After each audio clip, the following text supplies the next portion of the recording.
is in. Welcome, ladies and gentlemen. How you guys doing? How was your weekend? You have a good time? I had a good time.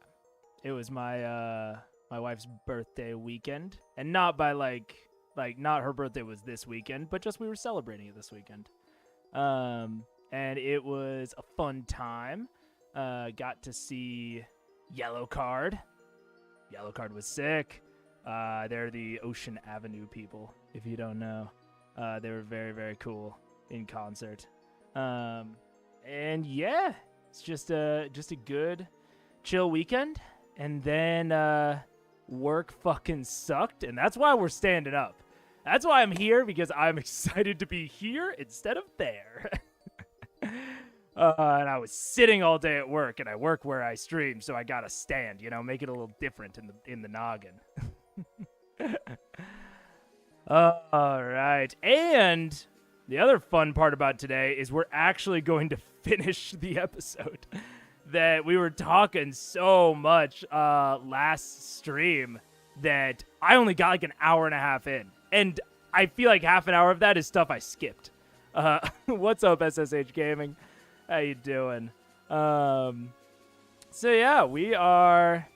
I'm gonna at least pull this up. Not gonna jump right into it because I still need to give my classic takeaway. Clearly, I had plenty to talk about last episode. So, what is my big takeaway from the beginning of episode 7? Episode 7 is gonna get 2 takeaways, I guess. First things first.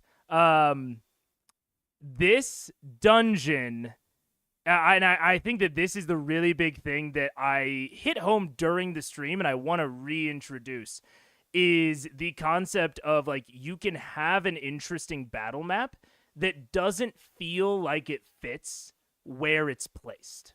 And this is something that I do run into and deal with a lot, since I pre-make a lot of my maps before I decide where they're going to go in the actual world. Now, I'm not certain that that's what Matt did here. It could be a totally separate issue, but I feel very strongly that this layout, everything that we're seeing on this battle map feels more like a country nobleman's estate rather than a giant keep with huge walls and patrolling guards. I mean, I guess you could have patrolling guards either way. But just it being like a good battle map, the players didn't seem to mind. And a lot of you last stream said that you didn't even notice that, like, it kind of was a little weird when you really thought about it. It was something that someone who's like me, who's watching this show, analyzing it, it was something that I picked up on. But again, I'm in that mode. I'm not necessarily watching it as a totally passive audience. So it is something that I think someone last time said that you should probably prioritize. Map Man is my favorite. Okay. I could change Map Man to be my alter ego. Get a hat or something. I don't know. But, it is something that if you have to choose one, like having an interesting map or having that map feel right in your world, I would prioritize the interesting map. In episode 5, we had an example of a map that fit very well in the world and was boring as shit. If you're not aware of what I'm talking about the ooze encounter from episode 5. That battle map was terrible. And that entire combat drug like crazy. Even though I don't think that this battle map feels right with all the narration that we've gotten, I'm still way more interested in this because the characters have really active agency with where they're going, what they're choosing to do, everything like that.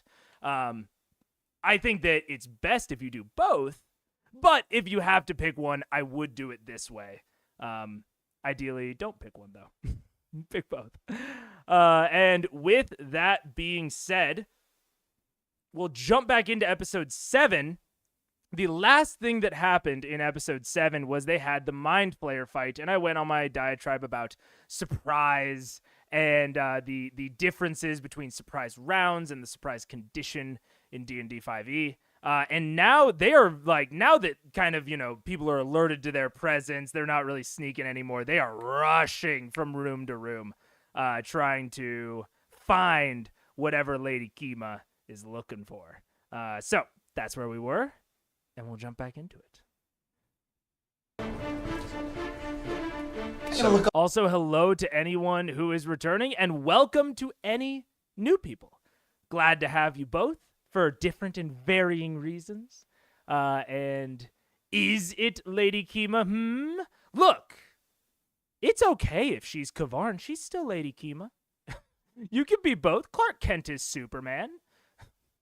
I don't know if any of the villains have alter egos like that, but bro, I'm not even going to touch it. I'm not even going to touch it yet, because I know that she'll do some sus-ass bullshit in about 15 minutes, and I'll have a whole lot to say about it. So I'll leave that for then. All over the Great Hall and see if there's any cool stuff in there. I think what we should do, everyone, I think what we should do is make our way back to the initial storage room we were in and go up that stairway, because that one's hidden. It's by a hidden entrance. People aren't going to think about that one as much as main stairways. Sam, you're right. You're right. Good point. That's a really valid point. Yeah. I agree. I think we should. I agree with that. I just think we should check the rest of the floor as well. Just double check everything. Make sure we didn't miss the vaults. Vax is heading back to the group. Okay. Percy and I are checking this room with the double doors. Do you have any trap checks to see if it's locked? I do. Jeff Bezos and Zuckerberg have both been on their fit guy arcs recently. I think they recently realized oh, I have more money than God. There's no reason that my body should look schleppy. Because I can hire a Michelin star chef to just cook me every single meal and have it all be healthy. And I can also have a fucking physical therapist that can work me out every free moment when I'm not thinking. Yeah, it's crazy. Honestly, it's crazy that Elon Musk is so schleppy. All of them should be fit fucking birds. And if they're not, I would be. If I had that much goddamn money, are you kidding? I would look like The Rock. Maybe The Rock's a bad example. John Cena. I'll take that one. I would look like John Cena, dude. John Cena with Samson hair. I would be so sick if I had that much money. Oh, God. But yeah, that just goes towards their villainy, though. Got to get buff before you reveal your world-altering plans so that you can 1v1 the hero at the end of the arc. Okay, so Percy and McCoy, you guys open this doorway. It opens up into what looks to be another smaller eating hall. This one's nicer. This one has one long table. This is probably where the more socially risen... Take a quick look around. Yeah, is anything in there? Looks like it hasn't been used for a day or two. All right. No food goodies? No current goodies in this room. No. Okay. So we'll keep going down and check the rest of that hallway. Yeah. Okay. There's a lot more, you guys. I think we should go find the vault on the second floor. All right, you guys press down here. There apparently are now, you can see, there's another set of double doors. Vax is following. All right. Thank you. Dude. Okay, so I know I just said I'd go the cyborg route at that point with that much money. I mean, hey, as my good friend always told me, Sam, I need you to look me in the eyes right now. Look me in the eyes. We wait until 3rd gen implants, all right? All the bad shit with cyber psychosis and everyone going insane is always 1st and 2nd gen, right? It all fucks up on the 1st gen. 2nd gen, they're like, we swear, Scout's honor, we fixed it. 3rd gen is where, the lawsuits go through, people go to jail, and 3rd gen is actually a good implant. If we're already in the 1st gen of some hearing stuff, some seeing stuff. So, wait until 3rd gen though. I think I should gather. But fair enough. What up, tons of fun? You didn't miss much. You just missed my kind of takeaway from the first part of episode 1. 1st gen black market modding would be so cracked though. You're not wrong. You are not wrong, Sam. I paused it because I was gonna say, look at these rooms. Why is every single... There's no house that's built like this. There's no building. There's no... What the fuck? Sorry if I was just scraping your ears. That was not ASMR. There was something on my mic.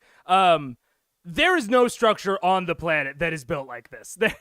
Where it is, there are these like outside, like exterior walls that are all on a hallway, and every single room is isolated from each other. Oh, these ones aren't, but that's because they're both bedrooms, so they share a purpose, so they can share a wall. I mean, like, what?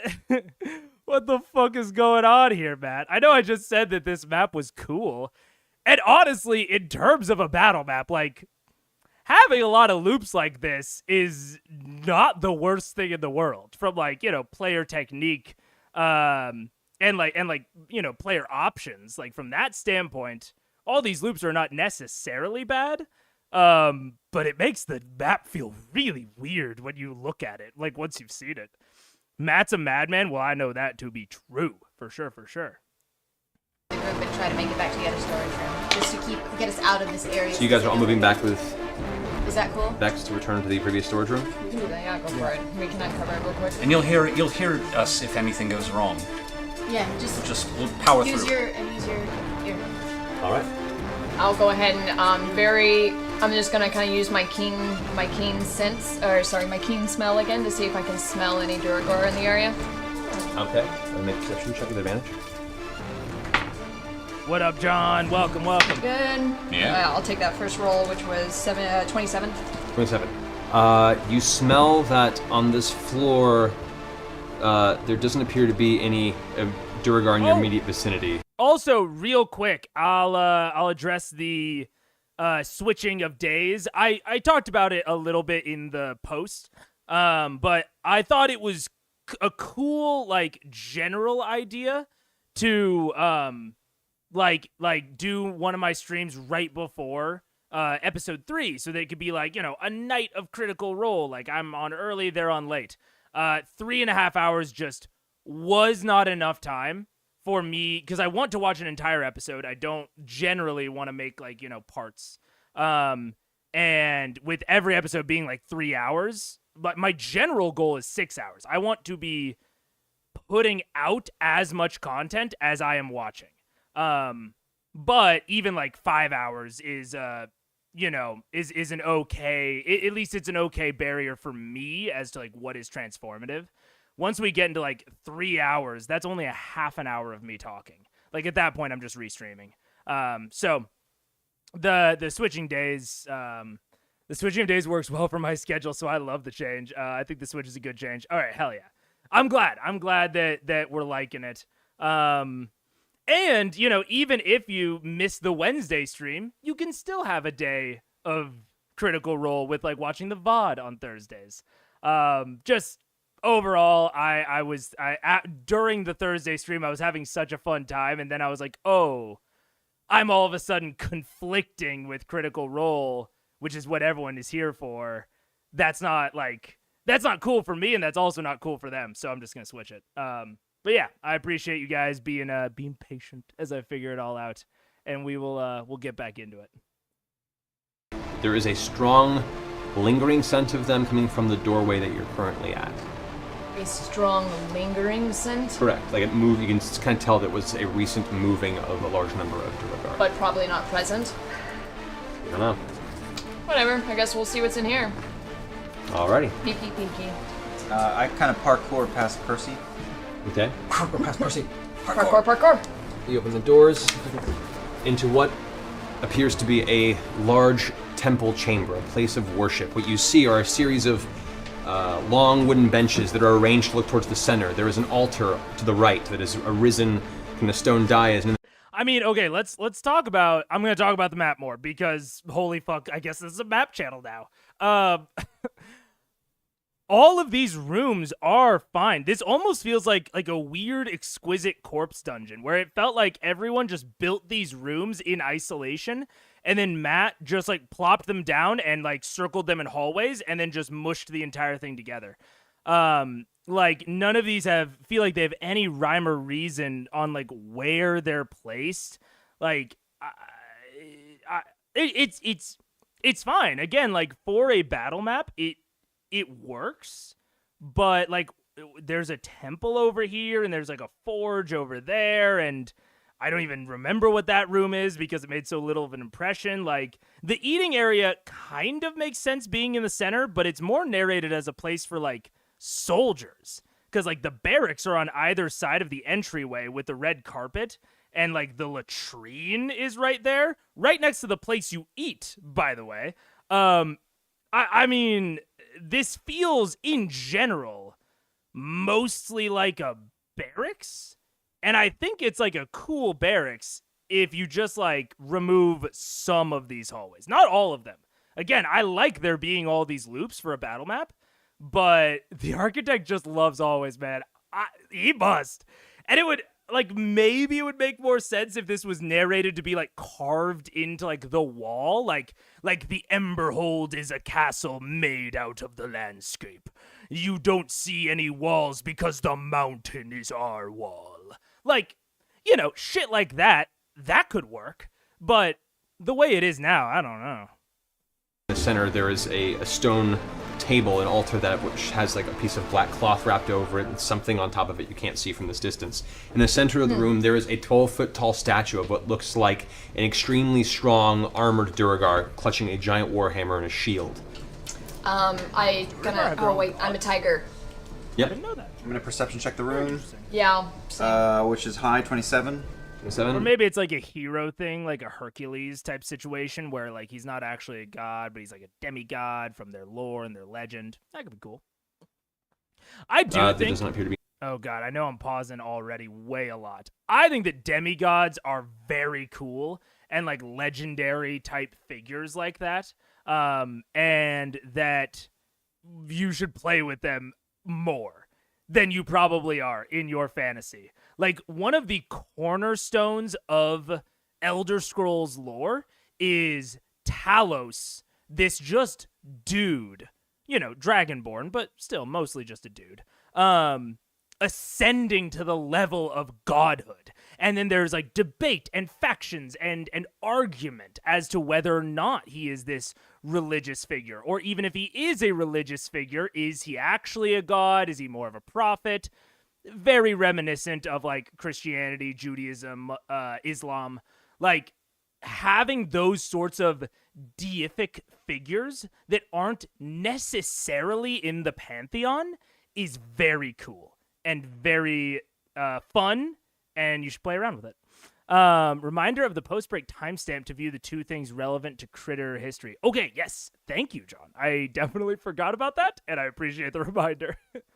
Anybody inside? But yeah, if that is, I don't, you know, I just went on all that thing about a demigod. I don't even know if that statue is of a demigod, but as a totally separate point, keep that in mind when you're thinking about your religions and stuff. You know, depending on what level of the lore into it you are, that's like the middle reason for why the war in Skyrim even happens. It's like the main, like crux of the story of Skyrim, besides the dragons coming back.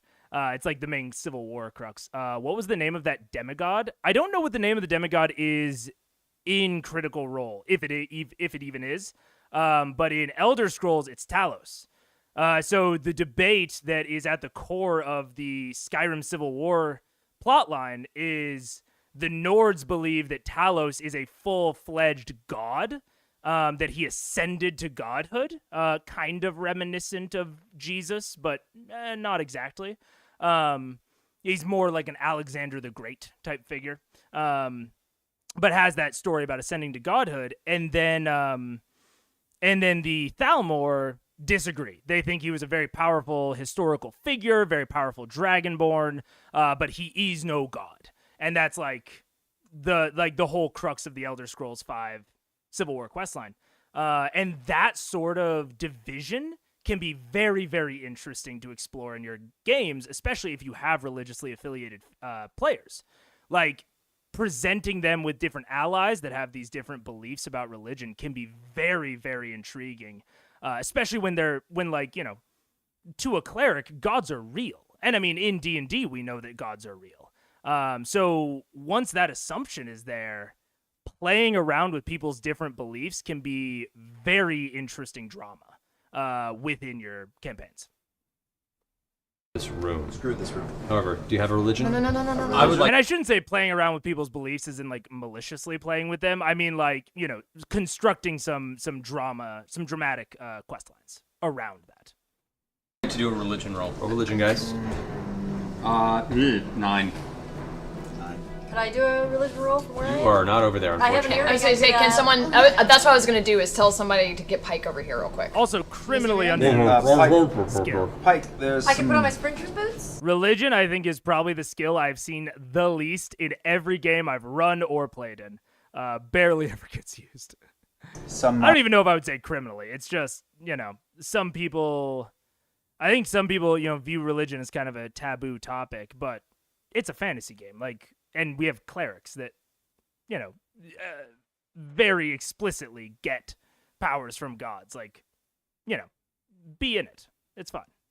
some sort of religious artifacts over here, so I could use your expertise. Like, you make your way through, eventually down these hallways. Clink, clink, clink, clink. Pong, pong, pong, pong. She's coming. I can hear her coming. Now, Hey guys, I'm here. Did you know I was coming?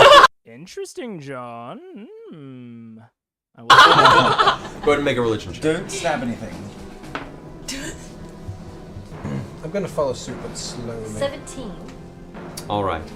As you're heading that direction slowly, I will also say I think part of the reason that religion and gods and pantheons and all of that are not as present in maybe 5e tables as they were in previous edition tables. This is just one of my pet theories. I don't know exactly why. But I would say that it is because there's no default setting for 5e. The default setting is the multiverse or whatever the fuck. Whereas every other edition had a default setting. So there was just a default collection of gods that, if you were playing 3.5, I think it was Greyhawk in 3.5, I believe. And I think 2 is not War of the Lance. I can't remember what the setting was for 2, but either way, these default settings provided something to learn about and to latch onto because most games were set in that. Whereas I think it feels weird to invest in religious lore knowledge about any settings when most tables aren't run in the same setting at 5e. And it is a very large and complicated thing to homebrew for a homebrew setting. Most really good pantheons have a really complex web of alliances, enemies, old enemies that are now friends, friends that are now enemies, fucking mortals and having demigods running around. There's a whole history there. A lot of really good pantheons have that kind of history, and that's really hard to go about creating for your own homebrew setting. So I think people just generally stray away from it and are just cleric, you can pick whatever god you want, doesn't matter. They're in the setting now, hooray.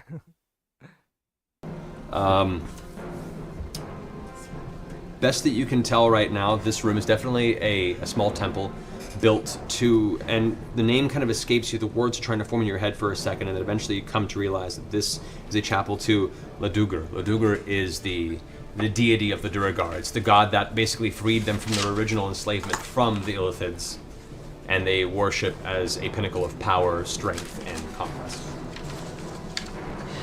Oh, totally Riordan over Rowling. I definitely agree. I loved me the Percy Jackson series. Yeah. I mean, I think that I'm trying to think of exactly how to say this. I think in the West, there is like a reason that Greco-Roman mythology is so intriguing, especially, or not so intriguing, but so like captivating to us, especially as, when compared to like German or even like kind of before Marvel, even like Norse. Like, I think that there's a reason, is because it's like this hyper heroic like lore and history and religious figures. Like, they are all these like immensely powerful things that take on these crazy fucking challenges, and like they stay, huge even by today's standards. Like, taking on the Minotaur is still badass. Like it's still just a badass thing to do in a badass legend. If you look at like some other, mythologies from more like ancient times, some of the tasks that they go and do are cool, but they're not as impressive. Some of them have either been kind of supplanted by technology, like going on a very long and arduous trek doesn't feel quite as captivating nowadays. So I think that there is a reason why demigods, especially from like that style, like that Greco-Roman style, are so captivating. Yeah, IMHO, I really like Matt's take on the Pantheon of Exandria and its history, but I think you have to get much further down CR before it reveals itself. I'm down. I'm very excited. I know that Exandria as a whole is a very, very thoroughly built out setting, which is one of the things that I'm really excited for. I assume that it kind of keeps going up as the campaign goes on. Don't want to get into it early, but Matt's cosmology inspired me to write out my own, with beginning to see how the gods in the world shape and affect it. I think that's why it's intimidating, right? Is because like for a lot of I agree that it's very inspiring, and like it is something that I think can go a long way in terms of like bang for your buck when you're prepping a world for a campaign.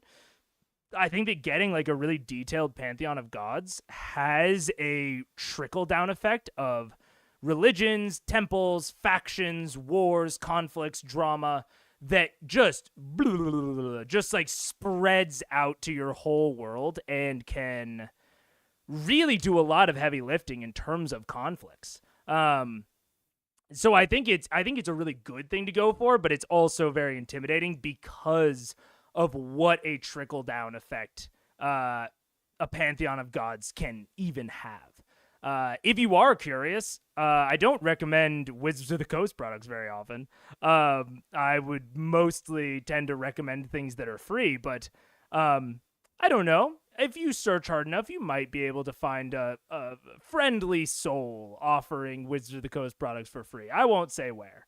But one of the setting books that I think is really, really good is Theros. Theros is like the Greco-Roman setting. It's the Magic the Gathering setting that was then ported into a source book, kind of like Ravnica, and the kind of all of the mechanics that it dives into are around gods and demigods and boons from these gods, and like what it looks like when gods like fall or rise. So if you're interested in that for your own world, I do recommend Theros as like a decent place to start. I'd make it up to where those guys are. All right. And also, like, the setting book provides mechanics. If you're just interested in, like, in general, how to work in that sort of thing, kind of like an alternate Exandria, you can also just read like the Magic the Gathering wiki. It has so many notes on Theros. I think people forget that Matt built Exandria session by session. He didn't plan out He didn't plan all of it out fully before the campaign started. True. Mythical actions are something to look up for any DM that comes from DMs that comes from Theros. Yeah, mythical actions are sick. I think that source books, it's tough. I think Ravnica is pretty good. I think Theros is great. I think Strixhaven sucks, which is tough because I really wanted to like Strixhaven. But I think for a source book to be really good, it has to have good custom mechanics that really feel good for the setting. And I think that all of Theros' custom mechanics feel very good. But yeah, John, I mean, I think that I I completely agree with you. I mean, I've said in the past that I think you should spend as much time prepping for a session as you will playing it. So if you're going to play for 3 hours, prep for 3 hours. And it is totally up to you otherwise how long you want to prep before the actual game, like before the actual campaign starts. It does not have to be significant. It like you can really just like just go with it. And when people ask about things, when people are interested in things, you build that out a little bit, and don't be afraid to tell people you don't know. I'm a fucking world building addict, so I just do it habitually. But if you want to DM, you don't have to world build like that. You can either just use an existing setting, which is very easy. Like you can just go onto the Exandria wiki and just use all Matt's shit. Like it's not like that hard. If you want to set it in Ravnica, you don't even have to buy the source book. Just like look up the Ravnica wiki. And like you can just set your entire campaign there because there are so many descriptions of like places, people, what have you. So yeah, it's all up to you. And in the pre-stream campaign, they used the Pathfinder Paragon, and then when they switched to 5e, they switched to the Wizards of the Coast Pantheon, except for Pike's Serenre. Yeah, I mean, you can also like if everyone at the table agrees, fucking retcon shit. Just have fun and keep going, and yeah, it's not as I think a lot of DMs feel like they have to know everything. Just know what you want to know, and then play. And if something goes wrong, you'll know for next time. Like it's that easy. Like it's not like you're putting on Critical Role, right? If Matt or one of the players like truly just shits the bed, fucks it all up, there's an entertainment product there. Your at-home games are not entertainment products. If you just fuck something up an hour and a half in and you're like, oh shit, guys, like I meant to like do this all in a different order. Like you can either just keep going with it. It doesn't matter. Or if it does matter, you can just end the session and just be like, hey guys, I'm sorry. I messed up. Can we meet next week? And then you do. And it's fine. Like there's not this like crazy pressure as a DM. You can just like run them through as well as you can, and then you'll do better next time. Weirdly, it wasn't until C3 that CR started to use the non-copywritten names for the gods and places. As you said in last stream, don't rely too much on someone else's IP. Yes, sir. Yes, sir. I think a lot of people thought that Wizards of the Coast was super duper chill and cool, and every company is super duper chill and cool until they fuck you in the ass. Like, that's just how it is.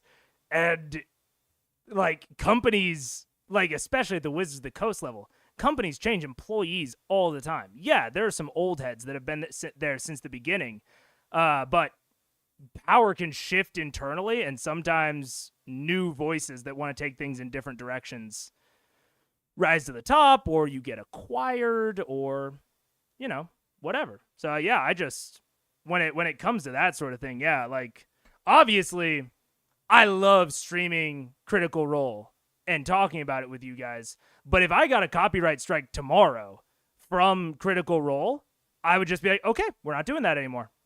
Like, I am not reliant on this for, I almost said my career. It is not a career. My hobby that loses me money. But no, like you should not be reliant on someone else's IP. And I think that a lot of people were, really chafed at that in the wake of the IGL drama. They talked about how terrible it is for the community, and like, sure, it is. Like, I fully support the IGL, and not their revisions that they tried to push for it, but they are fully within their rights to change that, and you need to prepare for that if this is your whole thing. Let's keep searching. Hey, What's that statue thingy? what's the darkness right next to me? You tell me, Pike. Is there a door there? There is a door right over here. Oh, I'm gonna open it. Okay. I'm gonna open. All right. So you go ahead and open the door. It opens up into what you can immediately see is a chamber that is some kind of magical laboratory. You see in the far corner, hunched, a robed Duragar. And as you open the door, there's a slight sound, a click sound, and a jet of greenish fume begins to spray up into your face. Make a Constitution save. Oh, God. I don't even know what that is. Oh my god, it shared a wall. That's insane. Yeah, okay, I'll say something else about this. I think that there is a big temptation for DMs when you're creating a place of importance and power and status and wealth to want to put every fantasy thing into it. There's a soldier's sleeping quarters, there's a forge, there's a temple, there's a meeting hall, there's a laboratory. Like, you have to have every single discipline in there. And yes, like, these big medieval, like, keeps were multifaceted establishments, but they didn't have everything. And I think that it feels a little grab baggy when you just shove all these things in there. It would have felt, I think, a little bit more cohesive if you'd had several different types of laboratories.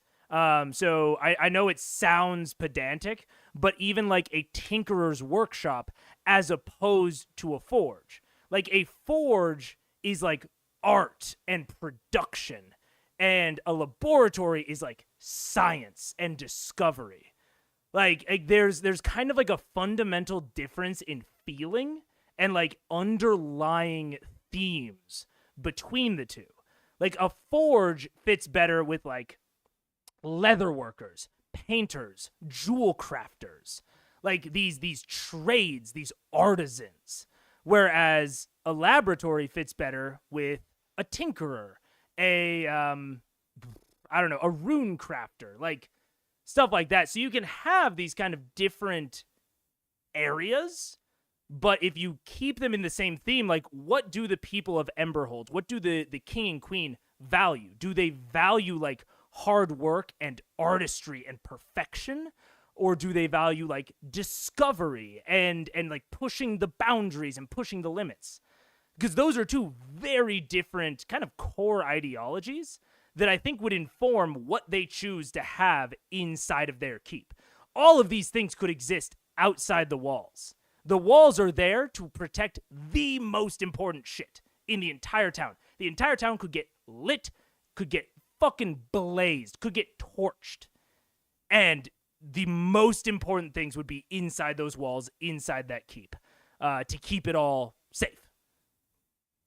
And I think that there's some discussion about, like, maybe some rulers might want to cover their bases, but that's not the feeling that I'm getting from this. Having a temple and a laboratory about, 30 feet away from each other feels weird unless you narrate why it isn't weird. Like, the lady of the keep like this, the lord of the keep like that.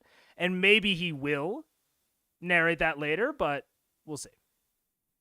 God, I don't even know what that I would really just think about your structures and what the structure says about its owner when you're making it. is. 15. I look over to 15? Do you have any? All right. So, I know. I said I look over there. Again, you kind of take feels like 11 points of poison damage. Oh, However, you could feel the poison forcing its way into your lungs. You manage to back out of the cloud in time and cough it up, and your general physical well-being, you resist most of the effects of the poison. However, this poison fume trap did appear to go off, and as the smoke slowly dissipates, you hear a chuckle across the other side. As I hear the noise, You don't hear the noise. Oh, Too far away. shit. You guys do hear it, though. Okay, I come over there to see what is happening. Cupcake. Okay. As you rush You over, don't Scanlan's get backed up away, and you can see there is this chamber here. Is the poison still in the air? Or It's dissipated at this point. It's thin enough. You can still smell it. It smells awful, like a very, very heavy electrical fire type smell. so I can see that guy. Yeah. So should I dash an arrow and try to hit? It's up to you. What are you gonna do? All right, attack him then. All right, go for it. So I say we haven't rolled initiative yet, so it's unclear if this dude is like an enemy, but he did set up a trap, which is like fairly hostile terms, especially when everyone in here has been kind of on site, you know? On the unless you narrate why it isn't weird, I think it's easy to forget when making a structure that the structure can say one thing, but the detailing can say the other. Reclaimed mine turned camp. Essentially, not every building is made by its current denizens, but can be molded to fit their needs. I completely agree, Samuel. I 100% agree. And I think that we kind of had a discussion last stream about, you know, the philosophy of the world exists, I am just its narrator. And I think that worlds can be confusing. Worlds can not make sense because the real world doesn't make sense sometimes. And sometimes that's intriguing, that's mystifying. But it has to feel intentional.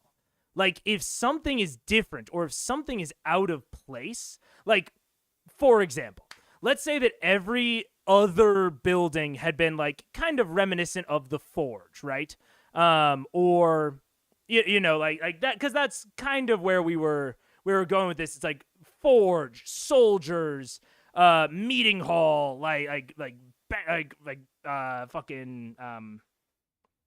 eating hall, whatever, great hall.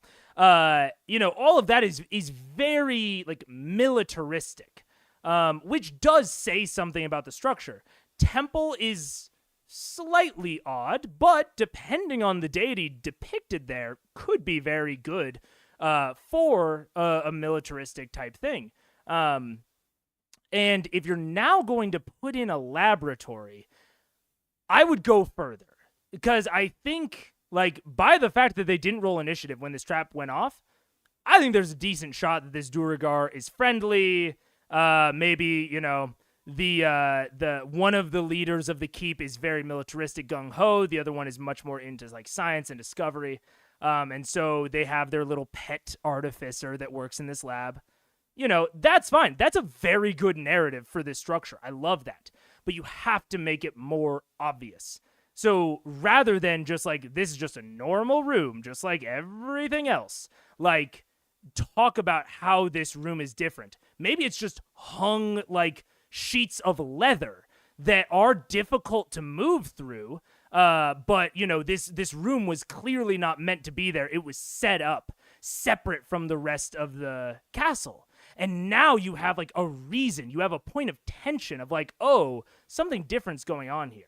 Because you can see with the players, they didn't have that. They aren't really intaking that this Duragar and that this lab and that everything is different in here. Giving Matt the benefit of the doubt and saying that that's what is going on. You need to provide external clues and foreshadowing as to why this area, the activity that's going on here, is different. And if they choose to ignore it, then fuck yeah.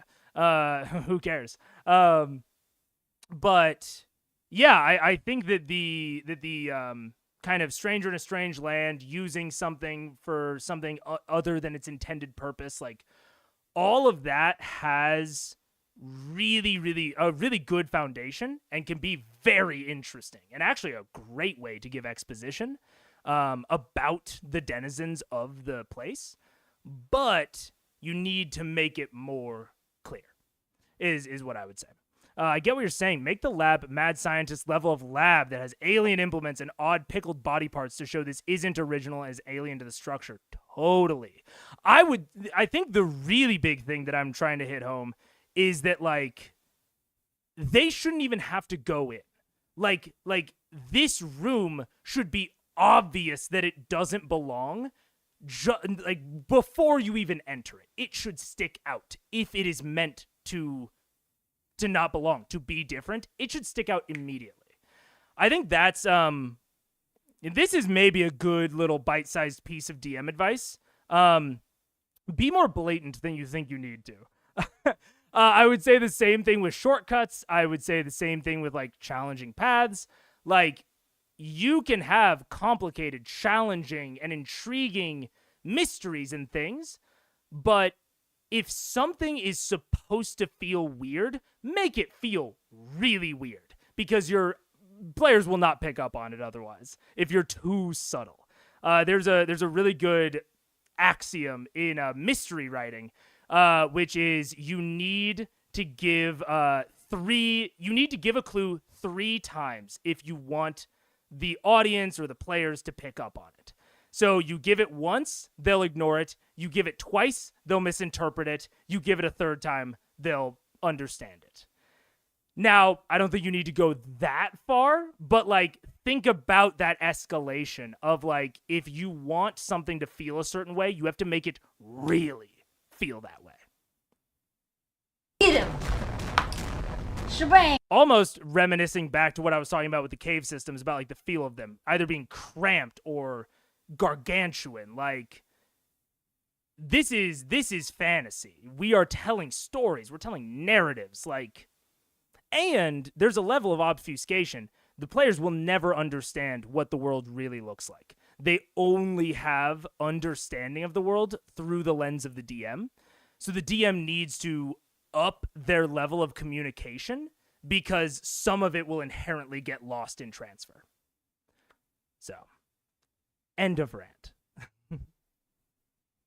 Oh, dang it, I didn't do it. I meant to Hunter's Mark and transfer it over, but that's okay, I didn't say it. You didn't say it this time. That's 30 30. for the first. You did say shebang. I did say shebang, and 16 for the second. Okay. Okay, one last thing, one last idea. If you want maybe like, you say like, oh, I don't want to make the room look weird from the outside. I don't want it to be like a different material, what have you.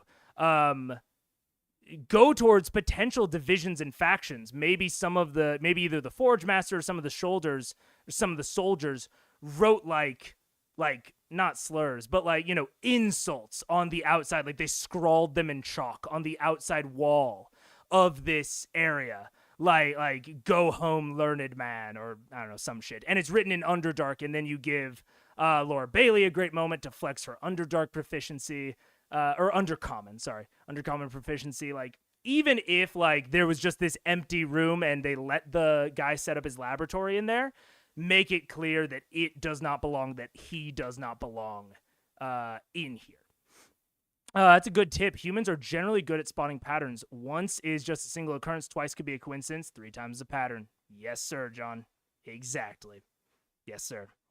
Both hit. Go ahead and roll damage on each. Get it.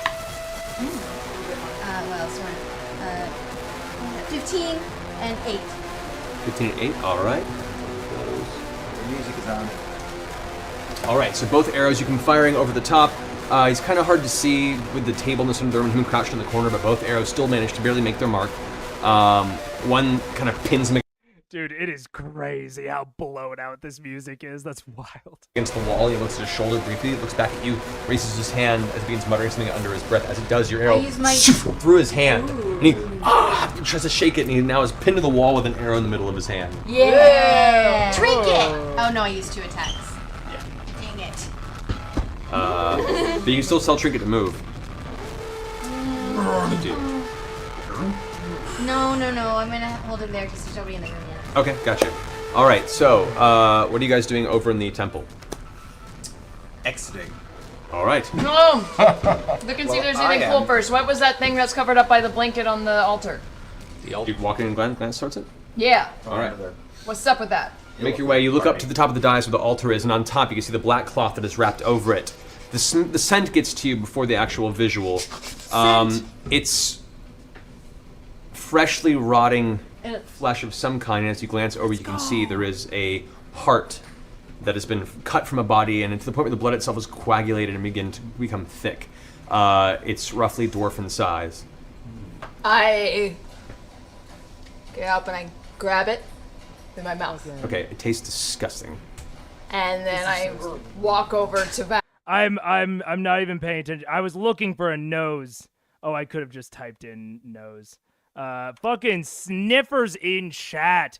Matt did it! He just talked about how something smelled, and did you see the look on Caleth's face, on Marisha May's face? Or Marisha Ray. Fuck, I'm not landing the names today. It's so visceral. Talking about the smell of rotting flesh. Blech. Helps get them in the scene, helps them feel things. Let's go, Matt. Axe, and I lay it at his feet and kind of nudge it with my nose. She caught your heart. Oh. I scooch Keyleth behind the ear, but nudge it aside with my toe and exit the room. Exit the room. Okay. I did scritch her ears, but I'm gonna continue down to the end of the hall. I follow. Okay. I'm going to. Down this way? Yeah. All right. You make your way into what looks like a giant foyer into a secondary entrance in the side of the. Just walk all the way to the corner. Stealthing. Make a stealth check. It's high. It's swear I'm 28. 28. Got it. Okay. So as you make your way through, Rogues, you man. eventually careen to this corner. You can see there's another hallway. What appears to be another room of some kind. You also glance back and see there are 2 sets of stairways that go up and down. What's behind me? This is a giant foyer that leads outside of the fortress. That On way. the edge of the map this way? This way here? No, by the... Yeah, This there. way? This comes to an abrupt end at that point. That's a wall. A rocky wall into the mountain itself that it's buttressed up against. Okay, I'm gonna keep coming this way. Stealthing. All right. Keep going. As you move through. What's happening with that dude? Are you doing all this while I just pinned up? Yeah, I don't know what's going on back So there. there you go. I'm just walking around. So you glance into this room. You doors. see there's the door. There's an open walkway and what appears to be another barrack section, also completely empty. Screw that door. Questionable, John. And dude, you fucking read my mind. We are in sync. I was just about to pause and say, I would generally do this sort of crawl when like people are potentially getting into combats, like the timing kind of matters. We want to give everyone their turn and we want to make sure that people aren't on their phones. Sam Regal. We want to keep everyone engaged, and I would probably generally keep us in initiative for this dungeon crawl.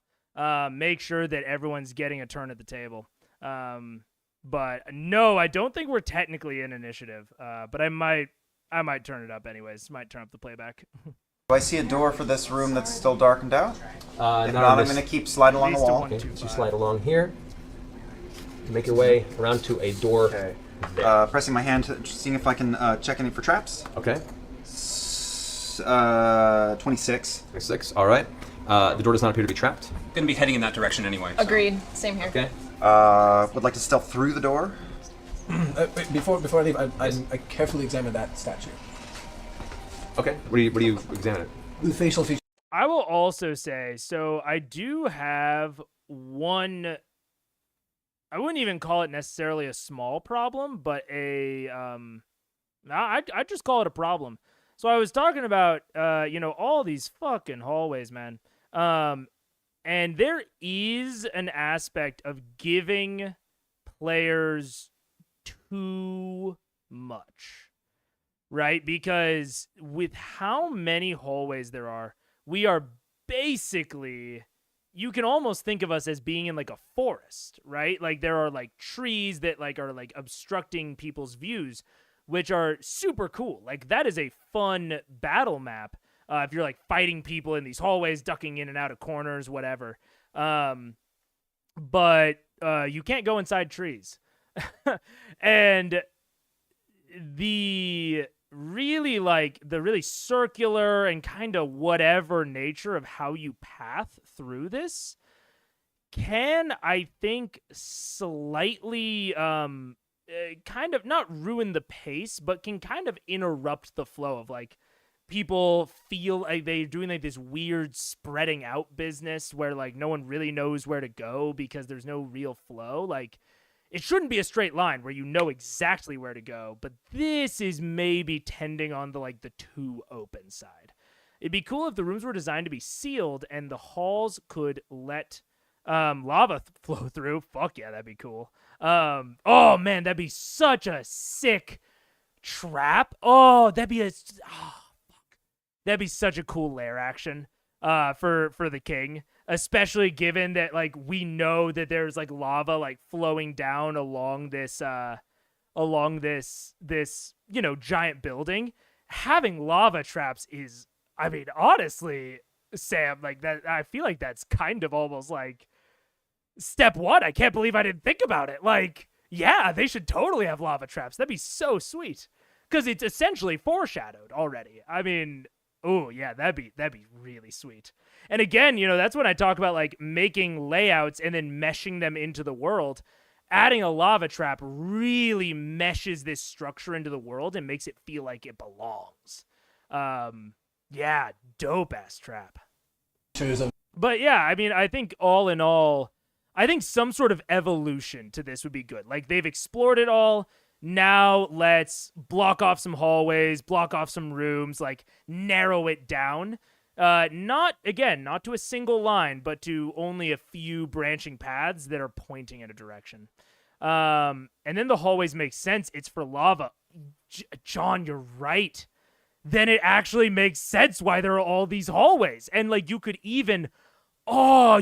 have narrated up to this point that there seemed to be, like, weird, almost like, not columns, but, like, rows cut into the floor.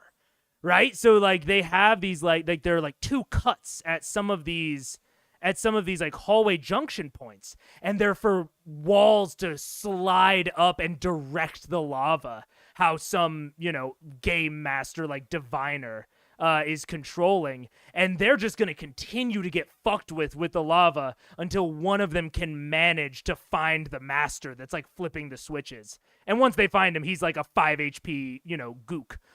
Oh God, that's fucking not that word. I'm so sorry. That was a slip. I don't know what I was thinking of. He's like a 5 HP mook. Jesus. But yeah, so like having it controlled by all these levers would make it a really cool trapped dungeon. Yeah, goon. Mook was the word I was going for, but I think I plopped the two together. Really sorry about that. That's a terrible word. But yeah, floods leave water lines on walls as well. Could narrate that on the walls. Fucking totally, Sam. Yeah, Mook and Goon, yeah. Yeah. Like, that single trap makes all of this make so much sense if you implement it, and it's such a sick encounter. Like having all of these, like, varying lava flows that they have to dodge around and jump over and maybe use magic to stop. You notice a very level mark on the walls, 3 feet. It's weird how level those burn marks are. Yes. Precisely. Oh, man. Yeah. I would love to. This is something I want to do eventually, is do like a dungeon review. Maybe like some lunchtime sometimes where we just basically do what we're doing right now. Because that fucking trap makes this whole dungeon make sense. Just like that. And now you take this laboratory area, you put it on like the second floor or something. You just, take it out of where it is, put it on the second floor. And now this like mad scientist is like the controller of the lava switches, and he feels like he makes more sense. Like, yeah, none of the people on the first floor really fuck with him, but he's there as basically like a security measure. Good job, us. I love it. The deity, right? Yeah. Okay, so you take a face at Laduger. You can see it's very, very old. It's very well crafted. You can see a lot of very meticulous craftsmanship went into its creation. It almost glistens with a perfection that is out of place in an area that is so covered in soot and various other volcanic activity-based mineral deposits. I'm gonna do a quick Archicana check, just to see if there's any kind of mystical thing around it or anything like that, and it's 19 on for that. Okay. There is some sort of a hum to the air that has an arcane element to it, but you're unable to pinpoint what it necessarily means or what the source is. Interesting. Okay. Knowing that, I kind of gather my thoughts, and then I head towards where the rest of everyone is. Okay. So while you're opening the door, the mage in the far corner kind of looks about sporadically and looks down at the arrow in its hand, at its shoulder, and just kind of fearfully looks up. Wait! Stop! Don't attack. Stop. Let's have a conversation. Speak fast, before I kill you. Oh, snap. Leans forward, kind of pulling the arrow out of the doorway. And starts hobbling towards you a little bit. And we go in the room, and Trinket goes up next to him and, like, gets all up in his face. Okay. Next. As you both enter, both of you make Constitution saving throws. Oh, As two more plumes of poison out of the ground as both you and Trinket walk in. Nice, classy. Good. Really good for 15? inviting. 15, guests. okay, and for Trinket as well. Oh, I should have been so smart, but I wasn't. wasn't. 14 for Tracy. What a classic player moment. I should have been so smart, but I wasn't. Okay, you take 7 points of poison damage. Okay. Trinket, however, takes 14 points of poison damage. What did I get? 7? 7. And Trinket is currently considered poisoned. Oh no! What does that mean? That means okay, that's okay. disadvantage on attack rolls, disadvantage on ability checks. It's okay. Vomiting berry. But now there's like and coughing and kind of thrashing about the room. The table it bumps into and it kind of topples over. Or is this like a turn thing, or can I do something? Well, this is just a reactionary moment of you guys coughing and trying to get out of Then this can I poisonous quickly fume. cast protection from poison on Trinket? You can, yes. Okay, I do that, Okay. and that cures it. That completely removes the poison. Yes, it does. Okay. Yay, Trinket. Well done. That's your action. Yay, Trinket. You now, as you're checking the door and you open it up, you hear all this commotion going off to the side now. Scanlan, you're over there as well, watching this and more plumes of these. Who has to deal with the hallways being 3 feet short? Does he shovel the cool lava rock out? Dude, oh man, what if... Again, what if this is a, I think you could narrate, runes. So, like, below this, like, burn line, this water line, there's the occasional rune carved into the stone. And anyone who makes maybe a religion check, maybe Arcana, can tell that these runes are actually, like, heat runes. And so maybe the entire, like, all of the hallways are very slightly tilted so that the lava will flow. And the floors and walls are keeping it hot, keeping it burning while the lava's in it. Again, like, but John, that is what I'm talking about. That, like, thought process right there, John, of, like, let's introduce something. Let's introduce one small thing, lava trap. And now it's like we have all of this environmental world building and foreshadowing for this single lava trap of, like, okay, like, you know, there are burn marks at, like, weirdly regular intervals. There are all these sliding things. There are all these, like, grooves in the ground that you can't really figure out. There are sigils carved into the wall that maybe you can figure out, but they look intensely powerful. Like, one decision has all of this Fallout world building of, like, damn, like, if that were the case, like, how would that work? We have to make it work.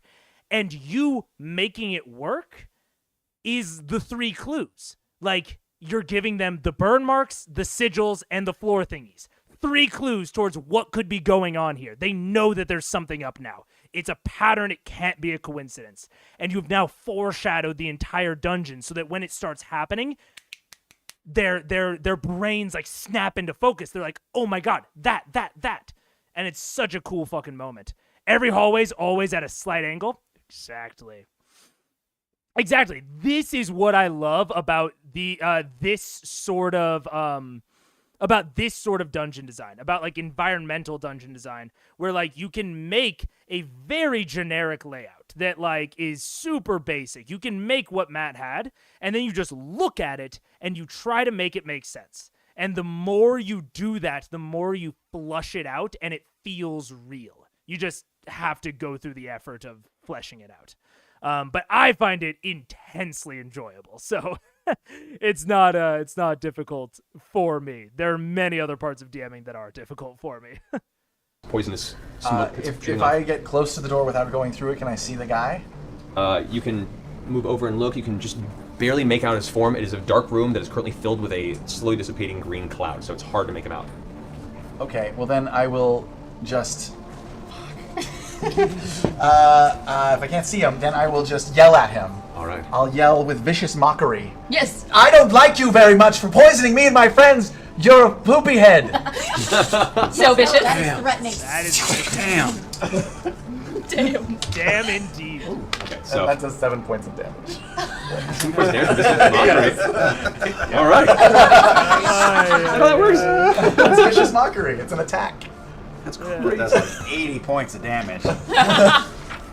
It's a Who said self-esteem. words Yeah. couldn't hurt And people? bonus damage to his mother, wherever she may be. Sticks and stones can break my bones, Yeah. but words. Okay, so as we Bro, I am shaken that Matt knows all like pretty down to the minutia deals for or rules for improvised weapons, and he somehow does not know the spell Vicious Mockery. Like, I'm giving him the benefit of the doubt. Like, they moved over from Pathfinder very recently. Like, I'm giving him all that benefit of the doubt. I was shocked that he knew the rules for improvised weapons. Hilarious that he does not know Vicious Mockery. saving throw, gets your DC. Rolls a 3, When it's like does the not. only So as you signature spell that shout out into this room, the currently fearful Duragar mage kind of glances eyesight about, hears these words, and you see him rack his head for a second with sudden sense of self-loathing and disappointment.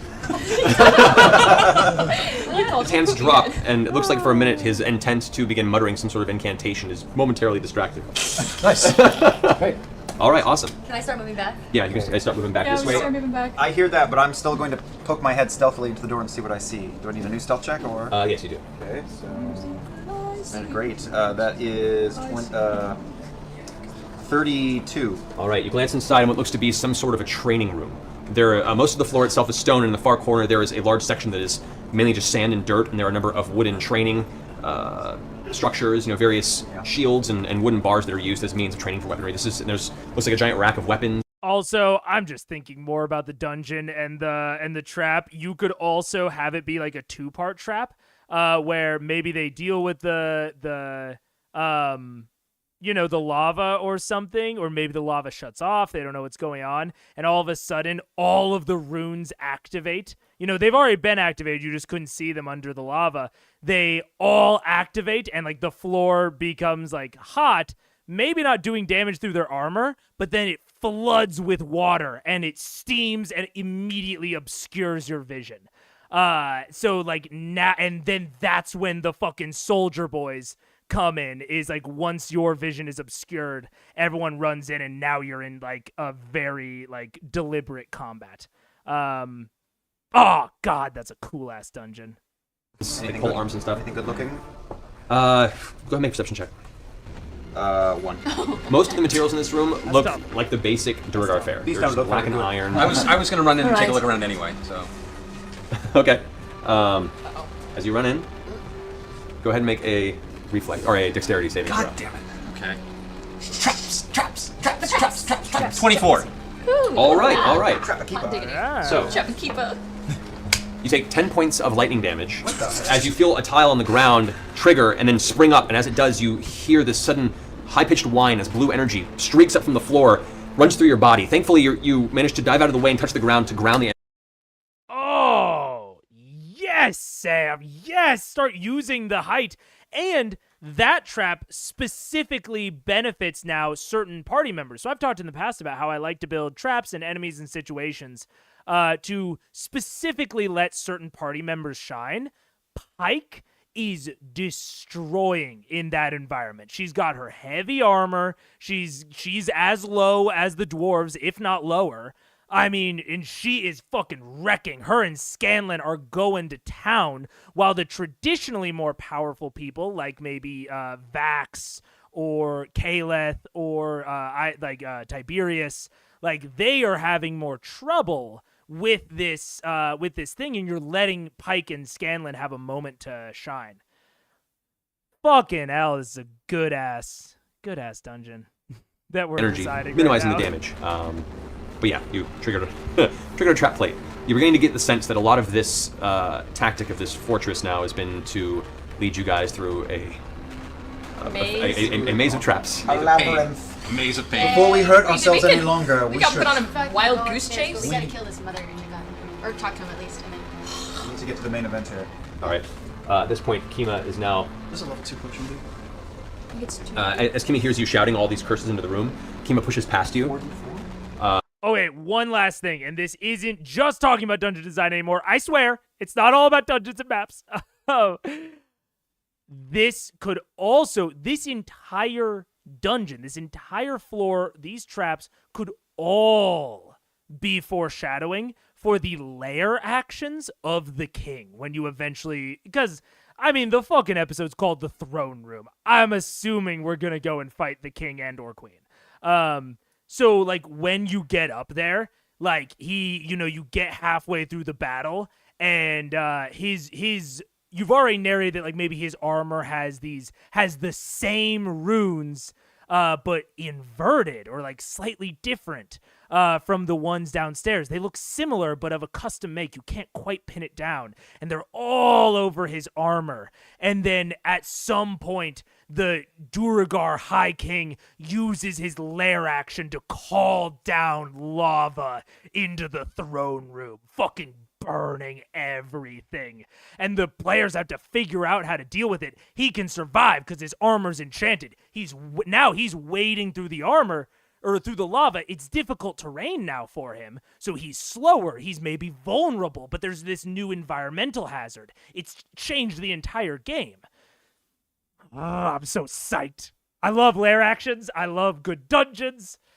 God, this would be. I literally might make like a whole video just like redoing this whole thing with all of these traps. I don't know. That might be too much, but God, that's cool. Would love a lava trap being something the Fire Nation or Earthbenders in the Avatar. Would a lava trap be something the Fire Nation or Earthbenders in the Atla world? Fire Rock seems like a merger of the two. Yeah, I feel that if the Fire Nation and the if the Fire Nation and the Earth Kingdom hadn't been on like opposite sides of the war in Atla, very much something that could be in like Korra. I never watched Korra, but that definitely sounds like an interesting kind of combination of their two bending, some sort of lava trap, and maybe it takes both of them to actually bend the lava. So you need to like start working together to bend these in between elements. That'd be cool. And pushes past you. You can see Kima coming in the room behind you guys. Steps over the broken table, down in front of the circle, and grabs the mage by the front of his robe, pulling him into her face.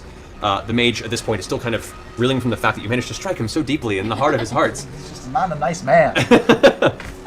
However, Kima, with a look of absolute death on her face, grabs him and pulls him forward and says, "Listen, where is the rest of your fucking army?" She's making an intimidation check. Yeah. He does not succeed in resisting that. Yes. The Duragar is pressed against the wall now, and she's slamming him against the back of the bookshelf. And look, all right, they're waiting for you up there. All right, you're not going to survive this. At this point, the entire city's probably waiting for you on the outside of the fortress, and those that are upstairs are well prepared. No one's ever seen Kavarn. It's a secret. It's a secret who Kavarn is. It must be. Because Lady Kima is obviously Kavarn, and this guy just doesn't know what Kavarn looks like. He doesn't know that he's looking at Kavarn. Fuck. This is the first one where I've actually been like, ooh, that's a little telling. But they've already narrated that no one knows what Kavarn looks like. They only know about the horn. So I think it still holds. I've never seen an NPC make an intimidation check. Yeah, they very often get intimidated. It's just, you feel badass when you intimidate. But also, this is just Matt talking to himself, because Lady Kima's an NPC. So, an NPC both made and didn't make an intimidation check in that case. Okay, your best chance of survival is laying on your arms and surrendering. Oh, is that what you were saying, Nico? You were saying that you've never seen, like, an NPC being played, like, make an intimidation check? That's fair. Yeah, he's really playing Kima as if she's a player, which maybe it's because she has a player class, because she's a warlock, because she's Kavarn. Oh, I'm looking out for your best interest here. Kill him. Kima, which is still holding him against there, you can see her hand releases the scruff, and he just takes a deep breath for a second. Before he can finish exhaling, she goes immediately grabbing his throat and squeezing it extremely tight. As he does, you see his tongue delling out the side of his mouth as she's cutting off his entire air supply. She pulls forward and takes the great sword and begins to slowly push it into his abdomen.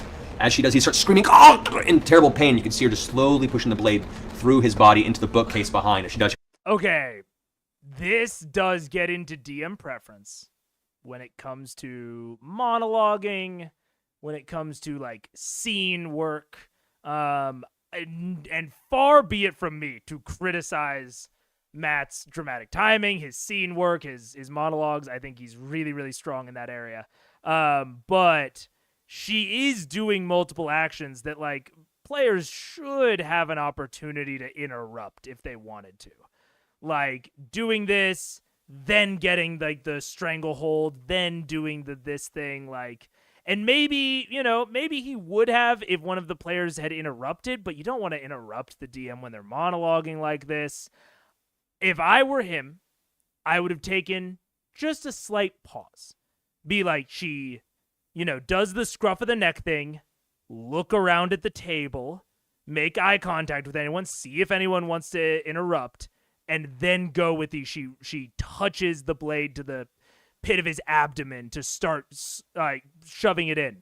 Look around at the table, and if no one interjects, then you go for it. But I think he kind of went a little too fast through it and kind of took away the options of the people in the room that maybe would have wanted to interrogate this kid more. Or this guy. I don't know how old they were. There could be fake torches packed with alchemical materials that could cause flashbang effects when heated, so you flood parts with lava, flood in steam, and then flashes go off. Yes! The steam vent holes on the ceiling could be designed to whistle, and steam as both a sound alarm and an auditory distraction. Fuck yes! Samuel! Yes! You do have to be careful of doing too much, but I think this is still fucking sick. I do not think we've gotten to too much area yet. Those are all sick. I was gonna defend Matt, but you're right. At least one player should have gotten a turn. Yeah. And, like, who knows? They might not have done anything, but, this is a fucking analysis show. I'm gonna analyze and give advice. You're gonna tell me, right now, who they have waiting for us upstairs.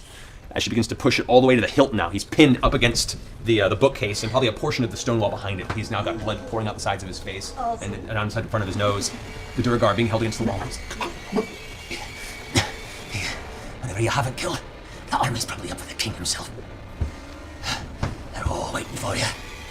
And I hope they piss on your body when they're done. At which point she takes the blade and twists it as she does. He gives it this guttural yelp.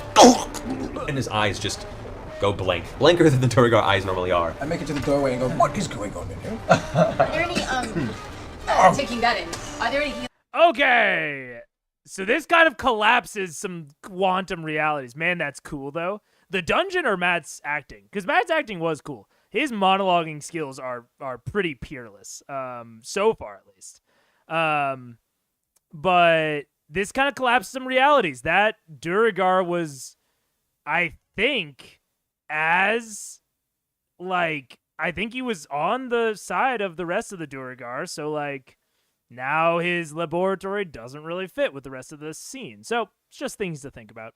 I've never DM'd for such a large group. Could be a side effect of that, where sometimes he's got to hold the gas pedal down to avoid an hour-long torture session. It could be learned. I agree. I have never DM'd for a group that size before, and I never probably would. At least for 8. 7. I would consider 6 my general max. 5 being the max of what I'm comfortable with. Matt is so cool. Hell yeah. It is a cool narration. Yeah, but for an 8, if he lets them get a word in edgewise, I mean, I've criticized Orion, Laura, I think I said, just because you can get a word in doesn't mean you get an action. And this is kind of the opposite of that, where I'm saying, hey, you could get an action if you got a word in. So maybe that is a side effect of Matt, wanting to control certain aspects and not let them jump in because he knows that they will. I don't know. Any potions or anything in the room that looks like they could use? Go make an investigate check. What's the effect of Can levels? I look at the door and see if the trap will go off again if we step through it again? Perception check. 20. Okay. Looks like from glancing about the room and getting a feel for it, there were 3 traps that were all placed directly at the front of the door, basically to give him a point of defense. They've all been triggered, so you don't have to worry about any more in this room. Is this still considered the Underdark? This is, yes. Oh, cool. I'm gonna go in and look around. Oh, that's way better. Is it good as well? Look around for potions and. This is considered the. I could have been rolling twice for all these damn things. Remember your ability. 25. Okay. Who's the singer here? Sorry, so Eskima pulls a blade from his body, kicking it off the great sword and kind of wiping it across the leather on the side, the leather that you gave to her, and the little party's like, oh. Worth it. This halfling is hot. So you guys made your way back. Yeah. Oroto's there. For slight clarification, the whole natural explorer favored terrain is you add your proficiency when you make an intelligence or wisdom check related to your terrain. You don't just get the bonus, so you don't get advantage, and you don't just get the bonus like all the time while you're in there. It has to be related to like the terrain of the Underdark. So like when she used it out, like when they were like looking at the rocks and stuff around, that's totally applicable. And also you have advantage to track your favored enemies, which has nothing to do with your favorite terrain. So fun ranger facts. There's the corner, and Grog rushes over, just feeling like he was ready for action. What's going on? You guys prefer Map Man or Rule Man? Probably Map Man. He's more fun at parties. This might be a good time. You glance. It's up to you guys to say. You guys want to go ahead and take a Can we take a look short around the rest? room Did I find any first, or- potions? Did I find anything in the room? Glancing around the room, you managed to find Shiny 2 disease. potions of healing. 1 potion of superior healing. What is that? That's major. That's cool. You also find 1 vial of some sort of weird viscous yellow liquid that you cannot identify. Oh, don't open that. I feel who knows how long those guards had to be staked out here. Don't open that. Yes, it is, because the dungeon crawl was taking forever. And there are multiple times in here where it feels like they should be an initiative, but they aren't, so then it's going even slower. So yeah, this is 1.25. Can I do it? Can I investigate it or arcana it? Arcana? Okay. Arcane it. Yeah, that's a 1. Oh, Oh good. wait, no, that's a 7. These dice are horrible. Anyway, it doesn't. It's bad. It looks delicious. No, actually, you can't make out. It has some change in color as you kind of like swirl the bottle and watch the texture inside shift and change with the centrifugal force. You can't make out anything about its intent, but it does feel like it's a potion created with some Tiberius, effect. do you want to drink this? Let's just put these in our packs I for check now. it's for 18. For what? Whatever you're trying to hand to me. 18 Arcana. 18 Arcana? Yeah. Okay. Take a look at it. It definitely is magical. You don't have a lot of experience with alchemy. Magic. You gather that the effect that it would have upon imbibement would alter Also, the new emote I'm gonna spam whenever they get shiny disease, so I don't have to pause to say it. your physical form in some way. You just don't know the specific effect. Absolutely, Scanner. I'll take that for now. Put it in my pouch. All right. Take a short rest. So, as you guys all kind of enter this room, this brief safe zone to take a short rest if you feel you want to heal yourself up and regain any short rest-based abilities, do Can so. we talk about what this Durgar just told us? Well, can we go to the bathroom before we do That's what I was that? gonna say, we can Well, I return. mean, can we, yeah. Talk. Yeah. Talk So while we're we going to take a take a quick pee bathroom break. break. We're going to play the videos again. We'll return here in just a second as the next We'll be right element back. of the attack on Emberhold continues. Oh, and this is your last chance because after the break, we'll pick a winner for the espionage giveaway. So last chance if you want to tweet Last at chance. espionage makeup and hashtag critical role. And look at our sweet nails. They're awesome. They're cute. It's random. I mean, sure. I mean, hell yeah. Get that money, get that sponsorship. But makeup brand is random. All right, see you guys in a second. Moods. I have texts and whatnot. And I think that John was referencing this after the break. Where was it? 20214. 20214. There it is. John, let's see what you had for us today. I'm excited. Okay, well, I would be excited if it would. Graces of their heart, and it would be very helpful for you guys to donate to them and show your love for Critical Role by donating to the charity. We'll post the link in the chat. Get those donations rolling. Awesome. Zach out. All right, thank you, Zach. Thanks, Zach. Thanks, Zach. Couple quick things. You want to announce the espionage? Yes, our winner for the espionage bath bombs tabletop from at espionage makeup goes to Danny Carr. Danny Carr, who is at Aline35. So, Danny, I'm pretty sure you follow me on Twitter. Just PM me your address, and I'll get these out to you. And thank you. Mwah. Did you follow him? Because you have to follow him. did from the follow beginning. Oh, I have to follow. You gotta Well, then follow. I'll follow. You gotta I'll follow her Danny too. right now. What? Awesome. Also, as a heads up, guys, we've had some people perpetually asking us Oh, I about follow her. the shirts that we made. What happened? Oh, wait, is this lore? I was literally thinking, like, did John, like, give me the wrong timestamp? I don't know who that is. Oh! Oh, Oh shit. Okay, so that's fucking. That's lore. What a random lore drop. I was like, I don't get it. Huh. There you go. Very cool. That's neat. You mean these shirts? That shirt right there. Looks good on you. So we have a. It's temporary. Yeah, I mean, I guess if she was already following Marisha, she coined the term "Is it Thursday yet?" There you go. Huh. One more legendary thing happens. It's very basic, but we have up. If you guys ever want to go to critroll.com, we have a limited run of those shirts currently available for purchase. Very limited. Very limited. Like once they're gone, they're gone. Like probably less than 15 of each size. Less than that probably. I mean, it was a small amount. I was wearing mine earlier today, and I only rolled 20s. Only. Yes. Apparently, it's staying for the first half of the session. So True. Yeah. So it's www.critroll.com, and yeah, and the site is still under construction. So, but we managed to rush it out, and I want to give a huge shout out to Michael Weitzman, who's a big friend of ours, for helping us make the website. Yeah. Thanks, Whitey. At Whitesley, if you want to Is that the other piece of lore? Is it Whitesley? bug him. And yeah, so you That's can his buy nickname. It's not like a. Whitesley. I His know. last name is Whitesley. But I said, "What's up, Whitey?" Like to him personally. Oh. And then they look at me like, "Oh my lord, that's so racist." And I'm like, "No, it's his nickname." that is actually his nickname. I'm It's just okay. sad. I'm just sad that you don't call me Whitey. Really. I mean, I can. Okay, let's start. After this game. Anyways, Espionage. you can go buy T-shirts now. Was Website. the whole point of that Yep. at critroll.com. critroll.com. it's And limited there's run. limited run. Once they're gone, they're gone. The cost includes shipping. That is also the shirt. Yes. We're packaging them ourselves. We'll have hopefully more in the future, but this is the first attempt at trying to do Yeah, something like this for you guys. we're doing so. this all ourselves just because See how it works. See how it Yeah. works. If you guys Wait, want so to. and then includes the shipping, so that's why the prices went. So Yeah. future T-shirts, were you guys saying something like it would be like artwork from? Yes, this was we got this from at Rusgofty. He wore this at Tabletop Day. So A very similar design. So yeah, so we decided we're gonna do like fan design T-shirts. So once every so often we'll do a fan design T-shirt. you see your design, and then we'll make it into a T-shirt. And then but they'll all be limited. So yeah. And shipping's included with the price, guys. Don't worry. But yeah. So anyway, check that out. Thank you guys so much, and let's go ahead and get back to the game proper. They're sold out. T-shirts are sold out. We didn't even finish telling you people. No, they're not. Let us finish our sentence first. Okay, so the limited run. Thanks, guys. Thank you. Thank you Very guys. limited. Damn, they were not used to how famous they were. That's crazy. 20 seconds. I guess we'll have to order some more then. Mental note. Thanks, That's guys. so small. We didn't know. We didn't know. 100. You do like 500. We were gauging interest. I We guess were there's gauging interest. interest. Okay. I'm sorry. No, I was so guilty. gonna- Congratulations to the 100 people who got them. Hold on.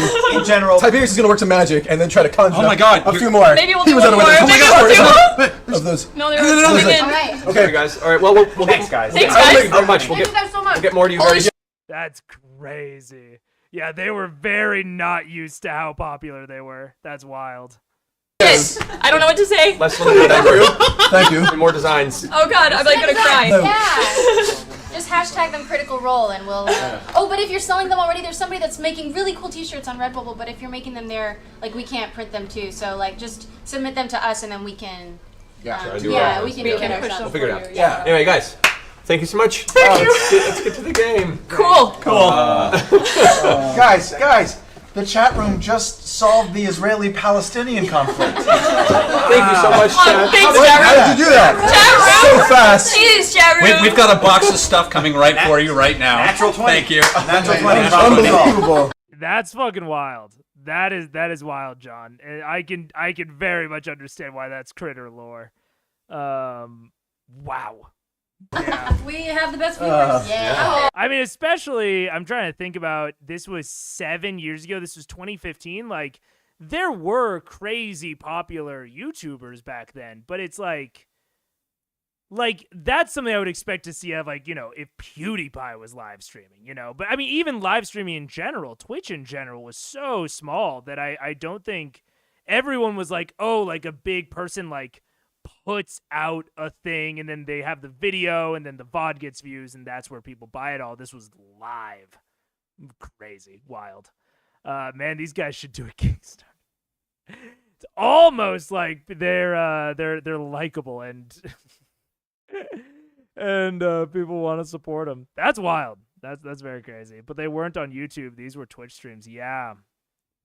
Yeah, the Twitch stream, the fact that it's a Twitch stream in 2015 is crazy, because I want to say that Twitch like tripled in size during COVID, and it's big, but it's still not very big, like especially compared to something like YouTube. So yeah, that's wild. That's crazy. Thanks, guys. Oh my god, I'm like shaking. I can't. All right, here we go. Matt be like, come on, For all get you back. didn't get them, we'll have more soon, I promise. Do you guys like D&D? So, Right. We didn't know if people liked our show or not. so There will be more of these. you've housed yourself into this enchanting room, this magical laboratory, and taken about a 15-minute rest. You're able to use any of your unused hit dice to heal yourself up if need be. Well, Any where's everybody at? Because maybe I can just. Wait, they're just like chilling in the laboratory. They didn't narrate like barricading it or anything. They're just like hanging out. Okay. Do a. I just Pretty spent a well. healing. Look, I'm a warlock main. I love me a short rest. Don't get me wrong. But like, I'm not letting you rest in the middle of my dungeon unless you take specific pains to make me understand why you feel comfortable resting in this location. Like, at the very least, just barricade the door. Put all the minis in the room. We're barricading the door. 15-minute rest. We're good to go. Like, it's as easy as that for me, but if you don't do that, I am continuing to narrate danger happening, and I am letting people prepare and get stronger while you're doing that rest. I don't know. Haven't you ever chilled in a... Haven't you just... Wait, just ever chilled? Wait, what? Just ever chilled in a dangerous dungeon? Yeah, but not... Here's the thing. Here's the thing. And maybe Matt will do this. I don't have...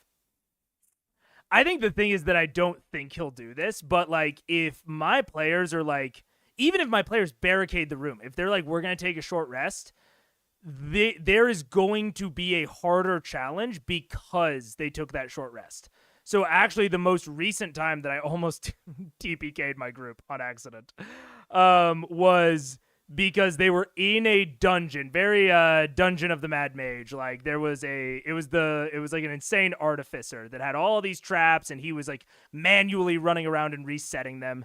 And they fought through this gelatinous cube trap, where it was a pitfall trap, where you pitfall and then you fall into the gelatinous cube. Very fun trap if you've never used it. And so they defeated the gelatinous cube. They're really low on resources. They have this room that they've just cleared out that is easily barricadable. And so they go, okay, we're going to barricade the room, and we're going to short rest in here. And I was like, sick. Hell yeah.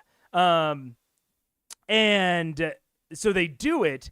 And then when they get out, they do not check for traps.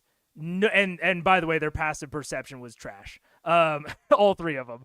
But they don't ask me to check about anything. I narrate that the pitfall trap is no longer there and is reset to like smooth stone. And they just go, okay. And then they just walk across it again. And I'm like, you fall in again, and there's another gelatinous cube there because the guy reset it. And again, keep in mind, this is not the first time that the guys reset a trap. This had been foreshadowed before. And then they had a combat, and it went on. But like, yeah, if they... D&D is a game about about spending resources over the length of a crawl. If you do not tell me why you are not getting these resources for free, I'm not going to make them free. You have to justify that to me when you're in a dungeon, because like they've been making all sorts of noise, people have been yelling.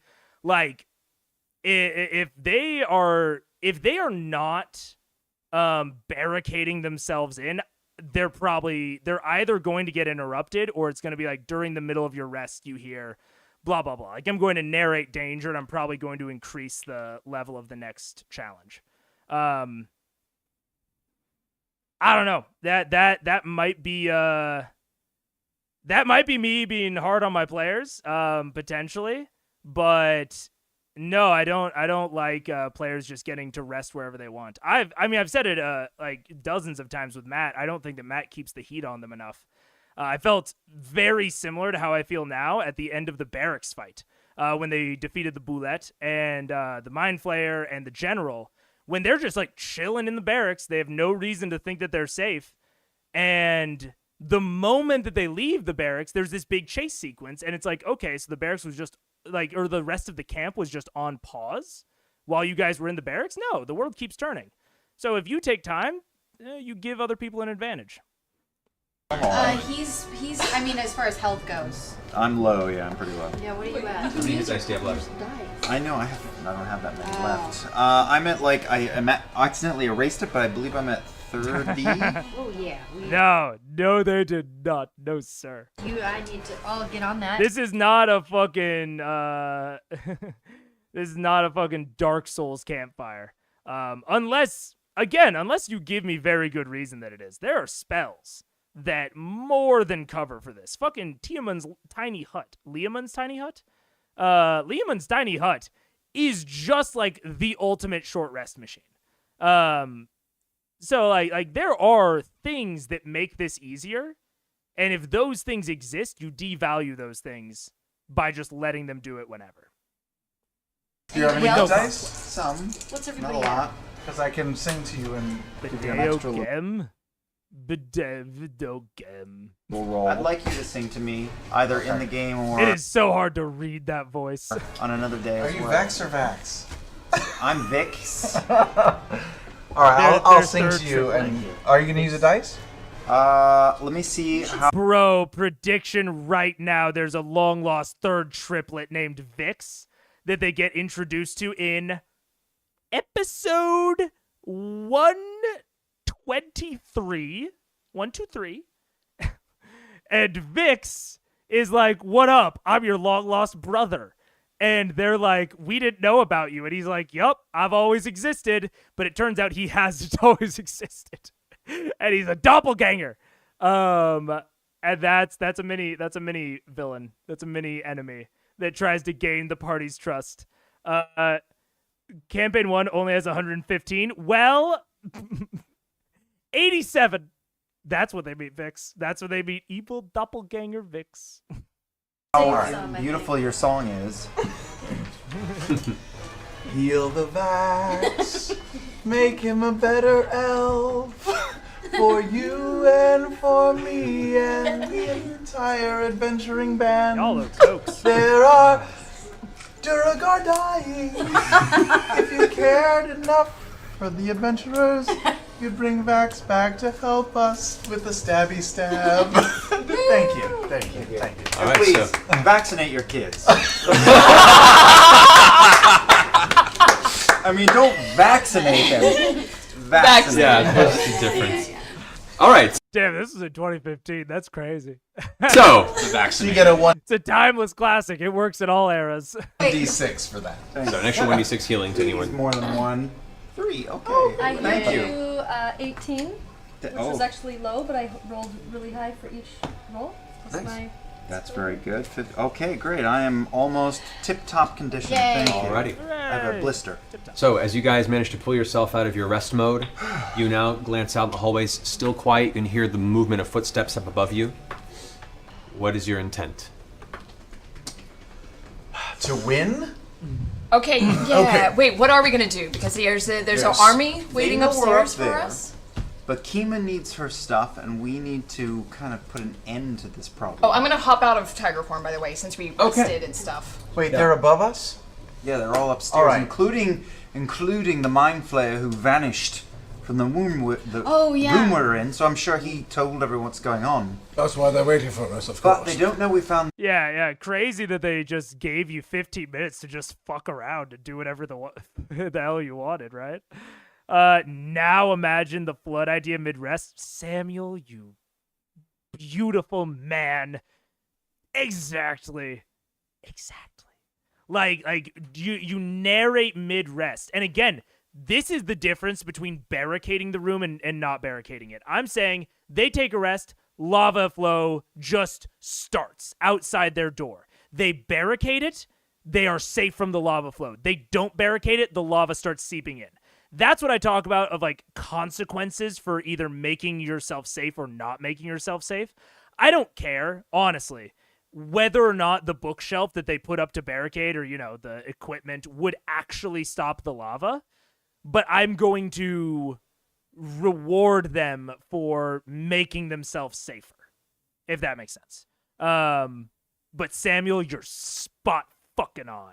I would love that shit. And then they have to figure out how to get out of this room with the lava flowing outside, figure out what's happening. Love it. The secret entrance. Yeah, so we I should go- think You are Exali is Samuel. correct. We should use the stairwell near the secret entrance. Are we sure there's no other way out of here through this particular floor? Is that the only exit? It's two There's exits. the front entrance. There's that door over there. There's like 2 other stairways, but we should use this back one. The Also, back entrance. Lady Kima, our purpose here was to find you, but your purpose is somewhat greater than our own. What do you suggest we do in this moment? As she stands up and she, I would also highlight, if you think, again, that I'm being a little bit too harsh, think about every spy movie you've ever seen where main characters are talking inside of hostile environments. Like they're heisting a house or a bank, and they are furtively whispering to each other, talking about like how like trying to move the conversation along. And maybe the devil may care one is a little bit more flippant, but there's always one character that's like, no, fuck you, like stay down. And the same thing could be applied here. Like, unless you had like overwhelming force and odds, which they don't know that they do, especially since that mind flare kind of fucked them up, they should not be so cavalier right now. Like, this should be more dangerous. And if it's not, there needs to be a very good reason why. Yeah, because it takes away the weight of the entire scene. It takes away the entire weight of the dungeon crawl in general. If it's so casual, the moment you've cleared a floor, it feels like a roguelite. You're telling me you want to attack a structure that usually requires forces of men, siege equipment designed to hold off platoon-sized forces, and you want to stop for tea? Samuel, I couldn't have said it better myself. Like, that's what I'm talking about. Again, it's all about how this has been narrated, because if this was like the estate of a duke, and they've taken out like 7 guys, and it's probably just like one dude left up top, maybe with the mind flayer, like, yeah, maybe then you can be a little bit more casual. Like, you're pretty confident you could take that on. But they've talked about an army being upstairs with the mind flayer, with a king, with the queen. Like, it's too dangerous for them to be this chill, and for Matt to be letting them be this chill. If they want to make mistakes, that's fine. But Matt needs to not punish them, but remind them. I think of the first Star Wars, when they're in the Death Star, they took rest, discussions, made plans, but that worked because the Death Star was so big, the enemies didn't know where they were. And that could also work for this keep story if the layout was actually bigger, right? Like, that would kind of track with, like, the visual that we have been given of the Ember Hold until we actually got inside of it. And now that we've gotten inside of it, it feels fucking weird. Maybe the army is having its daily siesta. Look, and you know what, SSH Gaming? You're joking, but unironically, that's why I'm saying, like, it needs to feel dangerous, and if it's not, it needs to be explained.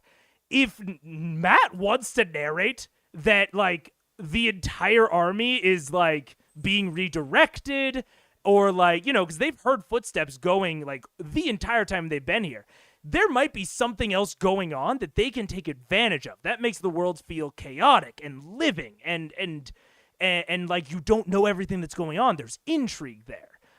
But you have to explain that. Otherwise, it does not feel good. Plus, the rest would have been audible with the bard's music, true. Not to mention the gunshots, true, other loud magic, and the thunder wave. Dude, the thunder wave is hilarious. Although I don't think they truly understood how loud thunder wave was supposed to be, because they didn't read, like, the 3rd paragraph. But yes, exactly. Maybe the fortress is on high alert with patrols, at least. I mean, if it was on high alert with oh, you mean like all the patrols are outside the keep? maybe. And again, I can kind of vibe with that, except for the fact that the Mind Flayer, they just acknowledged that the Mind Flayer knows that they're there and probably went up and told everybody. So, like, unless the assumption is that they almost got decked by the Mind Flayer and then bounced, like, there should be a patrol looking for them inside. The noise wasn't in Dwarvish, so they couldn't understand. Yeah, and we can try to justify it, but it is not the burden on us as the audience and as the players to justify it. It's on Matt at this point. Pulls the greatsword and swings it a bit. What I'm seeking lies Yeah, the noise wasn't in Dwarvish. It wasn't rocks banging together, so they're deaf to it. deeper into this cavern. Whatever is at the heart of this illithid scourge, and she glances over at Clorotos in the back corner, hands folded, and there's a slight mental hiss sound in her direction. There's something far darker at the heart of this temple. I've seen it. I have my thoughts and my ideas, but need confirmation before I speak of any doomsaying. However, the link between those foul creatures and... Also, I have no idea where Clarota is right now.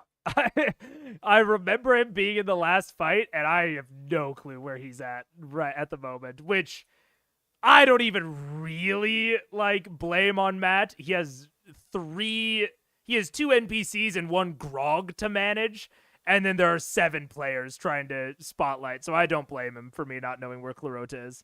Are they her thoughts and ideas? Dude, I'm saying even if I'm wrong, I'm probably still right. Like, I can't wait to get to the end of this and Lady Kima dies off screen, or fucking Star Wars, like, falls beneath the lava with one hand and then comes back as the villain. But it's never narrated that she's the villain, but she totally is. I can't wait to be right. I cannot wait. The assault And to finally provide the correct interpretation to the fandom. that's currently mounting against Craghammer lie upstairs at the center of this Duragar people. Oh, here. Here. Here at where we are now, yes, here. The link between this Kavarn character. And let me ask you this. Mm-hmm. We can be on the same page. We can go up and fuck shit up. However... Yeah, I have to make sure all of the links between this Kavarn character and I are dead. Because if we just let you bounce, then the Duragar King is going to come back and out me later.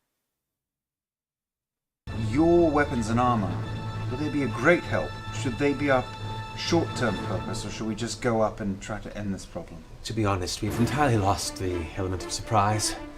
I would not wish to sacrifice us foolishly for a few additional trinkets of my own when I feel that this should do well enough, as long as we manage to work together and be smart about this. So we should... Real turn of fucking tact from earlier in the episode, Kira. That's not what you were saying earlier. Leave this castle for now and go find Kavan. Rest Oh up. no, there's a Kima link said upstairs. this is the main event. What? What? Okay. So there's a link upstairs, the link from into Kavan. Oh, This is important. I get it. Okay, let's This see is it. important. How do you think Kavarn is able to send these armies up again and again towards the back door of Craghammer? Besides, if we go on and leave them as they are... And now I know that I'm fucking bonked. I got 8 level 9 PCs staring me down. Kavarn's dead. I need to go somewhere else and start this shit up again. We're scrapped. We are pitching the whole thing starting from scratch later. I'm just saying. Now, I don't know why she'll eventually fight the party. Maybe they realize? Probably not. We'll see.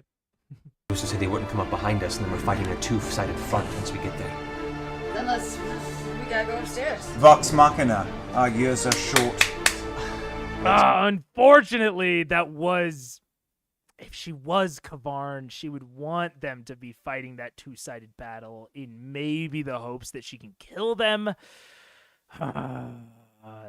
This speech is really destroying the Kavard theory. The Lady Kiva Kavard theory. Shit. Bottom floor could have had like a circular chamber connecting point for halls that could have had an opening on the ceiling so that on the floor above its lava pit when the lower halls are flooded, and then could have set up a cool lava forge around the lava pit. Dude, yes. Yes. Still stuck on the lava modes. Dude, don't worry about it. It's a sick idea. I love it. And I think that you are going down the mental path that I try and get myself down when I'm creating these big dungeon set pieces is, you know, you start with something and you just follow it out everywhere and let that central thing, you know, as long as that central thing is like very thematic, which, you know, not Ebonhold. Is it, I don't remember what the name of this place is, but there's lava everywhere. There's obsidian. Like, that is a very good central theme, and make this thing like what the entire keep turns around. Like, it's all around this lava trap, and you make it feel incredibly thematic. Keep them engaged the whole time. I love it. Make good use of it. Let's leave this decision up to Grog. Grog? Yes. Absolutely not. Let's leave this decision up to the DM really quick. Grog's sitting there clutching his great axes. I say, I haven't been able to kill much since we got here. Let's kill something. That's a terrible. Can I have some mail before we go up, Grog? Oh, yeah, of course. And he goes into his bag of holding and pulls out his now half-empty cask, and you see him frown as he hears it clink around. He pours everyone a small drink to what is now an empty cask. This could potentially kill us all.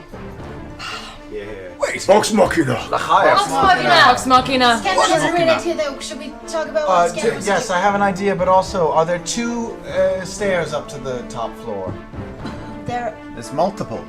You found three. Perhaps we should use more than one. Half of our band. I do love. We'll get back on the complimenting Matt train.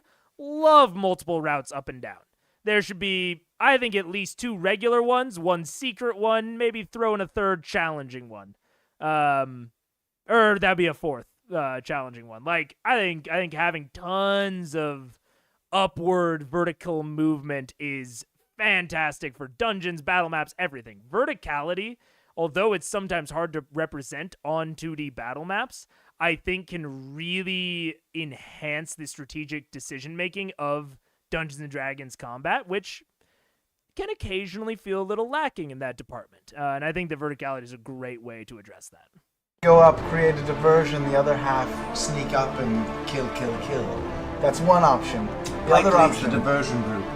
Definitely the stealthy ones with me. I do also allows for fun things like this, where, like, you know, when they were coming in here, it was like, okay, stealthy people go ahead, and not stealthy people just chill. Don't do anything for like 5 minutes. The stealthy people got it now. But offering multiple entrances to the 2nd floor means that exactly what Sam's saying can happen. You can have the stealthy people go up, and the not stealthy people don't try to be stealthy. They go up and cause their own diversion, and you get this nice pincer attack, which feels really nice from the player perspective, especially if you have something like an assassin. Yeah, I think that's fantastic.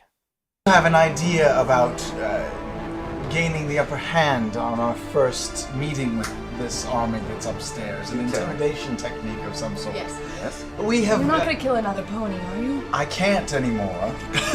Good. Much as I would love to. No, but we've heard over our eavesdropping that some of these Duragar bastards are scared of that strange chimera sort of hodgepodge human centipede Frankenstein thingy. We could be one of those with a little bit of deception and all of us sort of piling on each other. We could act like a big scary monster and go up and freak the fuck out of them. You can run reconnaissance ahead. That's actually a really good idea. A little bit of magic and and a all of us little pile bit on of Grog growling. and Trinket, and you as the bases, and we become They the would little... probably be I at can- least for the moment intimidated a bit, and we could get a few licks in before they realized we're just a pile of idiots running like that. They're literally doing the 3 dudes in a trench coat straight. I love it. I love it. A pile. I like it. So we're basically gonna be like like 3 kids, little rascal style, Yeah, on each other's shoulders scary with monster. We're going to a be a giant rat coat. king. We're going to be a rat king. And But that could Dude, me and Marisha are on the same fucking page. be the diversion. Okay, at least. well then, What is why it? don't I actually like this idea? Why don't we have a few of our stealthy members? Why don't we have the twins, be in the shadows and picking people off That's true, while. because I've got range, so it makes sense. Right, why don't we have some of our range people? I can transform into, how about a giant scorpion? That sounds fun. Can you transform into anything? I can transform into beasts. They have to How be about beasts. the type of beast that we know will scare them? Like that big triceratops thing that we saw with the big No, it has metal to be thing your on it. size, doesn't it? I can be a rhinoceros. I can be like, Oh wait, back it up to a well, can I do scorpion. dinosaurs? I can be a dinosaur, I mean, right? what That's if- anything I can be, right? Certain point.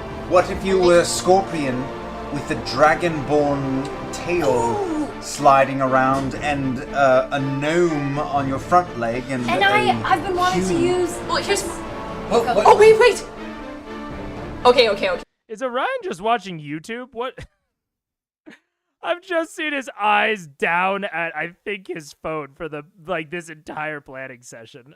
Okay. Hang on. This might be crazy.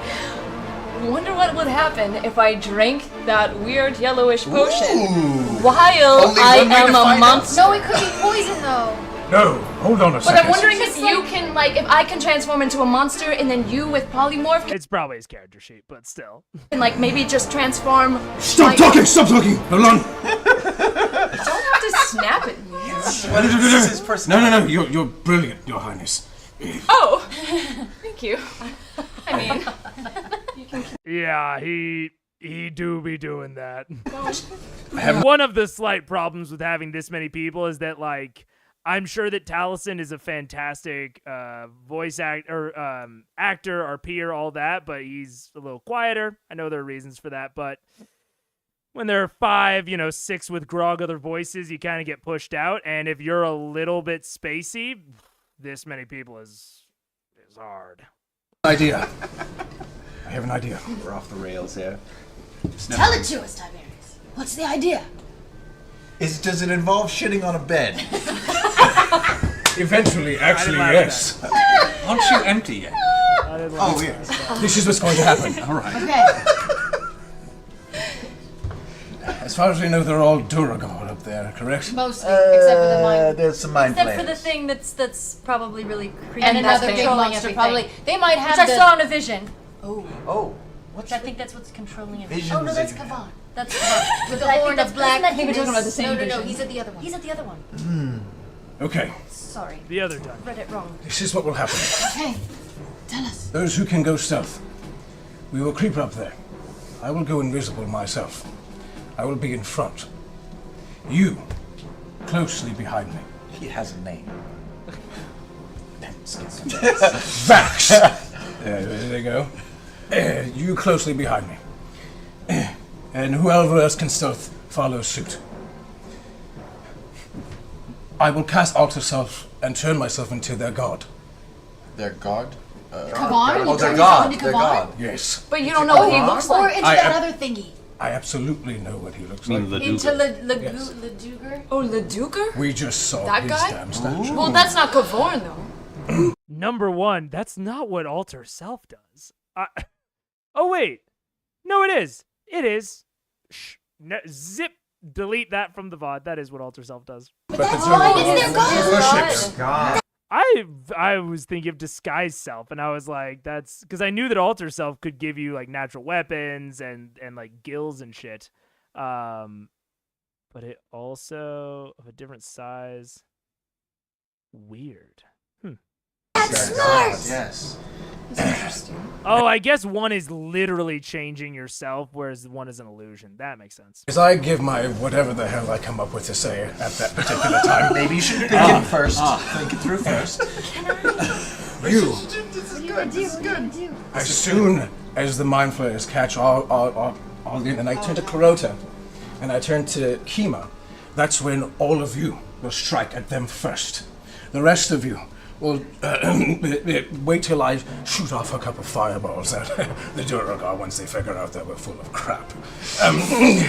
because I'm sure that's bound to happen, unless I am super convincing, which I hope that's the case. Okay. But I think that's our best bet, to keep a certain element of surprise. Okay. So wait. Are you going to be their god, and I am still going to also be a crazy monster? Is like your pet crazy monster with our stealthy team? I think or the only just thing that? better than their god would be their god on top of a giant scorpion. Ooh. I have faith in you, Tiberius. I have Let's faith run in with scorpions. this. You'll be like Between the two of Xerxes. us. Run with this. Can I cast, because I've been wanting to use thaumaturgy? Thaumaturgy? Which can make your voice 3 times as louder. Yes. Can you cast Can I that on cast him? that on him? At the moment, he would be speaking, yeah. At the moment he'd be speaking? That'd be great. Okay. This is hard because I actually think that like this is a good and interesting plan for Alter Self from Tiberius. I wish he would not have necessarily like stolen the spotlight as much from the others. Like it felt like they had like an existing plan and he was like, nope, never mind, let's do me as their god. Which like would have been fine if he had said it first, but feels a little, and like the other characters are going along with it, which is, you know, A+, yes, and I don't know, I'm a little torn on it. It's certainly not the worst thing that the players have done. So I'm not going to go on it too hard. Okay. Oh, So let's do that. Yes, Ooh, yes. that's gonna be so cool. Some theatrics. This is a plan. I love it when a good So plan wait. comes together. So Where did some you- of us are what is stealthing. that? Where did you You're get being that? a big god who talks loud and is riding a scorpion. Yes. From So maybe Pierce I'll of tuck WB. behind him on top of you, that's the scorpion. And now they're trying to mesh the ideas, which is fine. It's overall fine. I'm probably being nitpicky and maybe letting my previously established opinion for Orion bleed through a little bit.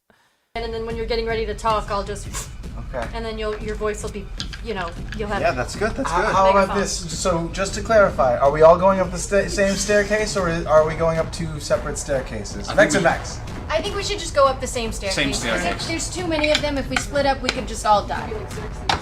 We don't know what it could be a million rooms up there. We have no idea what's up there, but Tiberius has got a plan. I like If it. he's the I god, like we it. just go in behind him as the god.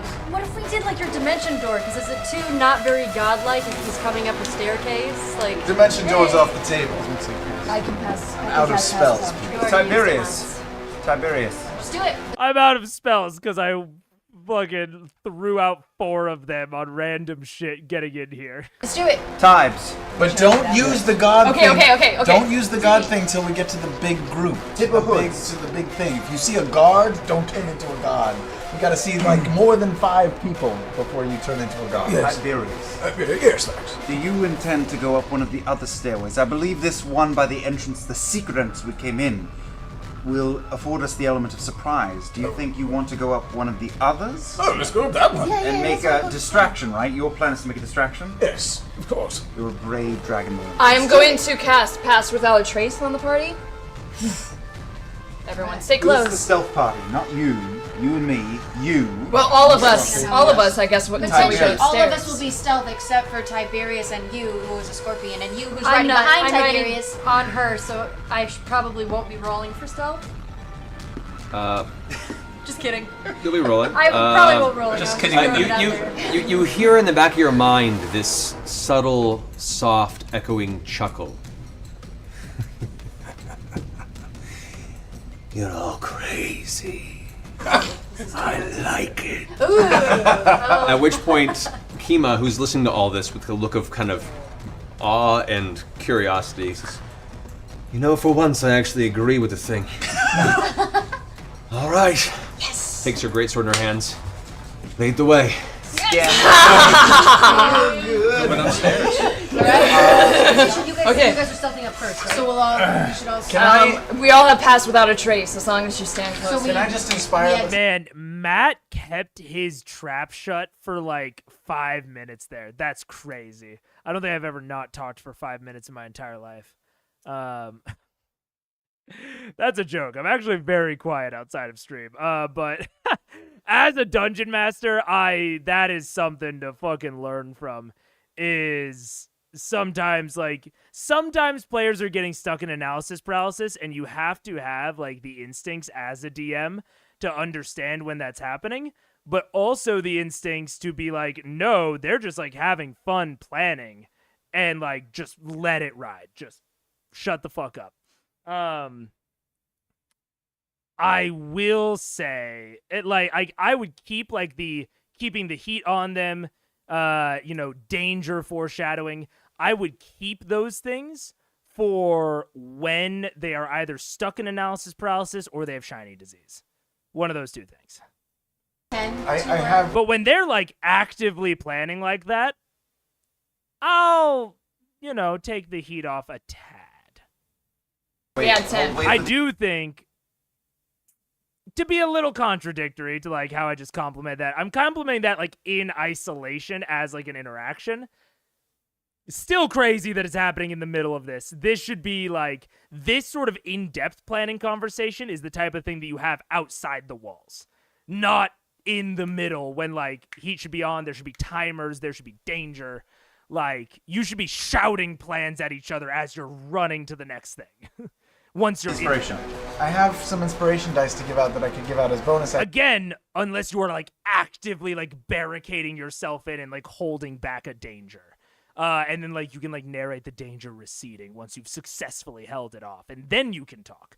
But all of this it's a good conversation in a bottle. I don't like it given where they are outside of the bottle. Can I give it out before we go into battle? I would say, like, momentarily Okay. right beforehand. Good to know. Maybe one of those, like, quick. But I can't mass give it out. I have to give it to one person. It's one of those things where it has to be in the moment when the adrenaline's pumping, I think, to be able to last into the combat. Okay. And do we want to send Clarota and Kima off through a different staircase so we just have at least a backup plan? One big Too big of a group of an army upstairs to split us up. Don't split the party. Yeah, but We have to 300 this. in those action movies, when there's one guy who goes away for a while, he comes back at the end and saves the day. If we did that, no. It's not gonna be us. Okay, to part of Scanlan's point, it will be hard for all of them to be effective if they are all together. And actually spreading out the enemy hits, like, okay, this is a little bit metagamey, but like spreading out the enemy hits and not allowing them to focus fire on just like your front line if you're all together is actually a really good way of making sure that the party stays up. Like, you split it between, like, your 2 or 3 most tanky people, and then you have, like, one ranger or ranged person paired with each of them, and then, like, a floating rogue somewhere off on his own. That's pretty good strat on how to survive really high-level encounters with a ton of combatants. Because if you are, like, 3 tanks in front, 3 mid-range, and, like, 2 back rank, those, like, there's such a likely chance that the enemies can all focus their fire on just one of your tanks and they just drop. So actually something to consider if you are really wanting to take 5e combat tactically. Few. We happy few. We're about to go do something very stupid. Let's do it. All right, let's go. Oh my god, I can't believe You all venturing up which stairway? The secret one, the one but in the storage room. Although all of that runs with the caveat of it depends on what enemies you're facing, if they're ranged, if they're flying, etc., etc. All right, so you guys. We've got this. We've got this. Oh no, Grog fell over. Oh my gosh. Look at my hand. This is. The worst.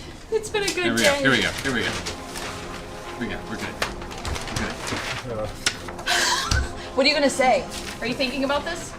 Think about so something. nervous. Okay. Start thinking about this now. Meditate on it. There are rooms up there. Oh, I'm just right. nervous Yeah, because you I should feel know like his I name. can It was. screw all of this up with my stupid. What's the name of the god again? Hang on. What is the name of the god? Tiny room. What's that? Leduger. Beware the construction paper. Leduger. Say it Can a I few take times. off my armor Say it again. right now, or? Your Say it again. armor class would go way are down. down. Yeah, You become a soft target. heavy armor. All right. All right. Not my strength. You guys all make your way up and you're all squeezing into this tiny, tiny room. You're all shoulder to shoulder, essentially.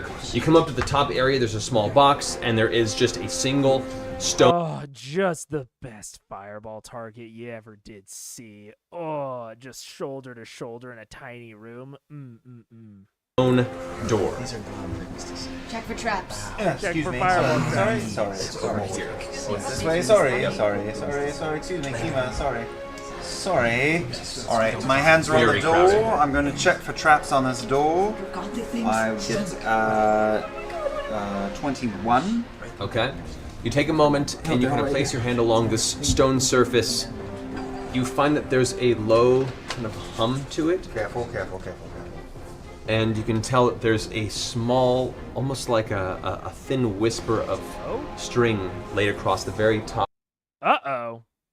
Wait, is that better?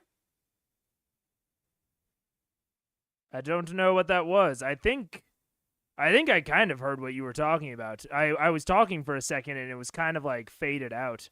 I'm not sure if it's fixed itself or if it's still low for you guys. Top of the stone where the wall meets. Of course I can. I'm going to... Oh, it probably is. I'll bump up my mic a little bit. I've been thinking that maybe I needed to do that anyhow. So I'll bump them up to be like the same dB. There we go. To take care of this, hold on. Yeah. Is this Thieves' Tool, correct? Yes. 26. 26, okay. You come up and you find that this is a very, very fine hair trigger. This is actually a partial enchantment as part of a magical trap.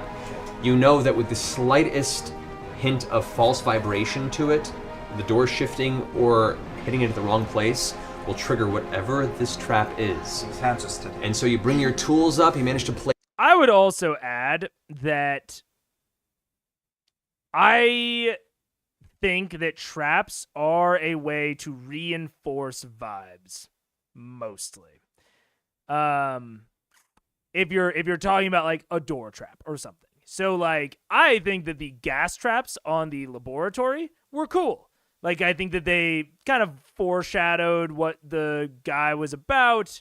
There's a limited amount of them, whatever. Like they're fine at least. They weren't the best, they weren't bad though. But like earlier there was just the axe. There wasn't an actual trap.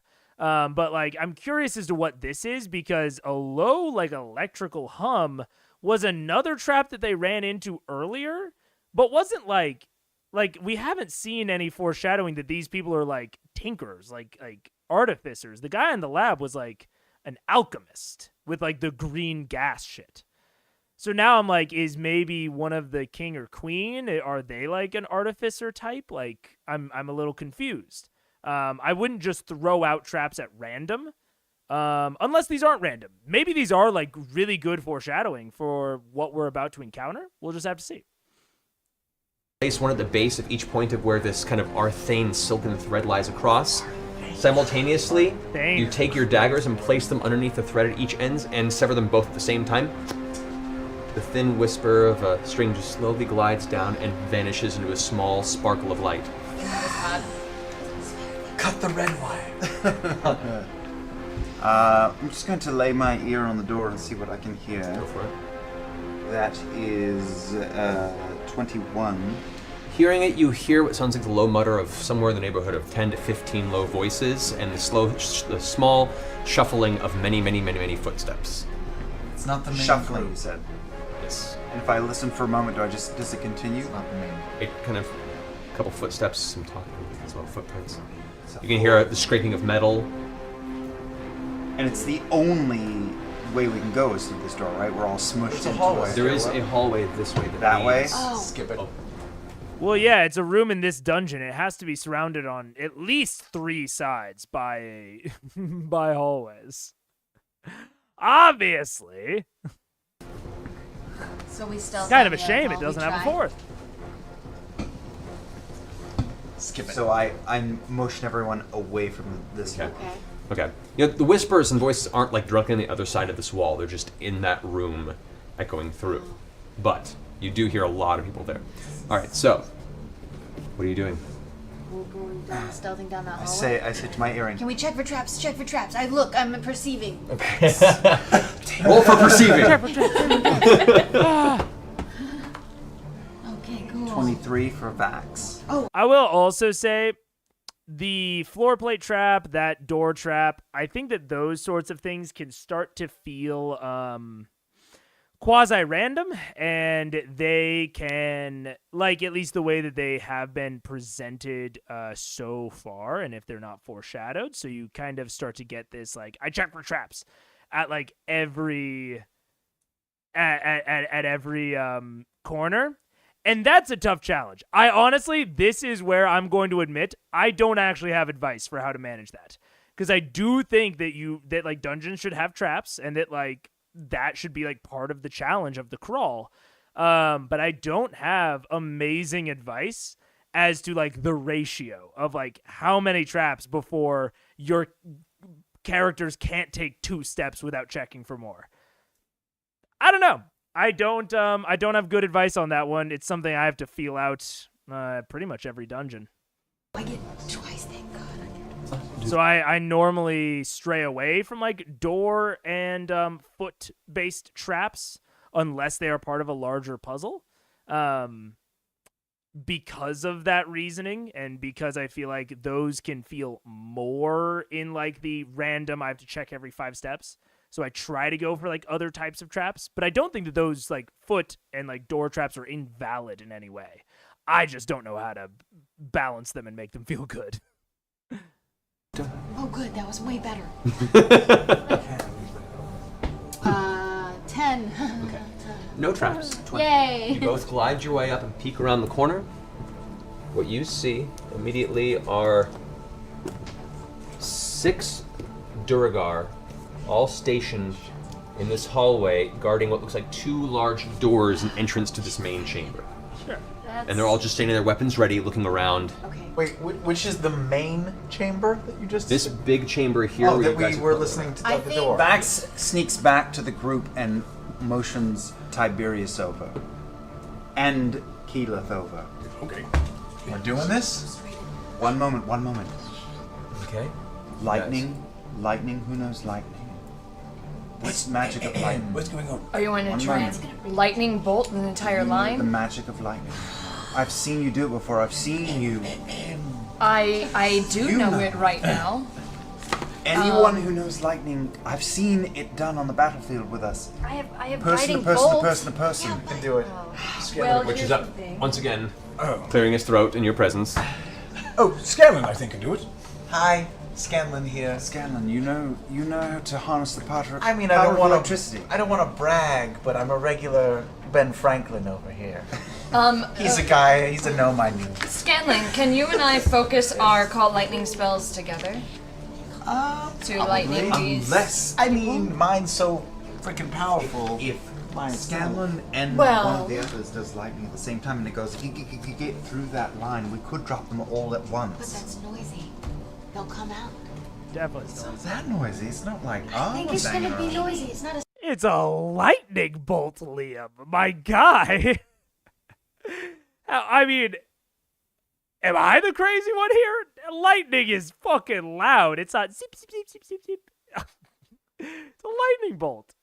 And also, I don't know if one of them has Call Lightning and the other one has Lightning Bolt, but those are different.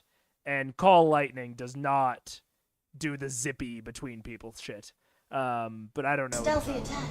It's a quick way to get rid of 6 people, though. It is quick. Is that what we need to do?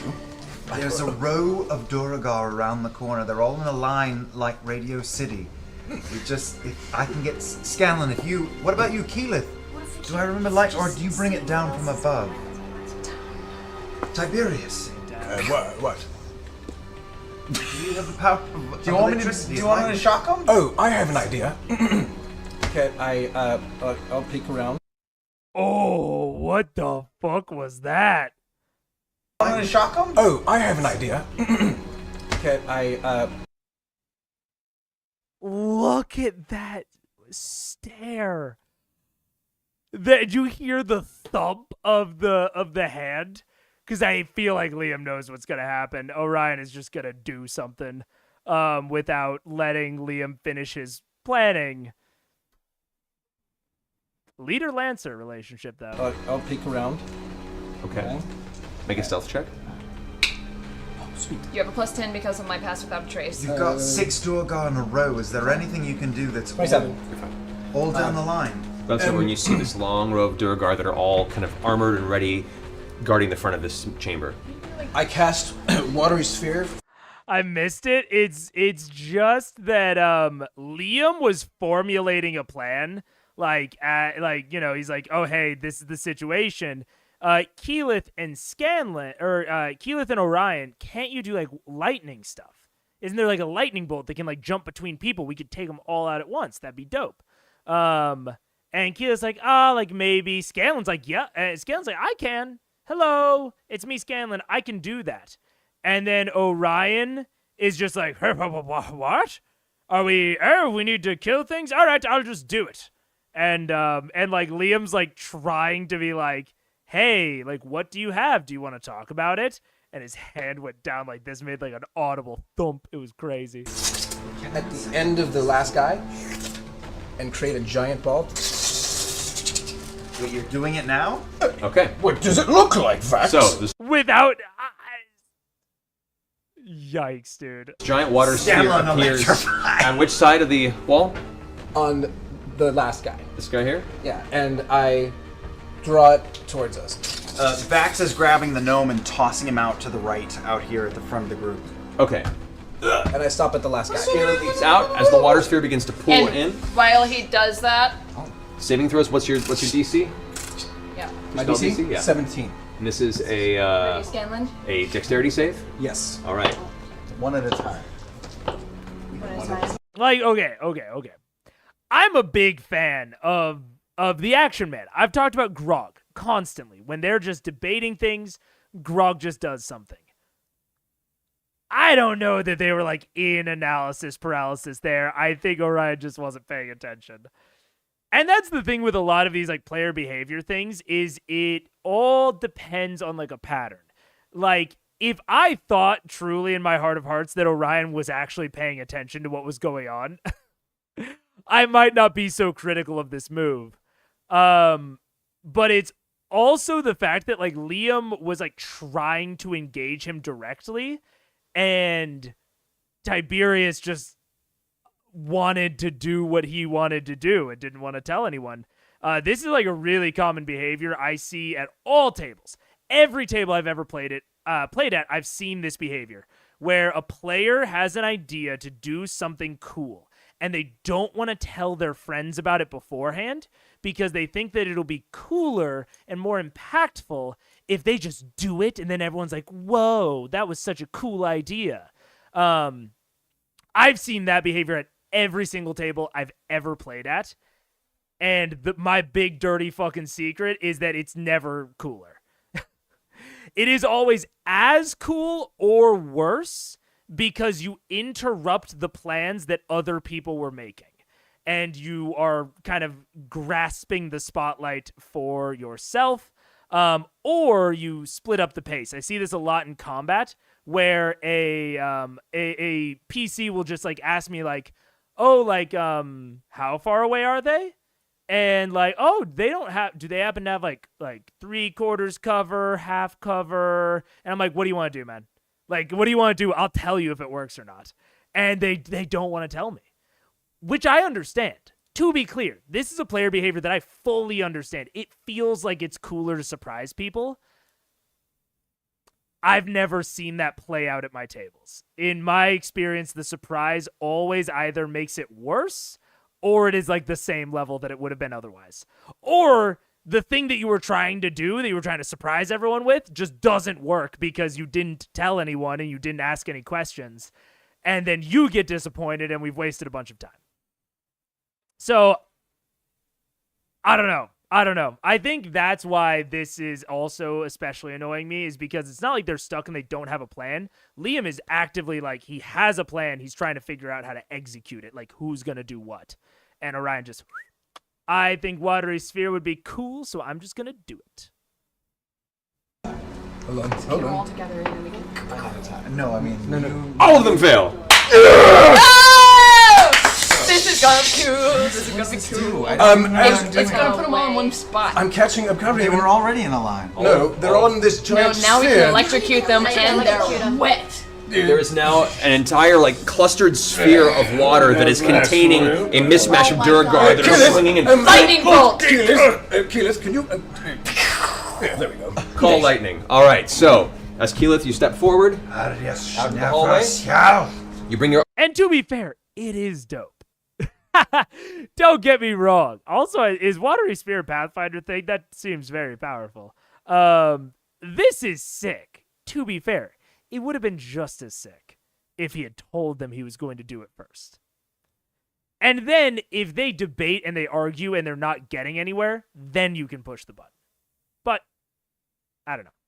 arm up, and there's this small cluster of dark clouds begin to form and swirl up in the top of the 20-foot hallway. As it swirls, you bring your arm downward, and there's a sudden crack of thunder, a loud blasting sound that echoes through the hallway. As the lightning strikes down in the center of the sphere, you see the water itself burst as the actual cacophonous blast of the lightning kind of loosely shakes up the aquatic sphere. However, go ahead and roll damage. Do I get any more damage? You do an additional 2 dice of damage to each one of the Duragar because they are contained in the water. Yeah! So 5d10. Correct. Woo! Wow. Do I roll for each one? D10? You just roll once, and that's across the board for all of them. D10, right? And they are at a disadvantage the same there because they are in the sphere. Oh, and they're at a disadvantage? Yeah. Yeah, because I'm like holding them up. Alright. It's really funny because 2 of them roll 20s in a row, but they're at disadvantage. Nice, not too shabby. No, Watery Sphere is a D&D spell. It's just 4th level. Interesting. How far can it? As an action, you can move the sphere if it moves over a pit. You can ram sphere, forcing them to make the saving throw. Shit. I was not aware of this spell. It's a good fucking spell. So we have 10, 19, plus 18, bringing it to 28, plus 3, 31, plus 1, 32. Okay, so the sphere explodes. The actual stone on the ground, you can feel shake. To be fair, now I'm just looking for reasons to... I'm being a little rules lawyery right now. It's cool, I would let it slide, but it can only fit 4. But this is me being pedantic at this point. I'm looking for a reason to be mad. And shudder with the impact of the, Which is the not lightning becoming. storm. All but one of the Duragar are blown apart and scattered across the wall, Akira style, just against the walls. All but one? Clumps. Well, one of them is still in the center of the sphere, now looking charred and burnt and eyes wide open with anger and frustration. Scanlan, go! I say, you ugly. You ugly. Your mama says you ugly. You ugly. You ugly. Your mama says you ugly. And I cast vicious mockery on him. Save them spell slots. Okay. Not much damage. Rolled a 14 versus the DC, which I think is 19. All right, how much damage did you do? Just 5. How much did you do? The total? 32 total. After that. Okay. Plus so 5. Somebody dies. hold on. So, as the Duragar is currently held aloft in this aquatic sphere, half charred and burnt with pieces of his friends floating in the water around him, he hears through this kind of warbling sound, "You ugly, you ugly." And he sees everyone kind of step out in the hallway clapping with you, and he kind of looks around at himself, looks at his situation, and eventually just gives up and takes a big old gulp of water and drowns inside the aquatic sphere. Yes. I shamed him to death. God. What a terrible way to die. Good news is, you guys royally screwed over 6 Duragar, one of which you shamed him to death. You have definitely, however, announced Made your a bunch presence of at noise. all. Run back and go through the back. Let's do it now. Spanks Tiberius on the tail. And says, get ready to deity. I guess I get on my back, and I piggyback him. Is this the chamber? Oh, I You gotta get up transform? there.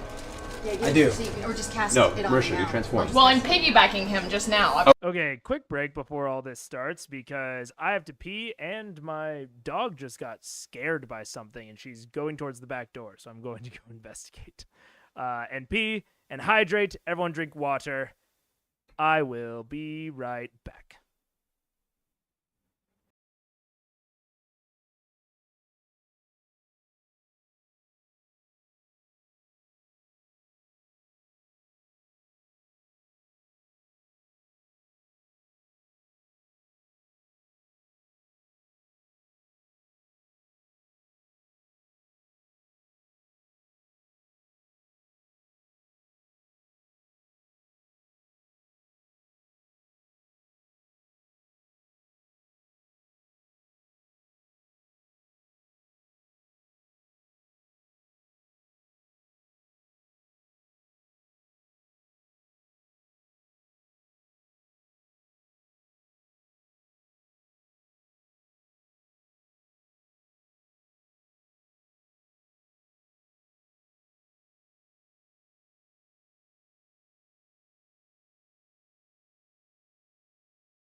What up? I'm back. How was your guys' peas? How was your guys' water? We're all here. We're back. Let's go.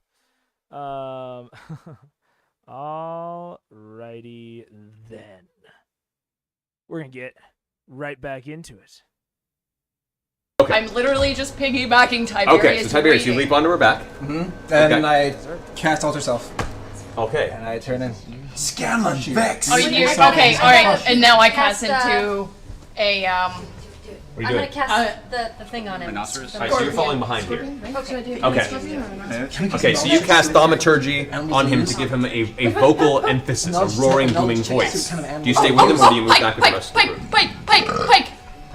What kind of animal would this god use? Do you know, like, what kind of animal the Durgar would Roll worship? religion check. Do you know? Religion check. Yeah. John, do not speak so truthfully. I mean, look, I'm not gonna harp on it anymore. I took my break, I cooled down, I took some breaths. I'm not an angry map maker at the moment. I'm chill. But I would just say that I think this is what happens when the PCs feel too safe. Is like this sort of level of activity should be for towns when they can like go and frolic around in like relative safety and they can all go do whatever the fuck they want. Like there should not be this very intense goal with this severe lack of threat. This is why the Underdark arc is a slog. I'm sure he learns. I have full faith that Matt that Matt ramps it up eventually. But yeah. Whew. What kind of animals you might like? You know, like how, you know, animals. Even like, okay, if we're talking about, right, like I talked when I was talking about the episode 5, and I was talking about how like something interesting, they should find or encounter something interesting every 2.5 to 3 hours. Something that would be worth telling a missing player about. I don't think that they've hit that in this dungeon at all. Really. I mean, they found Lady Kima last episode, no? So, like, Lady Kima, you know, huge. That whole drama, very interesting, very big for episode 6.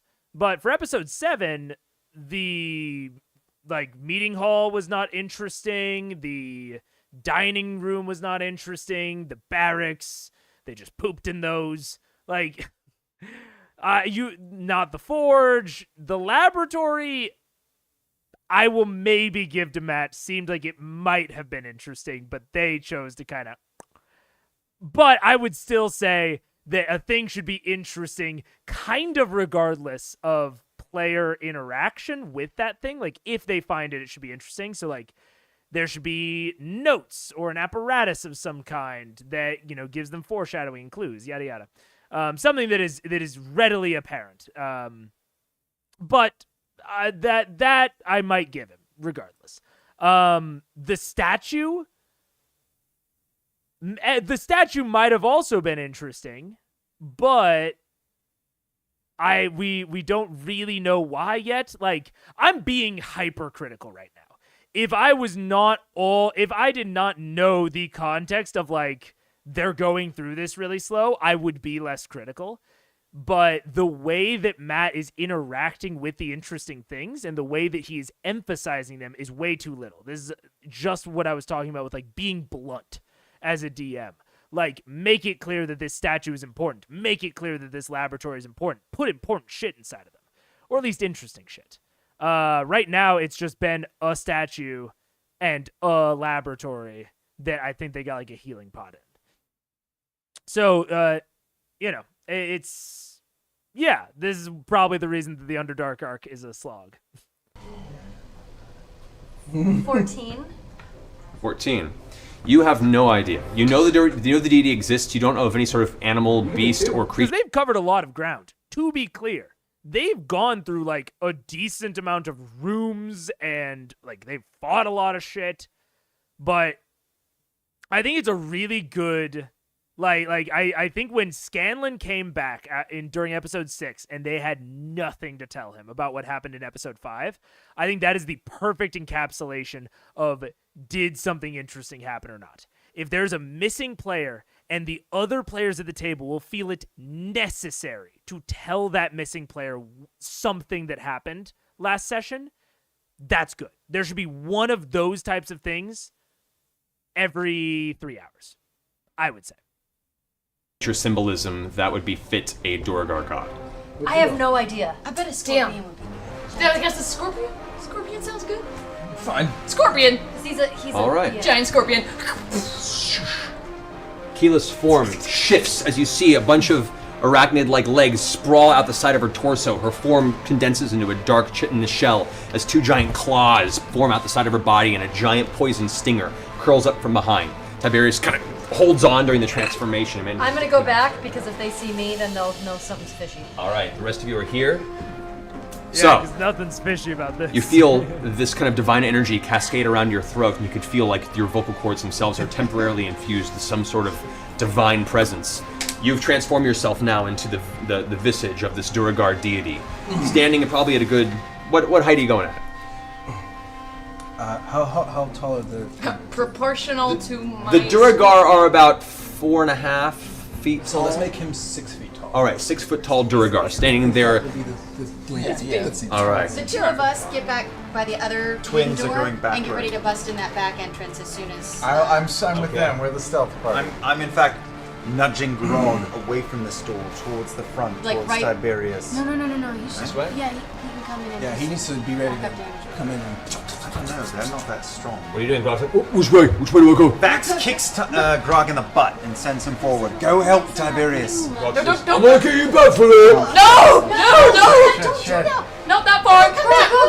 Come back, as if they see him. Dude, stay in the corner, Grog. Not at the door. Wait till I say, help me, and then come kill everything. Yeah, he looks like he's listening. Mostly.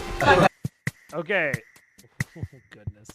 This is good to know that the stage that I was having just ended, so I guess the stage has an idle timer.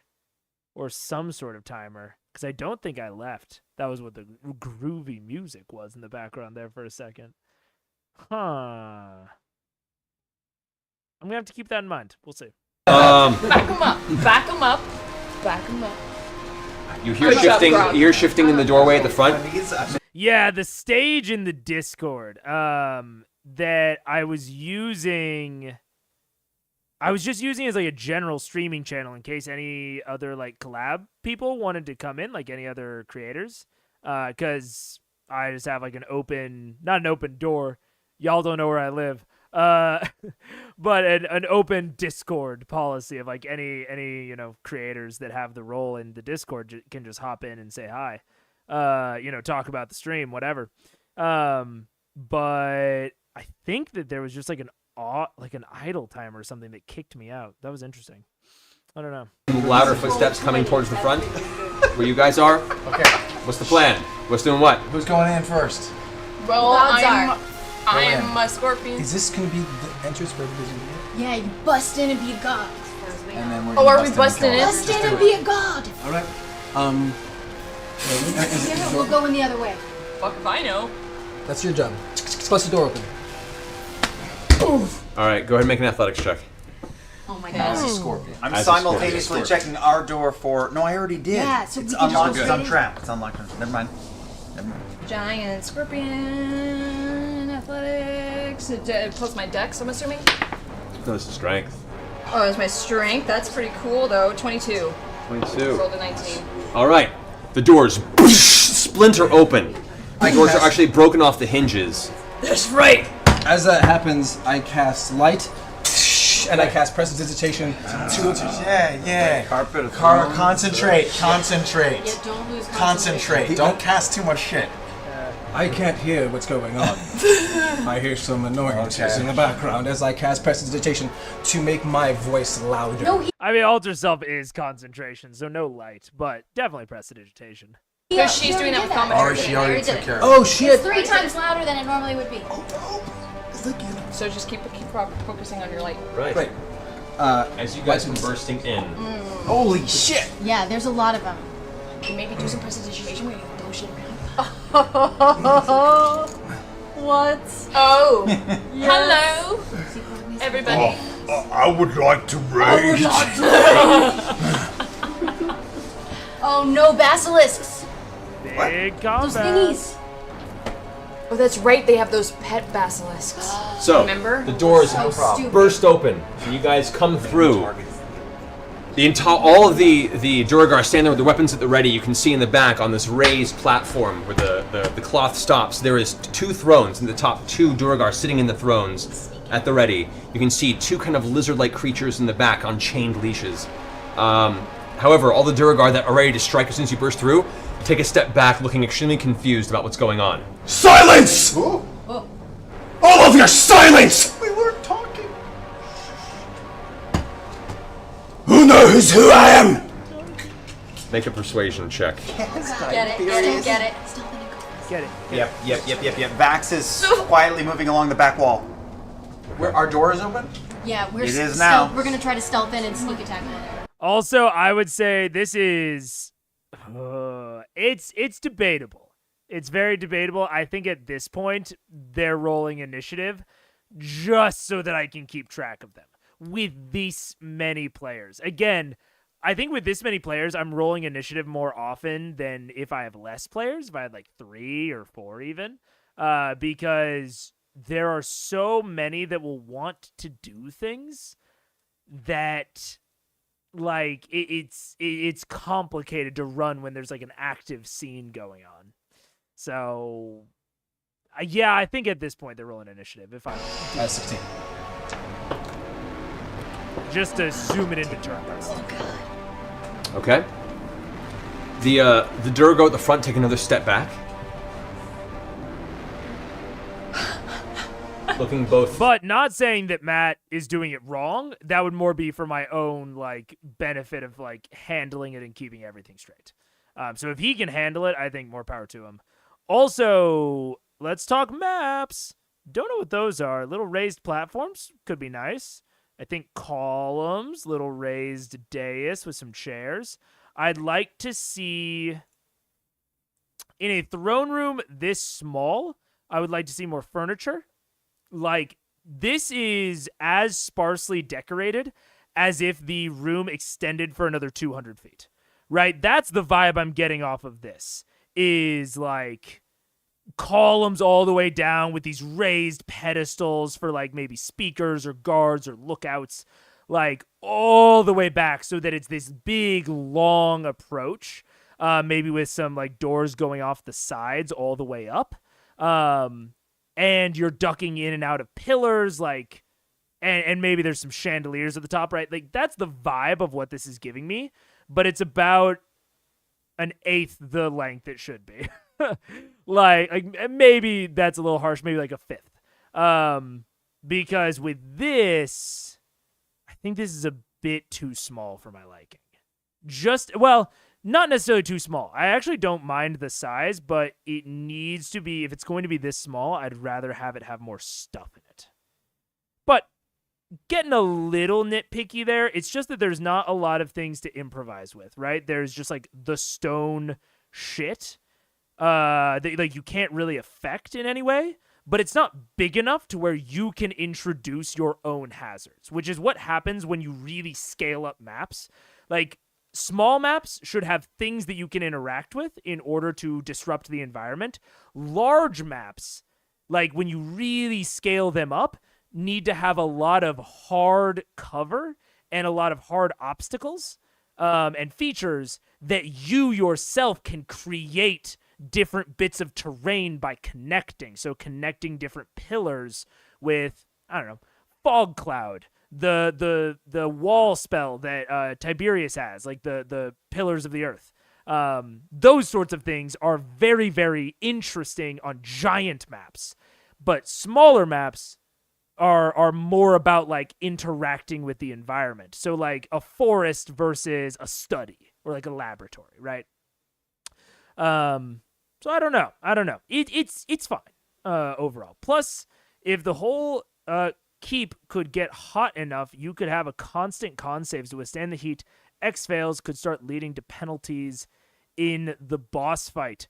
Totally.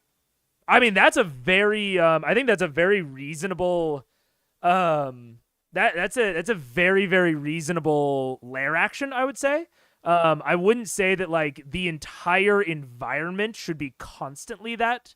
Like, your entire dungeon should not be like constantly challenging and constantly like oppressive. But having that be able to turn on that oppression with like a lair action by saying like turn off the dampeners or like release the blah blah blah and like flip a switch and then it gets hot. Love that. First message, D&D pop into chat, but was saying heat vents in front of doors could tie into the lava idea. Steam burns are much more scary. Totally. Yeah. I mean, I think that like the steam vents, I mean, we've kind of created a whole other dungeon at this point. But yeah, I think that for that dungeon where we have that consistent lava trap, you could do so much with like the steam and the heat and the burns. Like, you could make the entire all of the traps in the dungeon could just be variations on that core idea. So instead of having like a lightning trap here or like this like door trap there, it's just varying like steam vents, hot areas, like furnaces, flames, like everything fits the theme of the Ember Horde. And if you want this room to be sparse, if you want it to be this small and be this sparse, just give me some more things I can do. Like, give me some things hanging from the ceiling. Give me some interesting things on the wall.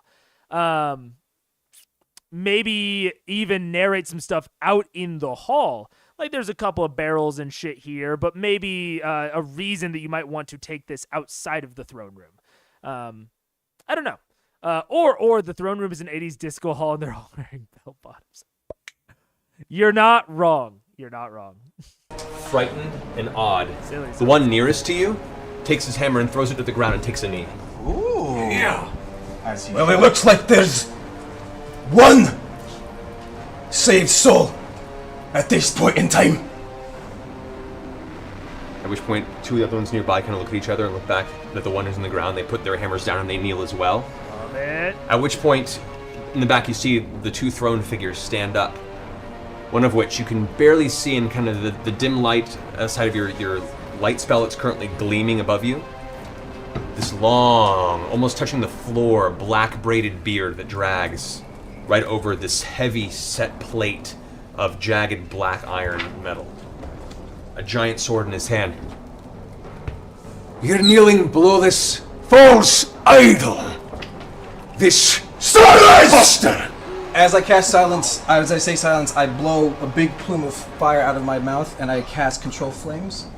And So the light. I don't cast control flames. I just do the fireball. I just do the fireball for effect. I don't do control because that's a concentration spell. Yes. All right. So you do the fireball. Where are you casting fireball? Sure. Or just Just doing a plume of flame. Roll intimidation check. You guys, what are you doing right now? I'm moving along the back wall. 18. I want that illithid. Okay. Make a stealth check. Yeah. Who else is going in there with him? I go in and stand at the wall, like next to the door. 32. Okay. Your stealth roll.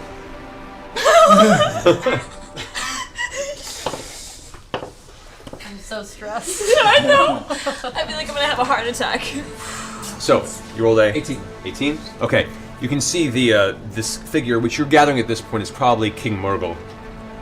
Still holding his sword aloft, looks back towards his wife, who's sitting in the throne next to him, or is just standing up and kind of confused. That's right, boy. I am Laduga. You know.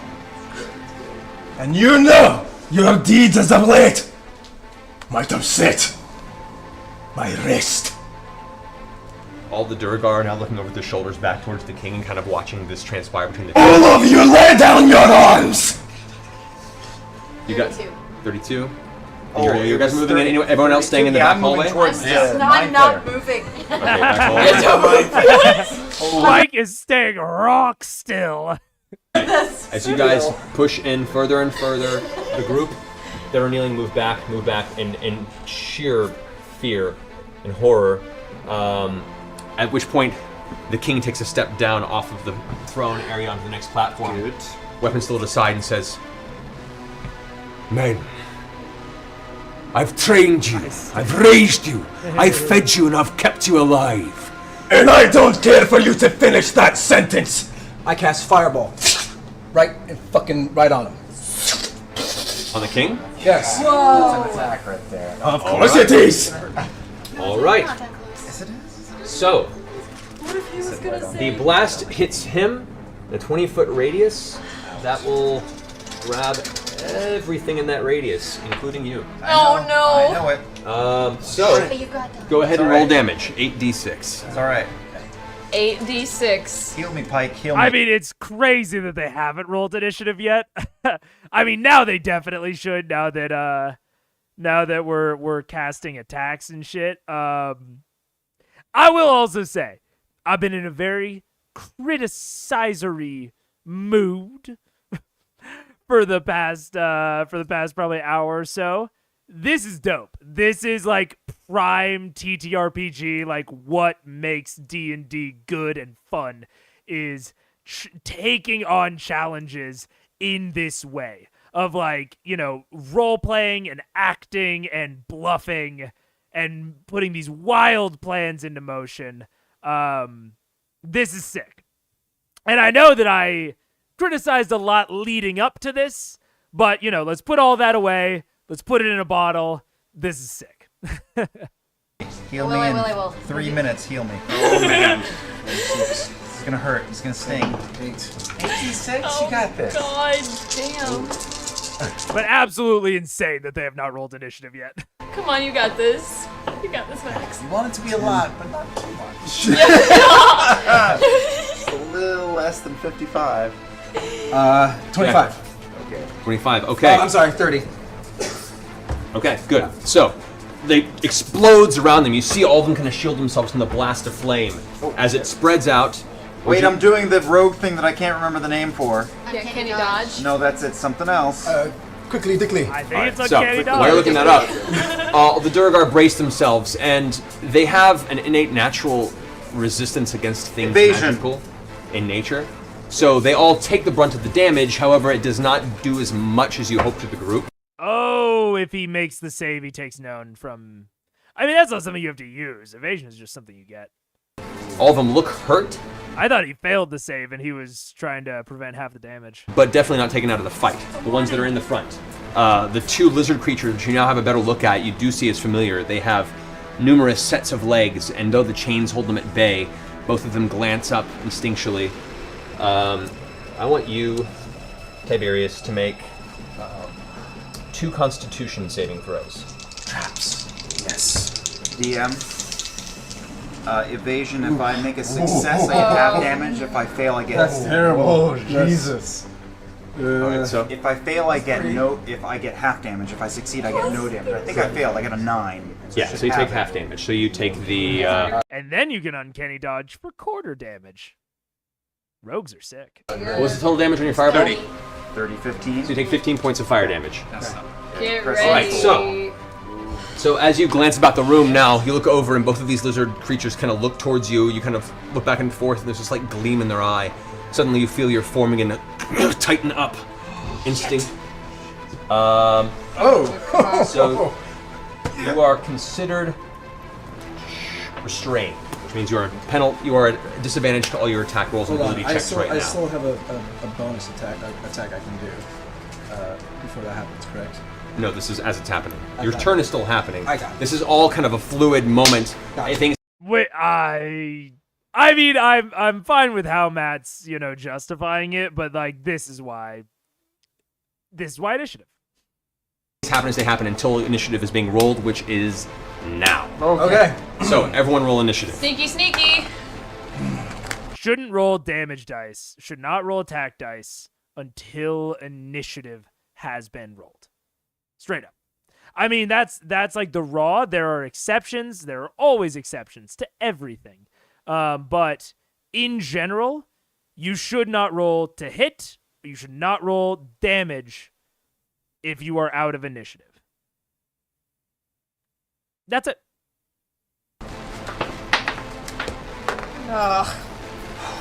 Break.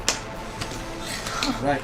Nice. Good number. You can roll saving throws for traps, but time for 1.5? Yeah. Dice. I know. We're on normal at the moment, John. All right, so 25 to 20. Natural 20. What's your Nothing. What's my thing for dex? Okay. Oh, for dex. You add your dex to your initiative. That's nothing. Okay. So 25, 21? 23. 23? 21. All right, all right. Yeah. Sneak attack. No All wonder right, it felt so long. You thought we were at 1.25. 20 to 15? 17.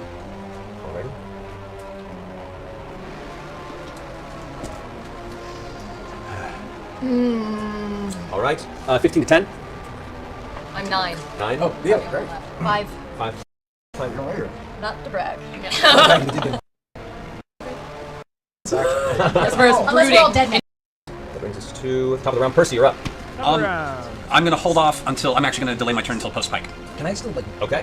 yell out shit while it's happening? Or that's not my turn? He's loud. I mean, you can yell out like one thing while other I'm things loud happen. and I've got range, so I'm gonna let the room fill, and then Delaying your turn is a really common thing that I have allowed at my tables. I do want to make it clear. Delaying your turn is homebrew. That's not a thing. You can set up a reaction trigger as an action on your turn to say, if this thing happens, I will then do this. And like the thing that you will do can be like an action, like a normal action. But delaying your turn is not a thing. Because when that happens, that eats up your reaction, and you also can't do bonus action stuff. So I have allowed delaying my turn at the table, but the homebrew that I used, which I don't know if I would use again, it was interesting at the table that I used it at, was when you delayed your turn, it changed your initiative. So if you wanted to delay your turn, you could, and sometimes enemies would in as well, but it would lower you in the initiative order to like wherever you were delaying. So it was an interesting mechanic, but yeah. I'm gonna come in and get some. Pussy at the bottom. While this is all going down, I'm gonna yell. Those who want to live, throw down your arms! That's what I do. Okay. While this is all going down. Doesn't bring us to the top. Back to you. Okay, I use my bonus action to click my Boots of Haste together, and I tap dance over to the Illithid, and I'm going to use 2 daggers to stab him in his eyeballs. Okay. Beautiful. He hasn't gone yet. That's an assassin crit. Let's go. First one hits. It's 18 plus... Critical because he does not see you and has not acted yet this combat. Yes, it is. So I just take my keen dagger, and I shove it in his eyeball to 1d4. It's 2 plus... I feel like I'm gonna have a heart attack. We're gonna be fine. It's nothing we can't handle. 14. Nothing we can't handle. 19, 28 plus 30, 36 is the first dagger into his eyeball. Okay. Second dagger also hits for a little less for 7 points of fire damage in his other eyeball. All right, got you. So the first one actually jams into one of its eyes, and it didn't even seeing you. It recoils back, slapping your hand back out of the way. The other dagger strikes and just gleans off of its shoulder. However, it just turns around with its other eye at you, and it definitely knows you're there. Oh, no. Okay, I like to circulate my hands to kind of carve out the eyeball area. No, it pushed you off. Yeah, okay. It's all right. All right, that brings us to... Wow, only 36? Is that 36 total? That's crazy. That's very low. Isn't it? Because let's see, sneak attack's doing 5d6. That's 3.5 times 5, so that's 15 or 17.5. I mean, maybe that isn't that low. That's crazy. That feels low. I don't know. Okay. I would like to go to a whorehouse. And Grog's going to go ahead and take his axe with a chain on it and throw it towards the first Duergar he sees, which is right here. Throws it. All right, that is a... It's going to miss. Roll a 4. It swings past. He's going to make an athletics check to see if he can bring it back. That he succeeds. So he throws the axe. It swings past the Duergar, clings onto the ground using his chain. He yanks it back, catches it in his hand. His turn is spent, however. Next up, Scanlan. I step into the room, lining myself up with those 2 pig creature beast things in a line. Yeah. Can I also catch... I love stuff that fucks with initiative. I think the reason that a lot of people are afraid to make either magic items or subclasses, etc., that mess with initiative is because so many people use homebrew initiative. So they use things like, I don't know, Greyhawk, or me and Sam talked about one really early on. We talked about an alternate initiative. There are all sorts of dynamic initiatives. And most of the time, those features do not map on to those types of initiatives well. But I think the D&D initiative is fine, and I don't mind using it. And I think that things that mess with that initiative are very cool. So that sounds very, very cool. The king or no? Nah, it's a line. Has to go straight. Going for the guys. I don't want to scald you. You're already hurting. I'm gonna go straight across the piggies. And I made a magic item really early on that was a pair of rings that allowed the wielders to swap their initiative once per combat. Was not very good, I would say. Did not make that much of an impact. But when it did make an impact, it was very cool. When it did. Yeah, and they could play like most of the combat and then swap it at like the very end. It was a fun magic item. make them skew with lightning. All right. At the start of your turn. Oh shit! There's a trap. No, at the start of your turn, you come up and the creature looks over and you guys make eye contact. You aren't averting your gaze. Go ahead and make Constitution. I didn't do this. I thought about it after the campaign ended. The magic items were not attuned, so it was just if you were like wearing them. And I've always thought I've always thought that I should have like set it up for them or like foreshadowed or give them a clue or something. that they could swap it with like an enemy. Like if they had like thrown the ring and like an enemy had like reaction caught it, I would have let them swap initiatives. I think that would have been a really fun moment if they had done that. But I thought about it after the campaign was already over. But I like cool, simple stuff like that. Saving throw. Come on, Scanlan, you lucky motherfucker. Where's my D20. There it is. There you go. Roll high. 17 plus what? Plus your Constitution modifier. 19. Yes. All right. So as it glances over at you, there's a shine in its eye, and you feel all of a sudden your form for a second tense, and you shrug off the effect, untouched by it. Now, go ahead and take your turn. Good poop. I cast lightning on the two beasts in a straight line. Okay, so you pull back and you unleash a lightning bolt, goes streaking across the room. If I can get the king, I can. Unfortunately, it's just out of the line, Ray, but it does streak across and blast both of these now visibly basilisks in front of you. First? No, you hit automatically. Just go ahead and roll damage. Oh, sweet dice rolls. Let it rain. Let it rain, d6s from the sky. 29. 29. One fails the saving throw, one makes it. Oh, nice. So 29 damage to one, and that will be 14 to the other. And then for bonus action, I inspire. This one here is the full one to it. That one half. I inspire Vax with a little ditty. All right. I want to sing a song of inspiration, of inspiration. All right, and then Scanlan's turn. King Muradin's turn now. King Muradin. King Muradin is going to. He sees this blast of lightning streak past now, as it blasts just barely passing in front of it, hitting both of his pet basilisks. Now seeing that there's like a full army between himself and the current intruders, one of which is visibly stiffening, he glances over at this tiny gnome individual that now gave loose to this bolt of energy, grabs his blade with both hands and goes running towards you with an angry, but he uses a bonus action quickly to pull out a vial, pop a cork, chug it, shatter the glass on the ground. As he does, you can see his arms actually billow and grow extremely strong and thick with muscle. What color was the vial? This was a purplish in color. Damn it. Lol. Bonus action potions. Where's frickin' Nico at? I'm a drinking potions is an action truther. I don't vibe with the potion bonus action stuff. He then runs forward. What if you just like? But I truly think that is very like table dependent. Like whatever you want, whatever you like. That's one particular homebrew of like the bonus action potions that I just don't. I don't like. If one of my players really wanted it, I would consider it, but. Nah. Just a little taste. Yeah, just and it's going to take now, his turn swinging at Scanlan. As he does, I sing, "Dodge that sexy attack, go white boy." I sing my what is it called? Cutting words? No, yes. Yes, cutting words. Cutting words, and I try to distract him as he's attacking me. Okay, so he gets a... What is it, a D8? A D8 off of his first attack. 5. 5, okay. Well, he rolled a 20, which brings it down, or a total 20, brings it down to 15. What's your armor class? 14. Oh! Second strike is a 13. Third strike is... Yeah, it's a really common rule, SSH. I just am not into it. Yeah, I don't know. I've never played at a table where that was the case, and I just I don't. I mean, I will say I have a so when it comes to homebrew, rules like that, this kind of goes into the short rest conversation as well. If there are classes and class features that already do the thing that we are homebrewing that everyone can now do, I need really good justification as to why. So in this particular case, this is like straight up stepping on the thief subclass.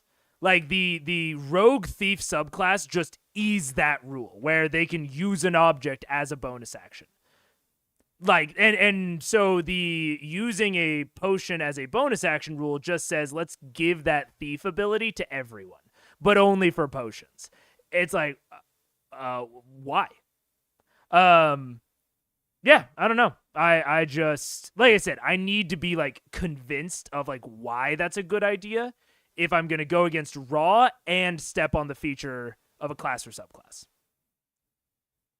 A 12. Wow, he just can't hit all this turn. But however, the one strike he does get on you, the sword comes down, streaks across the front of you, and as you're finishing your last final note of that song, you take 18 points of slashing damage. Okay. No. Where are you at? I'm fine. Where are you at? I'm fine. I got more than him. That ends his turn. This brings us back to Vex. That's me. Yep. I cast Hunter's Mark. Actually, I just transfer it because the other one died. I transfer it to the king. Okay. King and then I cast, first I want to move Trinket over, and oh no, I can only move Trinket. Okay, first I'm going to cast Conjure Barrage at, it's a 60-foot cone. So I want to see how many of them I can get. You can. Nice. You can get. It'll get everybody. Yeah. Can I angle it so I don't hit my buddies and just hit like? You can angle it in a way that will. If you want to get the king in it, you're gonna hit these two here. It's okay. Yeah. Okay. Angrog. All right, I'll hit him. It's the price of Okay, so you'll be able to hit everything in that row. Awesome. So go for it. Go ahead and how's it affect on that one? That is I roll 3d8. All right, so go ahead and roll 3d8. Yeah. So many hit points. I know. That was on a corner. Okay, roll again. So many hit points. Oh, good. 17. 17. Okay, and what's the effect of the spell? Like, what do they roll against? They roll a dexterity saving throw. Dexterity saving throw.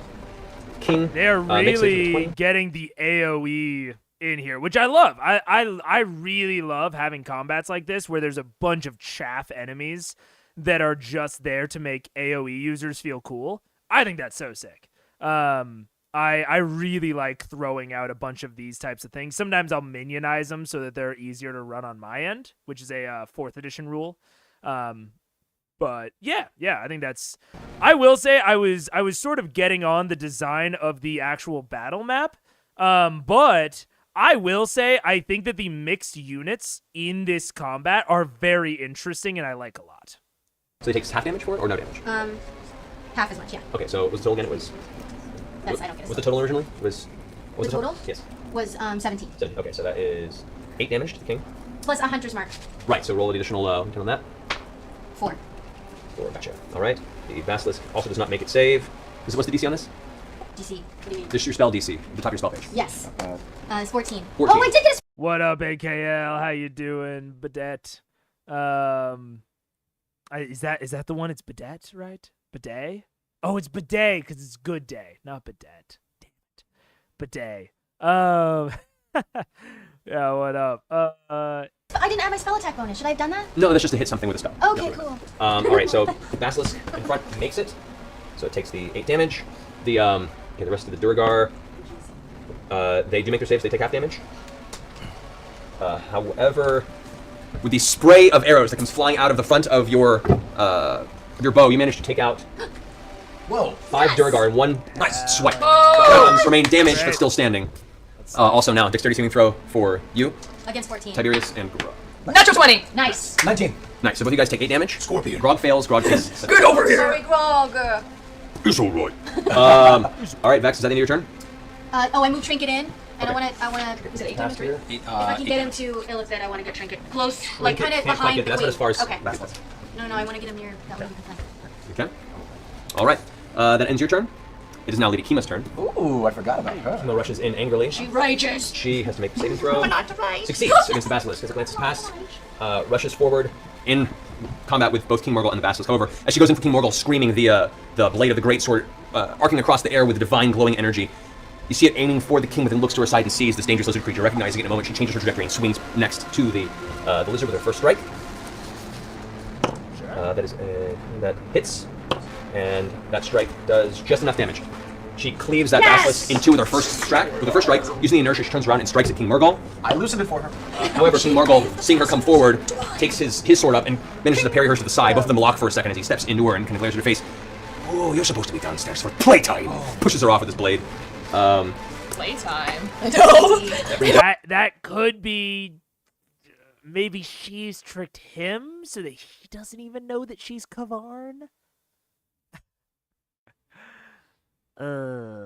My theory is falling apart before my very eyes. Ladies are like, ew. That brings us to Queen Ulara's turn. Queen Ulara is now standing over there with trinket towards her back. As she instinctually does this, she reaches up, places her hand on the front of her robes. And you see this Durgar woman with kind of long reddish hair that's just let flow to about the back of just the small of her back. She stands up out of the throne. As she puts her hand on her chest, her form shimmers, much like you saw earlier on Tiberius in your earlier battle. She moves back to there. As she does that, I try to counterspell it. As a reaction? Yep. Okay. So let's go ahead and do the contested roll. Contested roll. Ooh, it's like rock paper scissors. That was almost the name of this show. Contested roll. Not as catchy. Let's see. Counterspell. DC equals 10 plus the spell's level. Okay. So DC is 12. Go ahead and roll back. DC is 13. It's a third level spell, right? Blur's second level. Oh, I thought. Okay. Yes. So counterspell. Go ahead and. Oh, time to go. Casting spell. If the creature is casting a spell. Third level lower, it fails and has no effect. I'm trying to learn how to counterspell. Yeah, it just counters it entirely. So her form begins to shimmer for a second. All of a sudden, Tiberius, your attempt to go ahead and counter the spell, that burst of energy you're trying to put through, the blur vanishes. She looks back at you. What do you think you're doing, lad? The Kavima truth is out there. I still have a theory that Kima is playing like this weird long game and she has like made herself a prisoner in order to get goodwill with these guys for like the very long play. Again, if Kima dies off screen or in a way where we can't confirm her body, she's Kavard. I will hear nothing else of it, and I can assign everything else away through a mix of like disguised self and deception. Like if she dies and we do not burn her body, the party does not burn their body themselves, she's Kavard. I'm just saying. And even then, maybe it was a simulacrum. Still trying to do that. I'm in that form still. So with her sorcery points expended, on that quick cast, she turns around for her main action, puts out her fingers, and you see these blasts of blue energy begin to rocket out from her fingertips across the room in what is a chain lightning. Oh, boys. So, Okay, she's magic. so this will be towards, actually this will be towards you, Vex, Kima, and Stan. I know. All right. Did you say Vex or Vax? Vax, right? Yeah, Vex and Vax, both Vex and Vax. Yes. Wait, you're all the way You're over all the way there. over somewhere else, right? Over there, yeah. Oh man. Chain lightning, man. Hate's a bitch. All right. Who's getting hit? Are we getting hit? No, they're getting hit. All right, so Vax, go ahead and make a dexterity saving throw. Xbox. Not good. 7, all right. Can I use evasion? I gave you some dice. Uncanny dodge or evasion? I gave you some dice. You did give me some dice. It's not going to be enough, though. So now I'm at 13, but can I use evasion or uncanny dodge? Evasion is for area effects. Uncanny dodge is... We've already used one. I mean, okay. This is just rules clarifier out there for anyone who doesn't know. Evasion is always active. It does not require your reaction. Once you have evasion, you are always evading. Uncanny dodge is a reaction because you can only do it once per round. So you can only uncanny dodge against one damage source. That's the reason that it's a reaction. Evasion is just a passive buff. For the area effect, that one reduces the damage. Alright, uncanny dodge. Okay, so you're reducing the damage by half? Yeah. Okay, so instead you take 18 points of lightning damage. Yeah. However, both Vex and Scanlan and Kima all have to make dexterity saving throws as well. She makes hers. Not great. Oh. 14. 14. I have no dexterity. Right. 16. 16, okay. So you took, was it 18 lightning damage you said? Oh, I didn't have any dexterity. I had a 9 for what I got, which means I'm at 22. Just your dexterity modifier? Yeah. 22? Yeah. Okay, then you would have taken half damage, made a quarter damage, so you take... I'm sorry, what? He rolled a 9, so he's at 22 with his dex modifier? No. What? So you took, was it 18 lightning damage you said? Oh, I didn't have any dexterity. I had a 9 for what I got, which means I'm at I add a 9 to what I got? 22. Just your dexterity modifier? Yeah. 22? Yeah. Okay, then you would have taken half damage, made a quarter damage, so you take half of that even. No. So keep that in mind when you make your dexterity saving throw. Yep. Alright, so... Oh, wait, a saving throw. Saving throw. Yes. 5 plus prof 4. Yeah. He has a prof 4 at this point? Yeah. Yeah. Did you bad. total how much damage? Yeah, dexterity saving 18 you took, right? Yeah, and then we halved it to 9. Right. 5. So 36 damage to Scanlan, and to Kima, and to you, Max. 36? 36 points of lightning damage. Holy moly! That ends her turn. Tiberius, you're up. So it's your turn now, as you're now on top of the scorpion still. It's okay. You're on top of me. I'm holding you. Cool. This is... They're still on the altar that's raised above and all that. You've got a problem down there, to be fair. Where we at? You've got the witch problem to deal What with. do you got, Tiberius? Quick, before you miss your turn. I shall miss nothing. See, I'm going to stay right where I'm at. all right. I'm going to snicker, and I will put out my hand and give my little ring a rub and let out a fireball from it, right where no one else but these buttholes will get hurt. All right, so I'd say probably a 20-foot radius around, put it out there. What is the common word for it? Buttholes, the official buttholes. So as you polish off the ring and release it, the bead of red energy streaks across, blasting the floor, the secondary explosion. Giant fireball just bursts into the room. Go ahead and roll damage on that.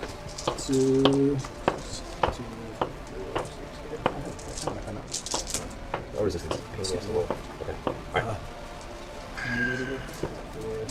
Terrible. How many count? Okay, well, we have all these twos. No, the I'll just recycle twos. my type. That's fine. These two should not be counted. Your turns are taking so long. 18.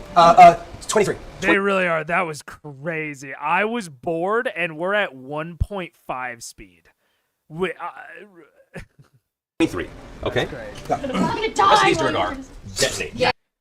I don't even know how long Pike's just been scrolling her phone, but this is one of the this is one of kind of the inherent issues with big combats. And I don't just mean like when you have a lot of PCs, when you have NPCs, enemy NPCs, minions, like little guys. That's why I use the minionizing rule from 4th edition, is to make minions easier to deal with. It's also why a lot of times I use average damage for enemy attacks, just because speeds up the pace of combat. Otherwise, you get people that are just scrolling Twitter. Now, this is an especially rough combat because there's like 3 NPCs he's controlling. There's like 3 or 4 that like are also being controlled by Matt on the enemy side. There's all of these minions. It's hard to keep the pace up, but you gotta. If you're a player, it is just your responsibility to like have your turn planned out, and to like make it as quick as possible. 23. 23. Okay. I'm gonna die. Recipes to regard. Detonate. Yeah. Just goes. The bodies go thrown against the walls and the various pillars in the room. There's 2 pillars over there. They're kind of holding the ceiling up. The rest of them just go thrown about the room. The queen takes a bit of the damage, but seems to shrug off most of it. I'm going to spend 2 social points. And I'm going to reach out my hand and I'm going to form an ice knife. And where is the queen actually? Right there. There. Very good. I'm going to throw the ice knife right there. Okay. Yes. Right there? Yes. All right. I will cast it for at level 2. All right. So you have to throw it at a target, though, right? Or you're just throwing it on the ground to do the radial. Okay, so you form the ice knife, you throw it, it streaks across, slams into the stone floor, and explodes, sending shards of ice out. Go ahead and roll damage. 86 because it's at level 2. Correct. Now. And you're going to throw... Good. 14 points of damage. Okay. This is a good example of something that Matt just did that I also generally do and agree with, which is if you are aiming something like an ice knife, where if you were trying to hit someone or something, you might have to roll to hit, and then it does kind of that secondary explosion effect. I generally rule it to where if you're just aiming for like a point on the floor, you can just hit it, especially to keep up the pace in combat, a little bit less rolling. Just have it like, okay, you hit it. Because the whole point of AC and everything is that they are dodging, they have armor, like there's a complex reason that they're not getting hit, that the floor does not have. Both succeed for half damage. Okay, so so 7 points of damage to each. All right. Got it. Cool. Did I enter your turn, Tiberius? Clarota, now. Clarota. How'd you like them apples? Clarota steps forward. On you. Seeing the other Mind Flayer there, steps past and decides to go into a contest of wills against it. Ooh, I like it. Contest of wills. Staring contest. Staring contest.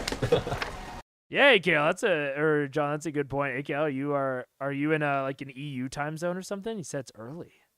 All right. This is intense. All right. Clarota is going to step forward and begin to intensely stare at. You can see that kind of the air itself seems to shimmer and push like a strange bubble shifting between the two of them at this connection point. Mind Flayer, now one-eyed and seeping liquid from the side of its face, glares back at him. Fails a saving throw. That's right, he does. This Mind Flayer suddenly diverts its attention away from Clarota and towards the queen. Ooh! Yes! Dominate. Tight. It's Clarota's turn. All right. Oh, like Paris. Welcome. Duergar. 3:53 a.m. Holy shit, AKL. Oh, get some sleep, man, if you need it. I don't know what your schedule is normally, but don't stay up on my account. Would go if they weren't all blasted to hell. That brings us to Keyleth. All right, I am going to go right for the king. You're coming for a ride, Tiberius. I'm going to make a straight line. I have a 40-foot movement. Pretty sure I can movement. All right, let's get him. Oh no, Tiberius fell off. What are you doing? There you go. Okay, I'm in melee? Yeah? Yes, you are. All right, I'm going to do my full 3 multi-attack. Okay. I am maniacally laughing. You are going to have a disadvantage on the tail attack because you have Tiberius on your back, and you're trying to make sure you don't hit him with your tail. Okay. So first 2 claw strikes. Sure. Okay. First one, probably not going to hit. 12. 12. No, does not hit. Second one, 16. Does not hit. Damn it. Oh no. Clink, clink off the armor. Third, Tail so the strike. same tail strike. 2, 10, nothing. Yeah, unfortunately, just his thick suit armor. You're hitting at him with giant scorpion claws. Nothing seems to be getting through. God, you're so heavy, Tiberius. God. You hear this clacking scorpion angling. Oh, the little balance is wonky. Mike, you're up. All right, time for some healing. So pull me in there. All right. I'm gonna do mass cure wounds. Ooh. Okay. Thank you. Level 5, which I think gives me 4d8 Okay. plus my spell ability Whoa. modifier. All right. Okay, so Damn. Get your heal on. 4d8 you would give. Get your heal on. so 20 points of healing for whoever. Oh, I'm sorry, Kale.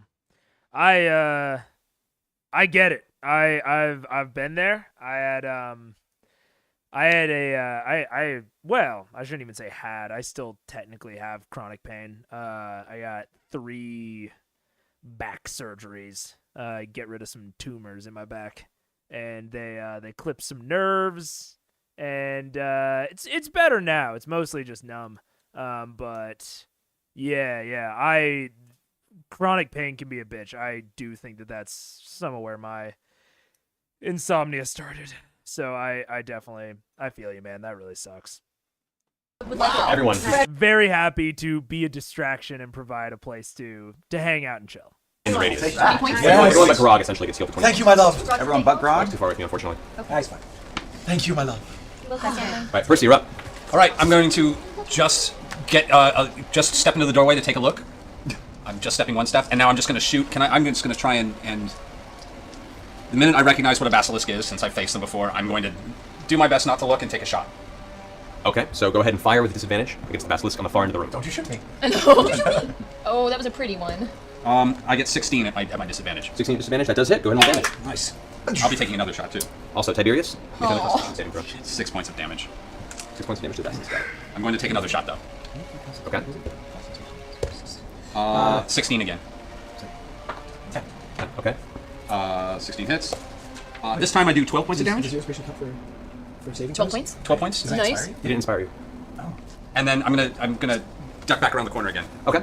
Cool. As you duck around the corner, you've gotten these strikes in, and as you finish your blows on the Duragar King Morgul in front of you, you hear this clinking sound as Tiberius' now fully stoned form falls off of the scorpion onto the ground beside you. He's stoned. Oh no. Did you turn to stone? Because the basilisk. We've dealt with this before. Yeah, we can fix Yeah, this. It's basilisk okay. blood. We can fix it. I think you pee on the body and it cures him. Can I can't. I have Like to a jellyfish sting. Let's try it and find out. Which The I'm also basilisk now pretty takes sure its does turn. not work Please, for no. jellyfish stings, by the way. Steps forward Everybody beyond keep the your edge. It's going to go ahead and it's going to be for Lady Kima. It's going to attempt to make it stare at her. Lady Kima. close your eyes. She's smart. She's closing her eyes. Lady Kima, who's currently in this blood frenzy against the king, unfortunately is not paying attention off the side. The basilisk gets a glance at her. She looks at the corner of her eye. She sees the movement over and has a hard time pushing through the stiffness as the gaze begins to take a clenching effect on her body. Oh, Oh. That'll be it for the basilisk. Yeah, thank you. Let's do that. Let's go there. Oh, waves. What's a Why is my waves? phone on? All right. So that brings us to the. I have no idea. Oof. Okay. I'm sorry, I can't help you with that, Baxalia. It's Mind Flayer, who is currently dominated. Yes. Oh. Flash forward and is going to attempt to make a tentacle grab attack against the queen. Queen Alara manages to dodge out of the way, seeing this coming, and just backhands it while taking a step back. Unfortunately, does not cling with the tentacle. That ends its action. And unfortunately, it didn't hit. Good. All right, next top, that brings us to Vax. I'm hasted. I'm going to try to go stealth again from where I am. Okay. I'm stealth. 17 to Yeah. 30. Yes, you are. Okay, I'm going to scuttle along the floor and leap on the back of the basilisk and try to stab it in the eye while looking at the ceiling. Well, at the start of your turn, Yeah. it's within 30 feet of you, and you can see it. Are you going to... Not look at it, no. Okay, so you're taking disadvantage to this attack. Okay. So you move behind, you're hidden. Which means that you don't have advantage from the stealth. So you would not get sneak attack, but that's all right. 15 for Still my get first attack. attack. Your first attack, that will not hit, unfortunately. Doesn't he have inspiration? And second time, 19 for the second time. That does hit, yes. Okay. Feel for the eye, stab it with a keen dagger for 11. Okay. I will say I do I don't have anything against it necessarily, but petrification, charming, like anything that has the opportunity to just remove a character from combat. Charm is a little bit better because at least they can break out of it, but like petrification is tough. Because like, I don't know. It's like once they fall to it, they're just done. It's very unlikely unless you've like foreshadowed it and they've like prepared the antidote ahead of time, so like someone's ready to administer it. It can be a little bit not degrading, but it can feel bad in some cases for the player. I definitely don't think that it's like off the table by any means. But it is one of those things that I try to handle with a soft touch. I don't think Matt's doing like a bad job. It's like a boss fight. It's one of the biggest fights in the first 7 episodes. I think it's totally reasonable for him to be petrified like this, but it should be used very sparingly. Got banished round 2 of a 3-hour boss fight, and the round was rolling +9 con saves. Yeah, it's I don't know. Yeah, it like those sorts of effects, banishment and petrification are probably the worst ones. Charming's on the lower end. But they can be a real kind of just sucky thing to play through. So I think you need a deft touch with them. I've heard peeing on them cures it is a good superstition for some minor spell effect or curse coming from an uneducated, gullible character. That is good.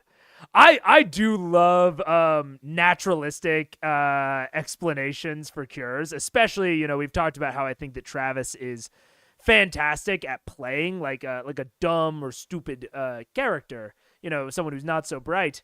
And it's really common that he will just misunderstand words, being like the tomb of foes, and he's like, why are all those foes in a book? It's like, no, not a tome, a tomb.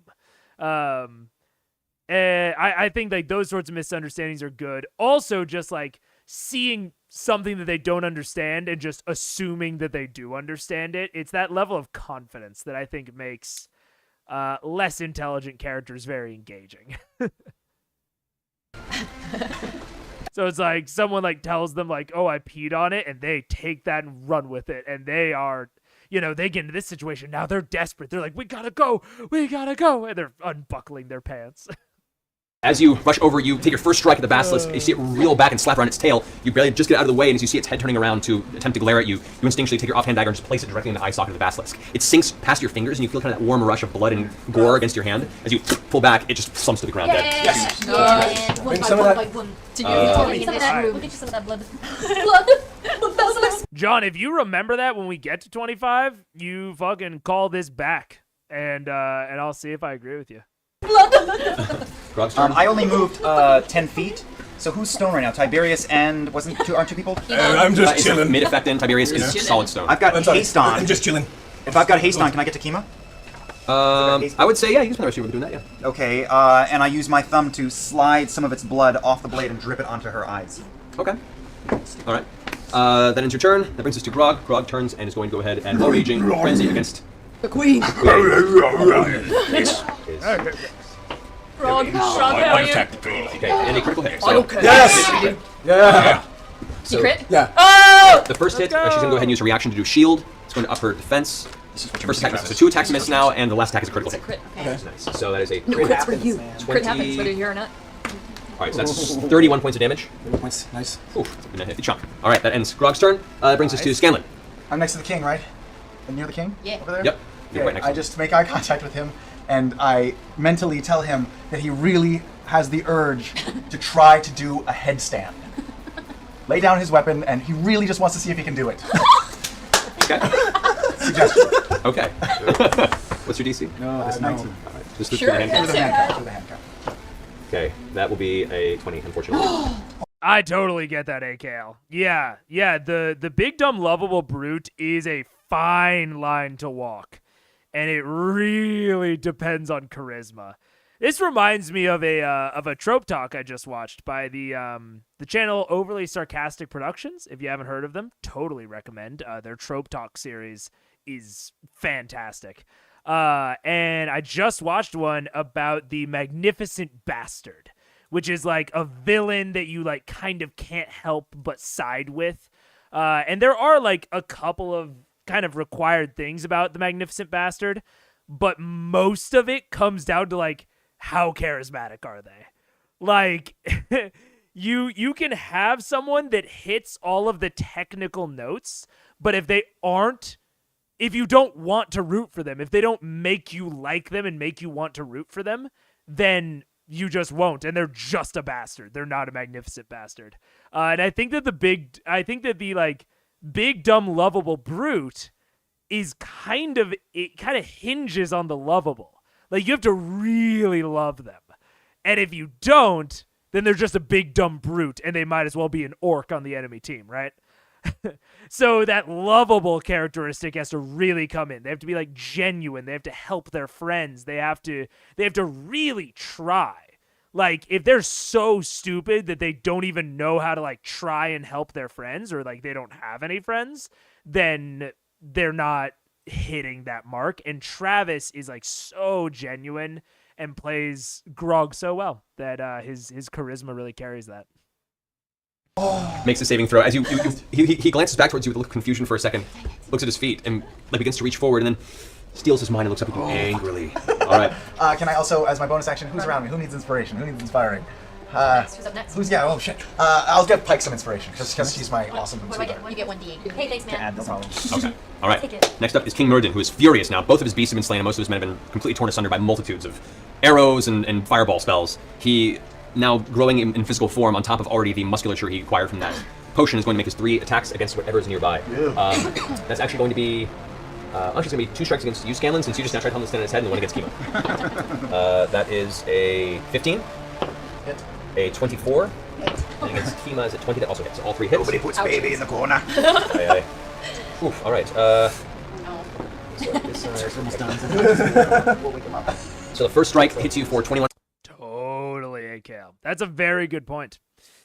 It can be very, very risky when, like I think that a lot of the really bad, dumb characters that I've seen just go down to like the her don't know what I'm doing, and gets like very uncomfortable.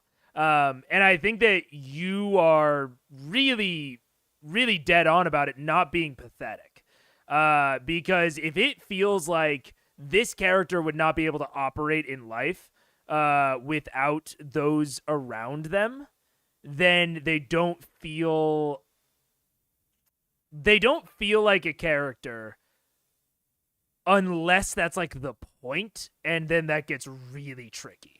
Like that gets very like you said, very close to ableist, and it can be really, really tricky. If you're trying to like, if you are legitimately like trying to play that, and like that's the point, I think it becomes difficult to do that in a respectable way. Like, yeah, I think that like Grog is like pretty, like he is confident, he is skilled. Like, it is very apparent that like Grog would be fine without the party. Like, he would survive. He manages their inventory. Like, he's not helpless. And that is a really big differentiator. 1 points of slashing damage. Still alive. The next one hits you for 23 points of slashing damage. No longer alive. No, you are. You're no longer alive? Are you unconscious? Scanlan falls unconscious on the ground from the 2 strikes of the king. The 3rd strike back towards Kima, who's currently seizing from the effect of the spell. She's restrained, so he has advantage. But she's got the basilic blood in her eyes. It was. There's a process. Sure, Skeletor. Yes, of course. You're the expert.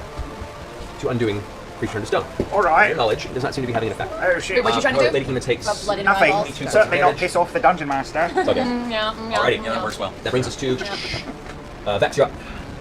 Oh, that's me. Every time. You're not. Okay, I'm gonna probably going to remove that comment, Skeletor. Nothing against you. It just feels weird to have it just hanging out in the chat. I don't know. It's not like bad, just kind of weird.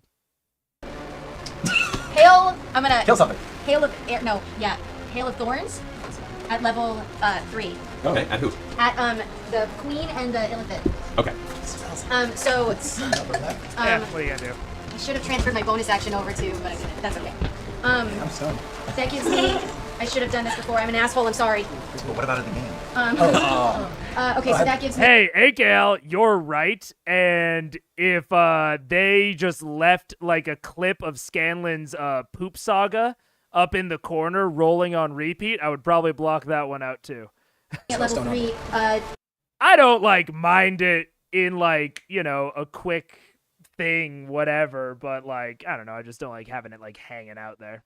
2d10. Additional damage to the arrow. Yes. It explodes around it, right? Yes. All right, so fire the arrow. So as your bonus action, you go and you grab one of the arrows out from the back. As you pull it back, you can see a bunch of these little thorns begin to grow and sprout from the actual shaft of the arrow. You release it, and as it does, it arcs across. Yes, natural 20. All right, go ahead and roll the roll the damage for the arrow and the damage for the spell, and all that doubles. Oh, awesome. And All that doubles is gold. Only shooting arrows. 26. No. Butthole. 8 plus 7 is 30. Yeah, all of it doubles. Is that The bonus at the end doesn't double, just the dice. Oh, so 36. 36 points. Plus 7? Or is that everything? That was a plus. Okay. Yeah, with plus 7, and then My second? and then it explodes. Yes, Right, and radius, yeah. and it does the dice damage, the 2d10. To everything within 5 feet. All right, so the mind flayer and Graw. Oh, right, yeah. I should have hit the mind flayer with that. No, so it. Grog will be fine. They have to make a dexterity saving throw. Alrighty. Graw does not make it, and the mind flayer does not make it. Yes. All right, cool. All right, second arrow you can fire now if Second you arrow, want I'm gonna fire from my flaming bow. I go one shot on that left. to. Okay. At her again. All right. Yes. And that's a 28. That hits. Yeah, man. And that's 9 plus a 10. Where's my 10? There we go. That's plus 2. 11. All right. You see like flames begin to burn up on the side of her rope, and she's looking really flustered and frustrated at this point. All right, that brings us to Kima's turn. No, she's made harder stuff. Kima currently is fighting this. Is going to go ahead and release all of her attacks against the king. Murgle is right in front of her. She has disadvantage on, unfortunately, she's restrained. She's going to make 2 attacks against him using Divine Smite, expending. Restrained only gives you disadvantage? Really? I believe it off the top of my head, but that seems generous. 3rd level spells. That's 3d8 extra damage to each strike. So the first one That is- hits. No. Both hit. No. All right. She's going to do it twice. Yeah, it just has disadvantage. Yeah, shit. That's going to be 6d8 additional damage. That's hot. Fair enough. Okay, so as Kima rears back, her first strike comes down and hits overhead into King Murgle's armor. As it does, it hits. The blade only goes about a few inches in, but then all of a sudden the blade heats up white hot and actually buries itself an additional 6 inches into his shoulder. He screams out in pain. Reaches up and grabs the blade, and as he does, his hand actually burns the process. She pulls the blade out, around, and swings it down again, sinking another 8 inches into the side of his torso. This time with a giant arc of white divine light into the side. He looks like he's starting to bleed out from 2 of the wounds really heavily. The king's looking a little rough. That ends Kima's turn. Kima's going to try and make a save. Again, it could always be an Eldritch Smite. Oh, I'm becoming less and less convinced on Kima Kavarn by the day. I was so convinced in episode 6. I was on that train. I thought I was so right. And this battle, it's getting a little iffy. Throw. Kima pulls the blade out. Oh no! Turns to stone herself. So He's still at like really high health too, King. What? He is? the king's looking a little rough. Okay, good. No, he's Stone. stone. Stone. All right, You never know. He might just start doing a headstand. the queen's turn. Oh no. The queen looks over at Grog in front of her, kind of frustratingly uses a bulk of sorcery points, puts her hand up towards him as he's.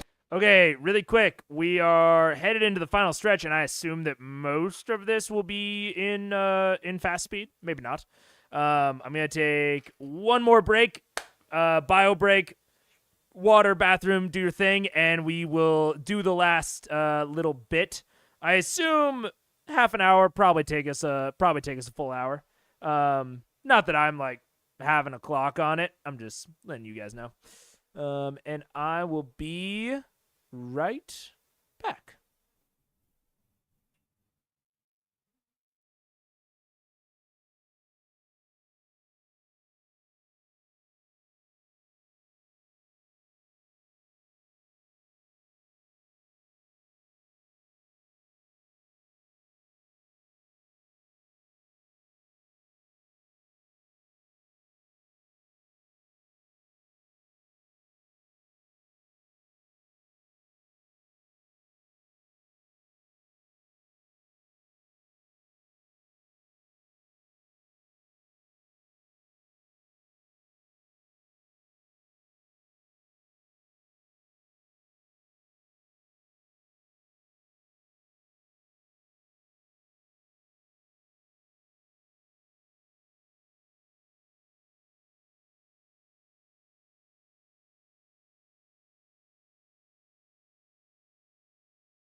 Mike was muted. What up? My bug. The doggy back there. How you guys doing? How we doing? Wrong scene. How we doing? I'm chilling. I'm excited to wrap this and like see I think it's always interesting, and I've been interested in how Matt will do it consistently, of like how you end a session after a big fight like this. Like,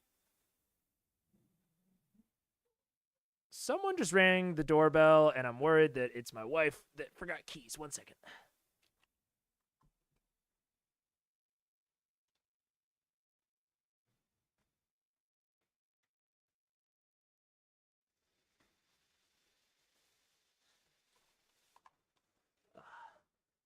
Sorry about that. But yeah, I think that there is kind of an art to how much you narrate, how much you go into after combat. And before the session ends, to like leave it on a cliffhanger where people are still hyped. Yeah, I don't know. I'm interested. Pulling his axe back angrily, he fails his save, and he puts his axe back down and looks towards the rest of the group. No, not again! I color glazed over. No. So He's under stone too? No, he's under her control. So that was her sorcerer points of quick action. She then says, "Oh, I'm dead. We're not gonna die this day alone! And I won't die. My love, I'm sorry, but there's much more work to be done." And she raises her hand up, and you see this buildup of green arcane energy at her hand. She turns it towards the rest of the group, faces it up towards the ceiling, and releases this pulse of arcane green, ill-looking energy that blasts into the stone ceiling. As it does, the stone itself disintegrates in a large chunk. Oh no. And a glowing mass of seeping hot molten magma begins to pour. Oh, shit! So, it's now coming from right here. Oh my god. TPK. So now, magma is pouring onto the throne room. Fuck yes, Matt. Let's go. What's up, A-Tapper? Goddamn, he did it. After us talking about a lava trap for a fucking hour earlier, this man, I love it. It's not quite the way I would have done it, but it is. I am glad that he's doing it. It's very sick. You can see the look on the players' faces when he does this, of like changing the environment, using the foreshadowed lava as an environmental changer. Look at how much they fucking love it. And this room, to give Matt credit, has 3 raised areas to make it to where if they want to, like, you know, if they don't know what to do, or if they want to wait in here, they can kind of raise up and maybe like wait out the lava, think about Dimension Door, something like that shit. Oh man. Anyone else feel that the video audio level is much higher than Megaphone Man's? Ooh, uh-oh. Here, let me turn mine up a little bit. I'll turn mine up a little bit. I'll turn theirs down a little bit. Audio balancing is not my strongest suit, but hopefully I'm getting a little bit better at it. Here comes the lava. Dude, I'm very excited. From above, the giant fall that is on top of the fortress is now peering into the room. That brings us to Tiberius, who is stone. Great use of, like, now they have a task related to him being in stone. Like, they now have to carry him around and, like, figure out what to do with him. This is a very, very fantastic. I mean, it's basically a lair action. Very cool. Clarota. I would have only preferred that it were foreshadowed a little bit more. Like, it's an interesting surprise, and it was foreshadowed once just by the lava existing. But in my brain, I didn't think this was the top floor. I don't know about you guys. I did not assume it was like a 2-story structure. I thought there was kind of more above it. So that spatially to me feels like slightly off. But in general, you got the foreshadowing once. I think foreshadowing twice would have been good before doing it. But overall, I love the trap, and I love that he's changing the fight like this midway through. Oh my god. Very cool. Looks around and... Hold on. Am I conscious in stone form? No, you are a slate. You are blue screen. You are grog after the intellect devour. God, this is bad. Okay. Pike, it's all on you, dude. It's turn to Do you have water? I can create it. Clarota If you can create it, I can control steps it. back and grabs Lady control Kima water right now. and begins dragging her So we back can, like, through the maybe- doorway, Oh god, we gotta get out. That's The a lava? retreat. Like cool and freeze the lava. pulling her down towards the Without stairway. water. That brings us to Trinket. Keyleth. It's me. Kill it. We gotta get out of here. Like a wall? Get us out of here. Like an umbrella? Okay. I come out of And again, I think this could have been really cool with all of the traps and stuff that we were talking about before, using the first floor as like a channel. Now that this is happening, you could then have them go through the first floor, and they now understand how the lava flows through the first floor, and maybe, we talked about the floors potentially being slanted, they would have to have some sort of outlet. They now know that there are these like lava outlets that they might be able to slip through if they like flick the right switch or something. Like something to like open up this new exit. So I think that there's... Oh, man. Matt was so close to making such a dope dungeon. And it was still good. But like, yeah. Ugh. it's, Scorpion form. Yes, thank you. It's a bonus or it's a free action.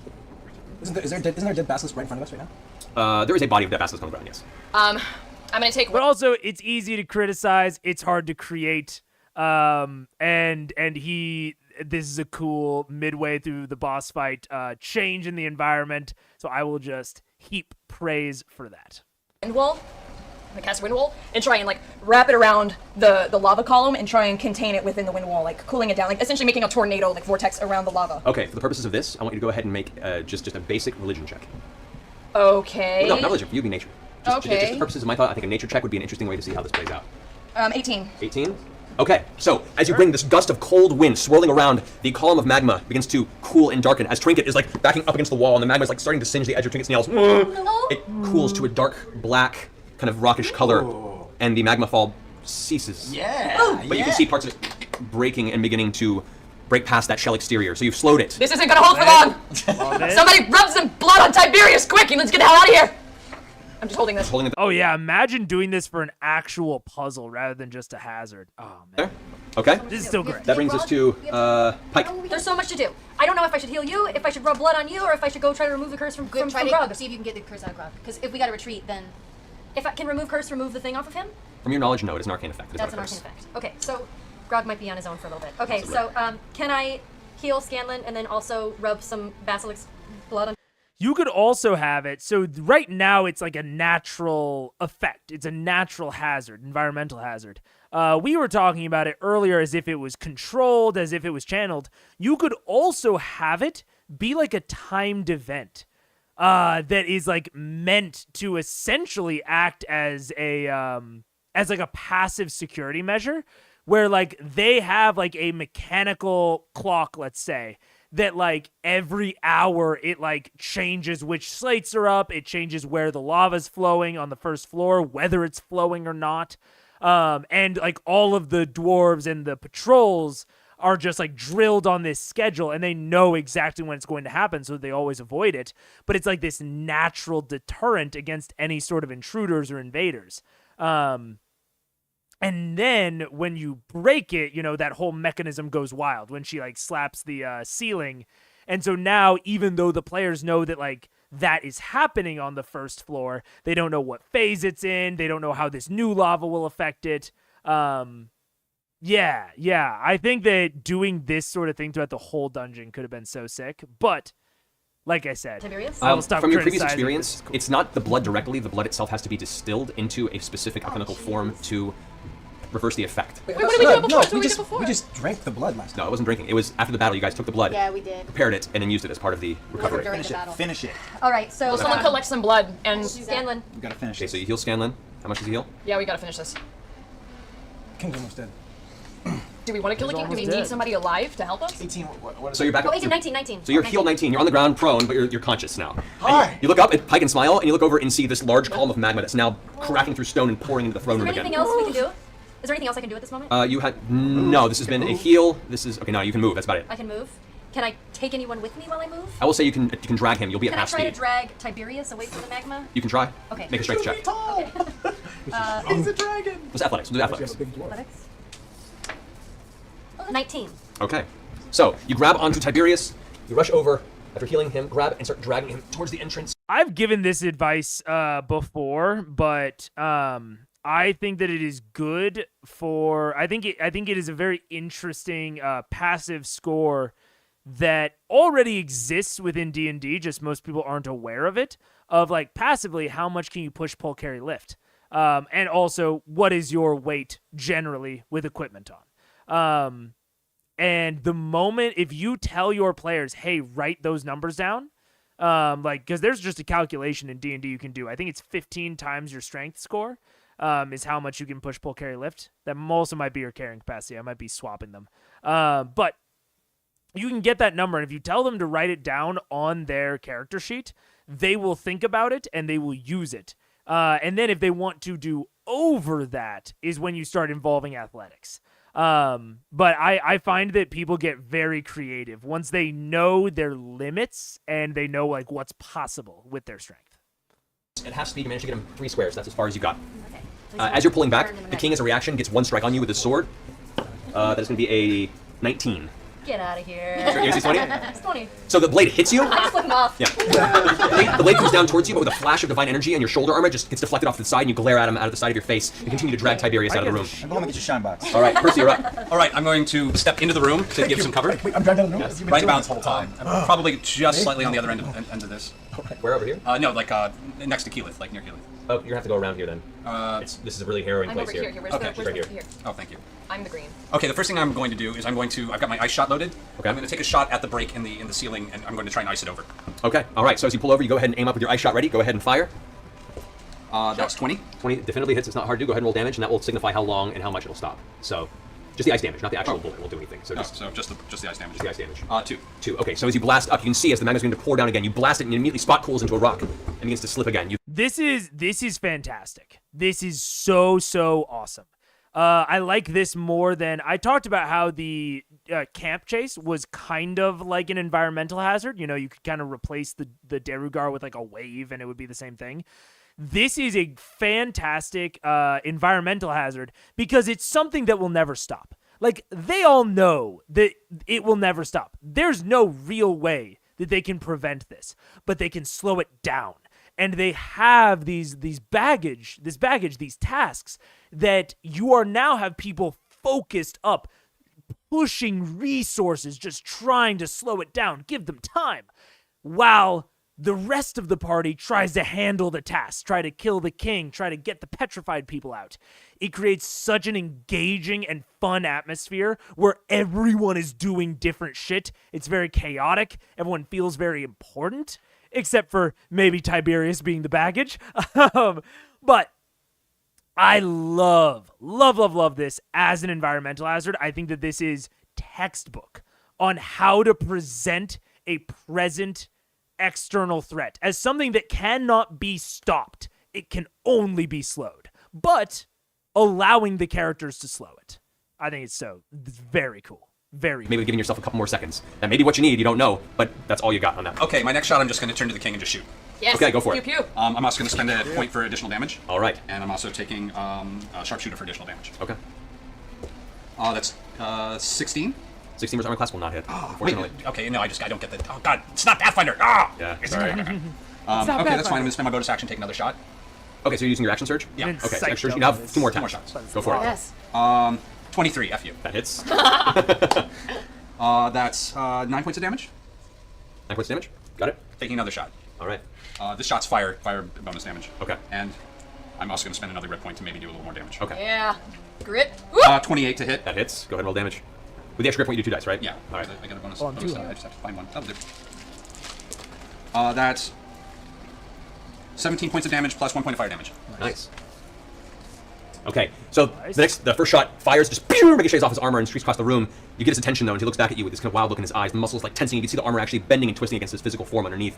However, the next shot blasts off side of his jaw. Oh. There's actually a giant gap now in his flesh. As he looks back, and you can see his teeth. And as he grits down towards you now, definitely intent on getting vengeance on that. The second shot takes off a chunk of his head. You can see the skull exposed on where you've now taken a piece of flesh off the top of his scalp. It's looking pretty rough. Let's move it, people. And I'm going to take like a step back towards the door, just with what's remaining of my movement. Okay. You can get back to there. I've talked about having in your dungeons and in your combats like this, having multiple factions. So I've said, maybe certain enemies, because of the internal faction that they're in, would react to you differently. Maybe they're more open to persuasion, intimidation, bribes, what have you. I also think, and to finish that thought, having multiple of those factions in the same combat can lead to very dynamic combats and interactions. Same thing, and if you have environmental hazards along with all of these enemies in the different factions. They sort of created their own factions. At the beginning of this, they created kind of the grunts that kind of believed in Orion as a god versus the more powerful people that shrugged it off. Then they have, now that you've kind of isolated down the factions, they have this environmental hazard that the PCs versus the NPCs are reacting to differently. The NPC at this point might see that he's fucked. He knows his wife got away. He might try to take some of the PCs down with him. And that is a very different combat, very different threat than it was before. Before, he was just a warrior. He was trying to, make something happen. Now, he could just grab one of them and huck both of them into the magma. That is very much something that is on the table now, where it wasn't before. So this evolution of the combat is fantastic. All right. I still would have liked this battle arena to be a bit different, but I'm loving it overall. That brings us to... Oh, I killed him, didn't I? No. He's not dead. He's not dead yet. Not dead yet. I know, that would have been so cool. All right. The Mind Flayer, who is no longer dominated, Clarota took his attention off that for the time being. Looks around and everyone sees the circumstance of the magma flowing down and just grabs his chest, and you can see his form blink out and vanish. Totally. Peace out.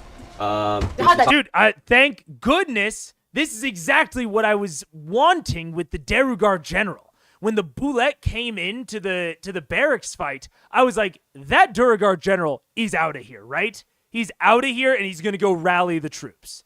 And then that didn't happen. And I was like, why is this Derugar fighting to the death? Why is he suiciding right now?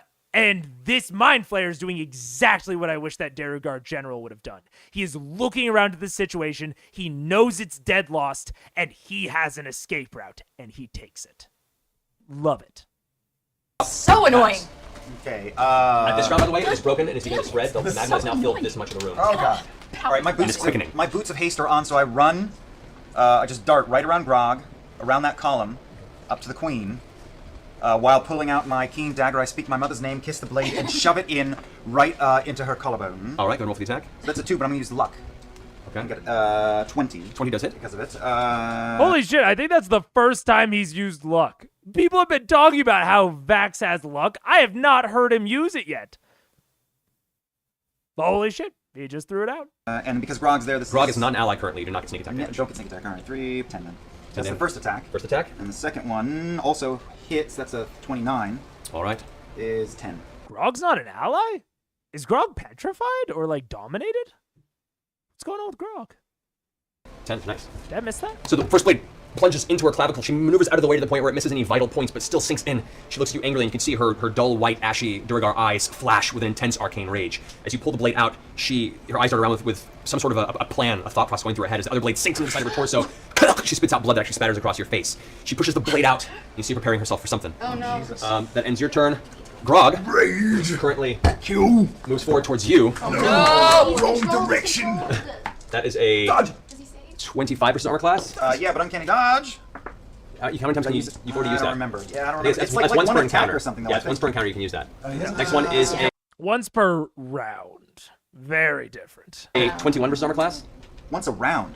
Once a round you can do it? Yeah. Okay, well, never mind. So take it on the first attack. Hell yeah. All right, so the first strike comes at you with a, that'll be 19 points of damage. Okay. Reduced to 9. Okay. Second strike hits you for a total of 15 points of damage. So 24 total. Okay. Okay. Could be worse. And that's Grog's go. That brings us to Scanlan. That really hurts, Grog. With my knowledge of the arcane arts, do I have any knowledge that using my Dispel Magic spell would work on Grog? Or do I just have to try it? It's a possibility. You know the spell that's been cast on him, you use it. There is a chance, but it has to be a contested roll. You could roll a 20. So You could roll a 20. You could roll a 20. Does it take my move to just No stand pressure. up? Yes, it does. Unfortunately. So it's your call. Instead of moving across But I the don't space. have to be standing to cast the spell. No, but I would say it's gonna be difficult. It's gonna give. All right, I'll stand up. All right. Then yes. Get back up. So no movement. I don't know what that really means. What are you doing? And I will. Jesus. It's better for me to get out of there. Get the king. Yeah, you the might be able to king. kill him. He's on his last legs, Yeah. probably. He's looking pretty rough. Yeah, but Keyleth is right behind him. Do it. Stab him. You can attack him with your sword. Hit him with a flute. I am. See, look at all of this diversity of goals. That is what making a complicated fight, not complicated. Complicated is the wrong word. A complex fight, a complex engagement looks like. Of like, not I don't know what to do because there's nothing for me to do. It is I don't know what to do because we have so many conflicting goals. We want to save Grog. We want to get out of here because of the environmental hazard. We want to kill the king. We want to kill the queen. Like, there is so much going on. And like, this is especially good because players have a general tendency against metagaming too much during combat because their characters can't talk as freely.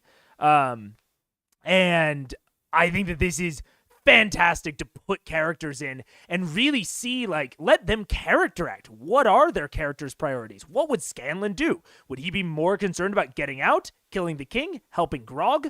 This is a chance for him to roleplay during combat. It's fantastic. Tiny Best fight of the season, easily. boy. Do He it can only anyway. do- He's at his last legs. I can't cure Grog. Epic scan. I will got say it. that. I can't. Go quick. Do I swing my Spoilers. singing. Tell me quick. I will say, not the best battle map of the season, but best combat. Bar none. Dawn Blade at him. All right. I have a Dawn Blade. Alrighty. The Dawn Blade. It's just his name, though. Do it. Do it. It's really big in front of us. So go ahead and roll Why? for attack. D20. A natural 20. Oh! We said he could roll 20. We called it. Who called it? We called it. So roll the dice. That's amazing. Gone. He's gone. So that's 8 You rolled an 8. Times 2 is Times 2 16 is plus whatever the bonus damage is for the sword. Critical hit. plus no. 7. Okay. Plus so the Dawn Blade gets 16. another bonus attack at disadvantage. It does. So you strike with the critical hit, doing, let's say it's 8, 16 plus 7, 23 points of damage. Go ahead and roll for a second attack. I've never hit anyone with a sword before. 5. Can I give him a War God's Blessing and give him a plus 10? You can. All right, plus 10, so 15. Oh, what's your total? You rolled a 5 plus. 5 plus 10. I don't know. What am I adding? I've never used a sword before. Okay, I've said before, once the dice is rolled, you cannot affect that dice roll unless a feature specifically said so. I don't know about War God's Blessing. Let me look it up really quick. I'm going to assume not. However, I am a big pushover, and I am willing to bend the rules, and not necessarily the rules, but I'm willing to bend on what I allow based on how crucial it is and how like big the moment is. This is a huge dramatic moment for Scanlan, and if she wants to spend a feature to make it more epic for him, I'm down to let her. Efficiency modifier, which is 4 plus your strength modifier. So it's 5 to that, which is 10. Makes it 20, which hits. Roll damage on the Boom. Oh my god. Kill him, kill him. 6. 6 points of damage, or 6 on that, On that plus one. your strength, which is 1, 7, plus the Dawn Blade. Oh my god, never mind. She did it perfect. I was being too nitpicky. War God's Blessing is specifically after you see the roll, but before DM says whether the attack hits or misses. Chef's kiss, beautiful interaction. Perfect. Which is, that's 8. 23 or So that's 8 Oh. damage on top of the 23. How do you want to do this? As I draw back the blade, I That's say, huge. "Oh, you should have stood on your head," and I lop it off. So, as you say that, the blade itself vibrates with the sound of your voice, like the echoing of the song of Scanlan behind yours, and almost a chorus out of nowhere. The blade shrieks through the air, coming down, slitting across the back of his Achilles tendon. He instinctually falls to one knee, which is kind of the height level for you. As you do, you bring the blade around with a flourish, and take Morgul's head off his shoulders, and spins, tumbles to the ground, and rolls across And the then floor into the magma. Blackbeard curling back as the rest of his imagery. face is melted away by the lava, which is now pouring And pretty then make you feel heavily into Good. All right, so that's your action and your movement, yes. your bonus action. A bonus So- action I'll give No, you to- do your bonus action, do the extra Oh, attack. great. I don't know how to use swords. All right, so that's the end of your turn. Wow, you used a Huge. sword and got a kill on a boss. Good job, Scanlan! All right, King Mirrodin's Why turn. does Looking now. Scanlan have the Down. Look at my muscles. I got so strong. That's right. I call Trinket back. Get him away from that lava. I run past because I can't. Can I see? Do I have an angle or is it being blocked by molten tornado? It's completely blocked right now. Then I run across behind it. Through here? Yeah. Is that magma right now, or is that? Yeah, it is. Oh, that is? It's still pointing. She slowed it down, but it's still breaking through and pouring out slower. That would be even bigger if I hadn't Okay, well slowed then it. maybe I go in that direction. I run the other direction and down. Back to Yeah, your so I corner. can see. Go for it. Roll for attack. Okay. First attack. First attack is 19. Hits. Yes. Okay. 14. 14 points of damage. Second attack is Sword.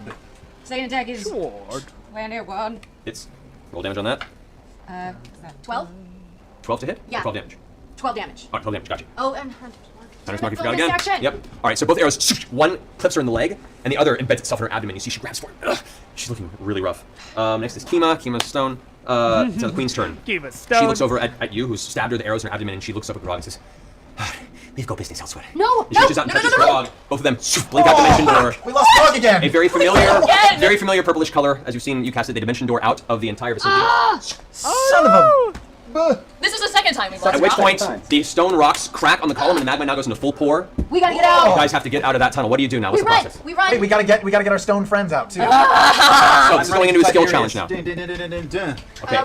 Yeah, we all run out that. Damn it, No, Grog. we don't all run out. There's stone. We have to drag them out. Yeah. Who else known as And- Tiberius and Kima? Okay. There they go. So I like where Matt's head is at, is like, okay, enemies are gone, we're out of initiative. This is now like a general like running away from an environmental hazard.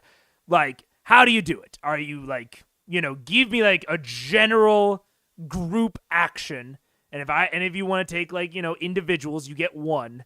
And then we'll narrate that. I'll update the lava, and then we'll keep going from there at certain increments out of the place.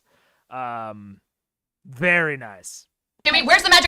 Stealing a PC is bold, but especially if you know that, like, let's say that Travis already knows he's not going to make the next session or two.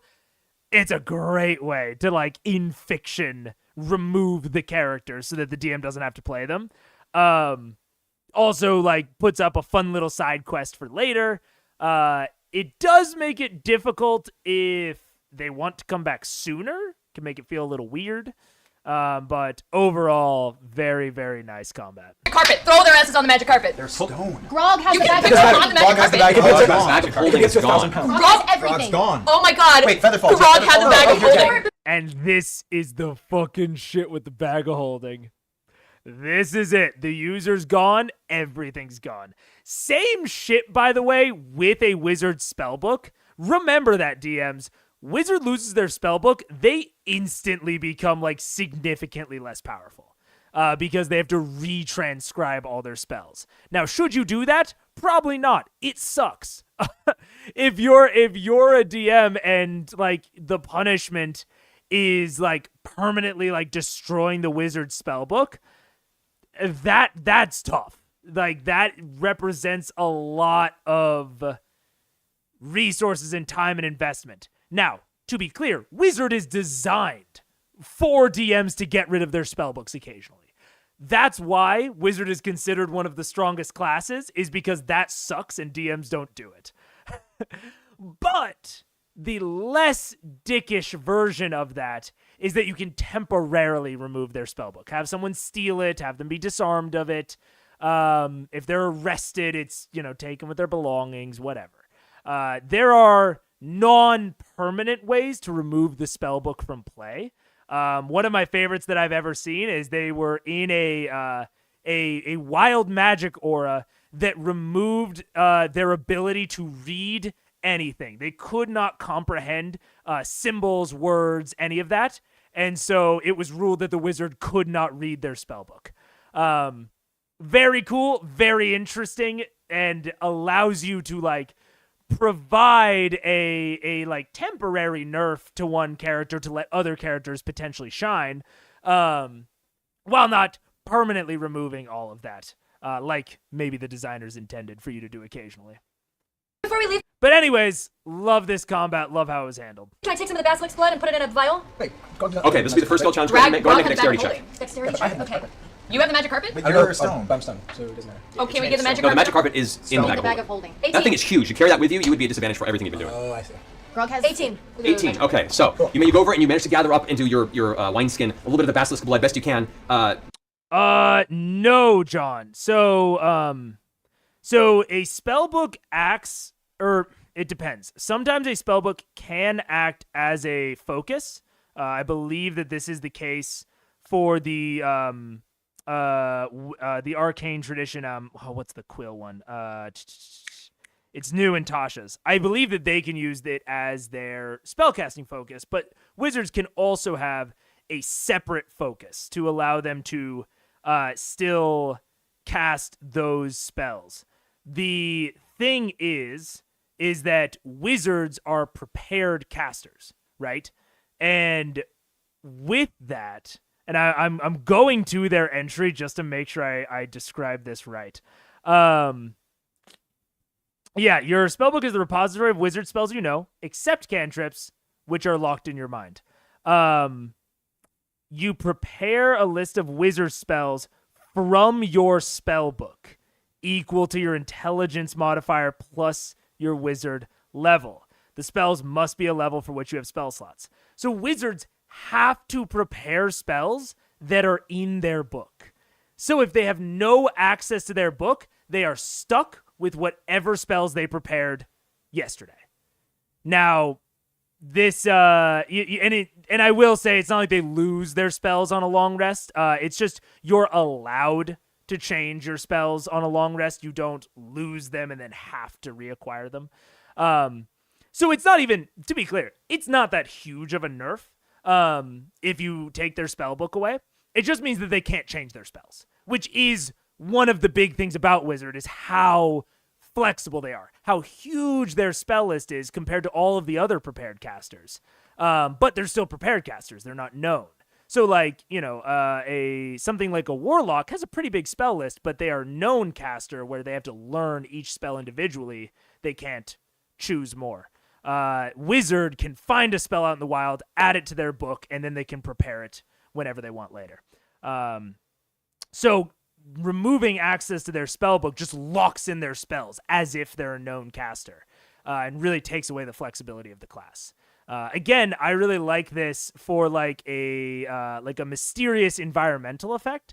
So say that they prepared spells for a certain thing, like a dungeon crawl, and then this mysterious aura comes in that somehow prevents them from reading their spellbook. And now the situation has changed, and the dungeon crawl spells might not be as useful. It really locks them into having to be more creative with the spells that they do have, and provides an interesting challenge that might not always be present to wizards. Just something to think about. The magma pulls close to you, and you manage to just take 6 points of fire damage from just the general heat of the magma now pouring into the room. It's spilling out and just continuing to fill the rest of this chamber. I shout to Percy, come, Tiberius, now! We pick him up. Pick him up and just start... Both of you guys make an athletics check. Oh, it's not a strength check? For this one, this is athletics, just pull them along. 19. We're running out of time. I 17. start pushing Kima towards Okay, the door too. you guys grab and pull Tiberius out of the room. It takes the two of you to heft him over. You manage to pull him out of the way. That works out well. Down the stairway. All right, we don't need the figures for this. We're just going to do this visually. Okay. So, you guys need to bring Tiberius down the stairway. What are you doing, Scott? I'm unfurling my bull strength scroll and reading it so I...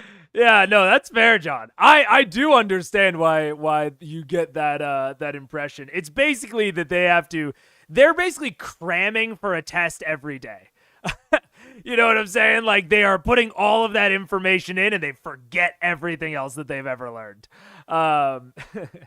And then, once it's in there, then they can use a normal focus, if they need a focus. Some spells don't. But yeah. Get a +5 to strength? Is that a thing? All right, so it's the enhance ability. Okay. So you go ahead and give yourself enhance ability. Your strength is now, you have advantage on all of your strength checks. Okay. And I start to help, who was pushing I'm pushing Kima? Kima, I'm going to trying help to push get Kima Kima out. out. Okay, so the two of you begin pushing him Oh out. wait, no! Wait, didn't Clarota take Clarota Kima? pulled Kina out of the room. Yeah, Oh, oh, you guys are fine. Let's just get out. Oh, I go ahead and on our way out, I cast Create Water, and I kind of just use my air ability and make a mist to try and mist the lava that's coming towards us. Okay, you do, but the magma is so intense and has filled so much of the room now that you get a localized area that the rest of it just kind of flows around and continues to fill the space. All right, so all of you guys make a dexterity check to try and get down quickly. Go for it. Make another one? Yes, everyone makes one. Yeah, I like Matt just taking control, just being like, okay, yeah, all of your individual actions are fine. Let's make a group check. And just like we talked about during the camp chase scene, it was something that I wasn't super, I don't want to say comfortable with, but it wasn't something I had thought out in extreme detail. because I don't think it matters as much with smaller groups, but especially with big groups, and I also think it would be good for smaller groups, I would do like chunks of time. So like you make it this far and like we just are using the roll and we're just narrating your progress. And then once you get to that point, it's another group check and you can take one individual action if you want. One. Not enhance ability and drag and fucking feather fall and wind wall and create water. One thing. And then we move on. I think that's how Natural you 20. keep... Woo! Natural Ooh. 20. Shut up. I rolled a 19. Go get nothing. 20. I rolled a 19. 7, 4. By the way, do I get to roll twice because of anything? Because of Because terrain? yes, you do. Do I get my enhance ability? Not for this one. I would like to note that I'm frozen like this. Okay, Tiberius is.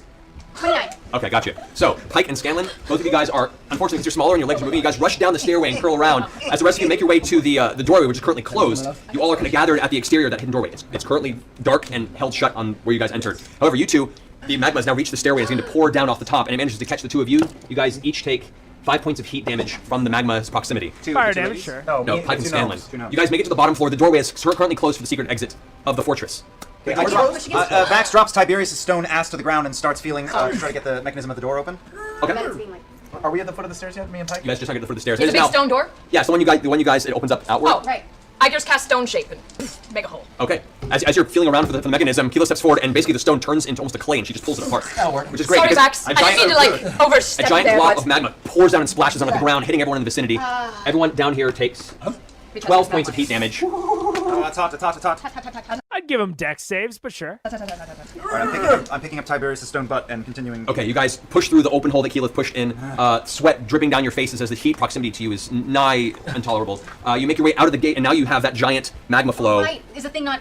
Wasn't there... You guys go and step out. The doorway that opened up previously is what parted the magma flow. You pulled it open, so now it's just a wall of She magma in also front had of you. created a wall barrier. I did create a wall over top. You did. It's not there anymore. Oh, It was permanent. It's permanent, but a perpetual flow of magma on it for a few hours will eventually eat through a stone Can you wall. pass it again? I can. Do it. Yeah. Do it Okay. again. Okay, so Bam. this is probably the I'm last hit. pretty sure that Wall of Stone literally has hit points. I mean, I think that this is how they were playing it earlier when she put it up and like blocked the Duragar from following them. That's why they acted so safe. Wall of Stone has hit points. It can very easily be mined down. It's not like obsidian, you know. So you create a stone wall that juts out, once again blocking off the magma flow. You guys all step out of the room. Just as the main force of magma begins to fill the room behind you, everyone make one more dexterity check to get out in time. It's a small space and you're pushing out. Natural 20. Oof. 16. Big nothing. You're making nothing. 7. 10.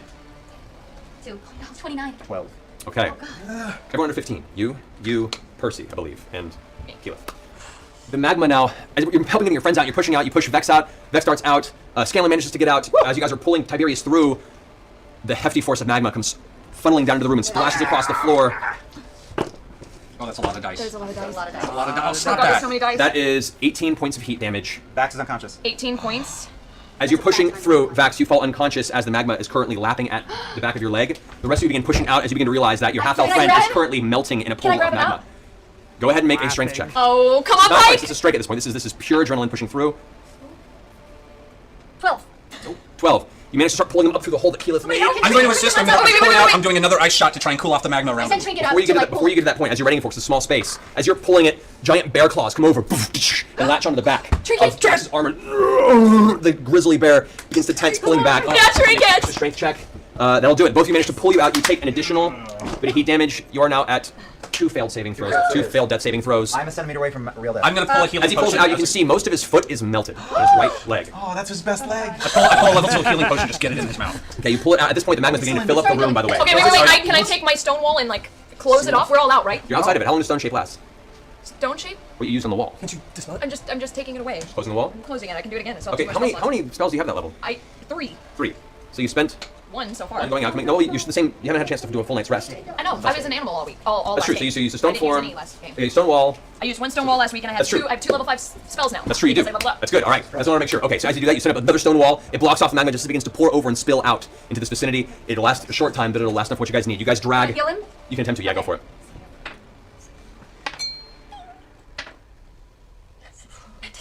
I know. Come on, Pike. 24. All right. Yay! Heals you. You're comes to consciousness. You guys are about 10 feet away from the base of the stronghold. Where's it gone? Your foot heals up, but it's still Ew, burned. get that away from me. I would also, maybe this is a different way of interpreting the spell. I always interpreted that the stone-shaped transformations were permanent.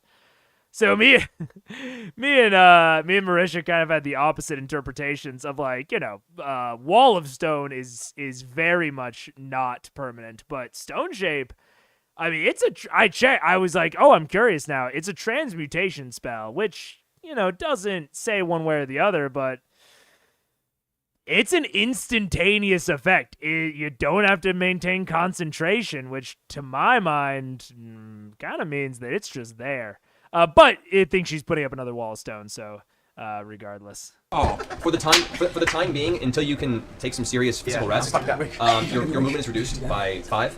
That seems fair. No And stealthy. your stealth rolls are currently disadvantaged. Oh no. Wait, what? Can that ever be healed, or Yeah, that, it can. like over time? Over time, with some rest it can be, but right now, like you're healed up, but now that foot is scarred. It probably spent a good 6 seconds completely submerged in molten rock. Are you telling me I'll never compete in the roller derby again? Quite possibly. You all are just on the outskirts of the stronghold. You can see now elements of the windows of the upper floor are beginning to glow with internal light as the entire stronghold is currently filling up entirely with molten rock. Oh, I left my keys in there. You're all resting for a moment off to the side. Grog is missing, and you all take a moment to realize that somehow you all managed to survive this, mostly. Sort of. We didn't find However, the vault. you didn't find the vault, didn't find Kima's stuff, and a number of escaped individuals from this are out and at large. We'll end today's game on that note. Percy, I need bad news to be my other foot now. Are we Yeah, going? you need like a sweet pip swagger now. Yeah. So that went a little long, guys. Thank you for hanging out. But that was an intense session. Yeah. Holy shit. Moments there. Are you sure you guys don't want to send in a bullet right now? Yeah, or maybe like, a black ooze. You want to do that? Wow, guys. So by that, okay. Well, if there is nothing more in the episode, I don't know. John, let me know if there's some critter lore that I need in this last little bit. Oh, yep. A readout of pretty amazing gifts that will show up one day on stream. 56 to 57. Let's see. 6:45. I knew it. Me and John were on the same Factoids, wavelength. love you guys. Yeah, we leave Can't wait to finish factoids. my knife for Liam and bear for Laura. Wait, what? What? Sounds like they're making factoids. Love you guys. Yeah, we leave Can't wait to finish factoids. my knife for Liam and bear for Laura. Wait, what? What? Sounds like they're making a knife for Liam and a bear for Laura. How do you make a nope? I encourage violence. That's awesome. Thank you so much, guys. That's That's awesome. amazing. I Sid encourage Wizard, bears. every kid should know how to read. I love Critical Role. Matt, go for a TPK. Don't listen to him. Don't try to. You know it's from Zenjukin. You know it's good when you're worried for the characters on screen. Thanks a bunch and good luck. Thank you. Scavian, sure to riot. Thanks, Gabion. Gonna get on that. Poke Blaster Fighter, I love you guys so much, and you guys make me laugh every time. Thank you, Poke Blaster. Dan Man Mountain, thanks Critical Rollers, great show tonight. Happy to give back. Hashtag 23FU. I saw in the chat room. Meet Voter Town. Headins, I don't even care. Tiberius, Tiberius is the lad. Nice, thank you, Headins. Fickle Pickle. Oh yeah, I went past 57. I forgot. All right, sick. That's sweet. That's very cool. Yeah, that was. Oh, that was a good. I was all over the place that session, man, with my feelings, what I was thinking. I think that might be knives and a bear. I am very curious as to what the knife. Oh, I understand how you make a knife. What the is it like not like a taxidermy bear, but like a stuffed animal or like a model, like a figurine? We'll see. You said that they show up one day on the stream. I'm excited. You'll see. Very nice. But yeah, I think that was crazy. That was like, I think the beginning of this episode was probably like the single most critical I've been of both Matt and the players. Like how the players are playing and RPing, as well as like Matt's dungeon design. But then it's like the last combat, I thought that the characters were RPing like fantastically. And like, even if there was a little bit of tension, I think that they had like good and fun ideas and like played them off well and didn't get stuck in paralysis hell. And like, I even though I didn't love the final battle map, I adored the way that the combat went. Like the actual like flow of that combat, I thought was probably the best one so far. So man, it's that was a complicated one. Complicated emotions, feelings. We laugh, we cry. But we always have a good time. So that will probably be it. I'll play my little outro music. Ooh. And thank you guys for being cool and just in general being cool people. It's sort of weird too, since I learned that the original contract was just for 6 episodes, and because they became a surprise hit, they extended it. That's wild. Imagine them ending on episode 6. I guess they probably, like, the surprise hit happened in, like, 2 and 3, and they extended it from there. That's wild. That's very, very crazy. I bet that, like, the Kavarn fight was probably, like, you know, loaded closer to the front. Like, they would have done less generally in the area, and they would have done the Kavarn fight sooner. That's very, very interesting. I played out my outro. Dang it. Well, now you just have to deal with the chill, lazy vibes.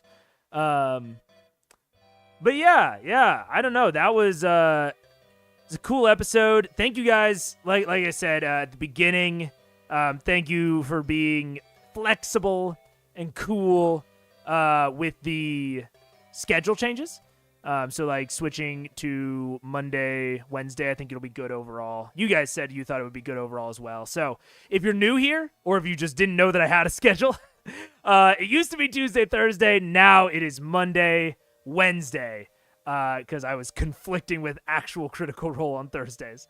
I also have a big desire in the upcoming weeks to I used to do, when I first like started the channel, I would do this thing called Lunch Club, which was basically like me forcing myself to stream every day, just so that I was consistent about it. Because if I wasn't consistent, I just wouldn't have continued doing it. So I'm thinking I'm gonna bring back Lunch Club. Probably not for video games, but maybe for like magic item reviews, map reviews. I might do some like really like popular maps and like break down why they work, why they don't, and over like a little bit of an hour over my lunch break at work. So that's like 12 to 1 CST would probably Central Standard Time. For like that would be the aim for those. Will there be free food? There is free food in your heart. I will not be shipping you food like the audience does for Critical Role. There's free smiles. How about that?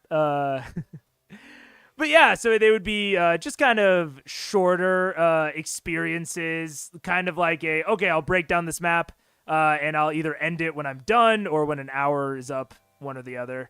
But just kind of, you know, opportunity to hang out, chill out a little bit. The other thing that I want to drop, that I want to tease, I talked about doing some Baldur's Gate 3 content when it comes out, and I've been looking into it more, thinking about it more, and I am not going to talk details yet, but it comes out on the 3rd, the August 3rd, and I can guarantee that I will be streaming it the night of the 3rd, guaranteed. And that I will be doing some amount of it over the weekend. In a big way. And that's all I'll say. I won't get too specific. But if you're interested in Baldur's Gate 3, you're excited for that, I will be doing a lot of content around it between the 4th and the 7th, 4th and the 8th time frame. Or 3rd and the 7th time frame. And then hopefully beyond that as well. But there will be a lot of it during those first couple days. So if that interests you guys, I will be dropping more towards that. I just wanted to give you guys the sneak preview. I might watch some of that. Not likely to be able to play it for a while, so I'll be living vicariously. Hey, man, that's what I'm here for, right? Sounds sick. Fuck yeah. All right. So, yeah, we have that. And for those of you who did not watch DM Live, or maybe those of you who did, DM Live 2 is in the works. We're replacing 2 of the events. So the only event that will be making a return is Fantasy versus Reality, because I thought that was so much fun. And the contestants loved it, and you guys have liked it on the cut downs and everything. So Fantasy versus Reality will be coming back. I'll be replacing Google Trends and Quiet Year, and I will leave what I'm replacing them with for a surprise during stream. Can't guarantee when that'll be, because honestly, if I was scheduling it now, I would aim it to be like during the Baldur's Gate 3 weekend. So I don't know if I'll have time to do it earlier or if it'll end up being after, but it is on the horizon as well. And that's it. That's all I feel comfortable enough leaking. I have a lot of projects in the works, but those are the ones that I'm most confident about. So I will leave you with that, and I will be back on Wednesday to do episode 8, Glass and Bone.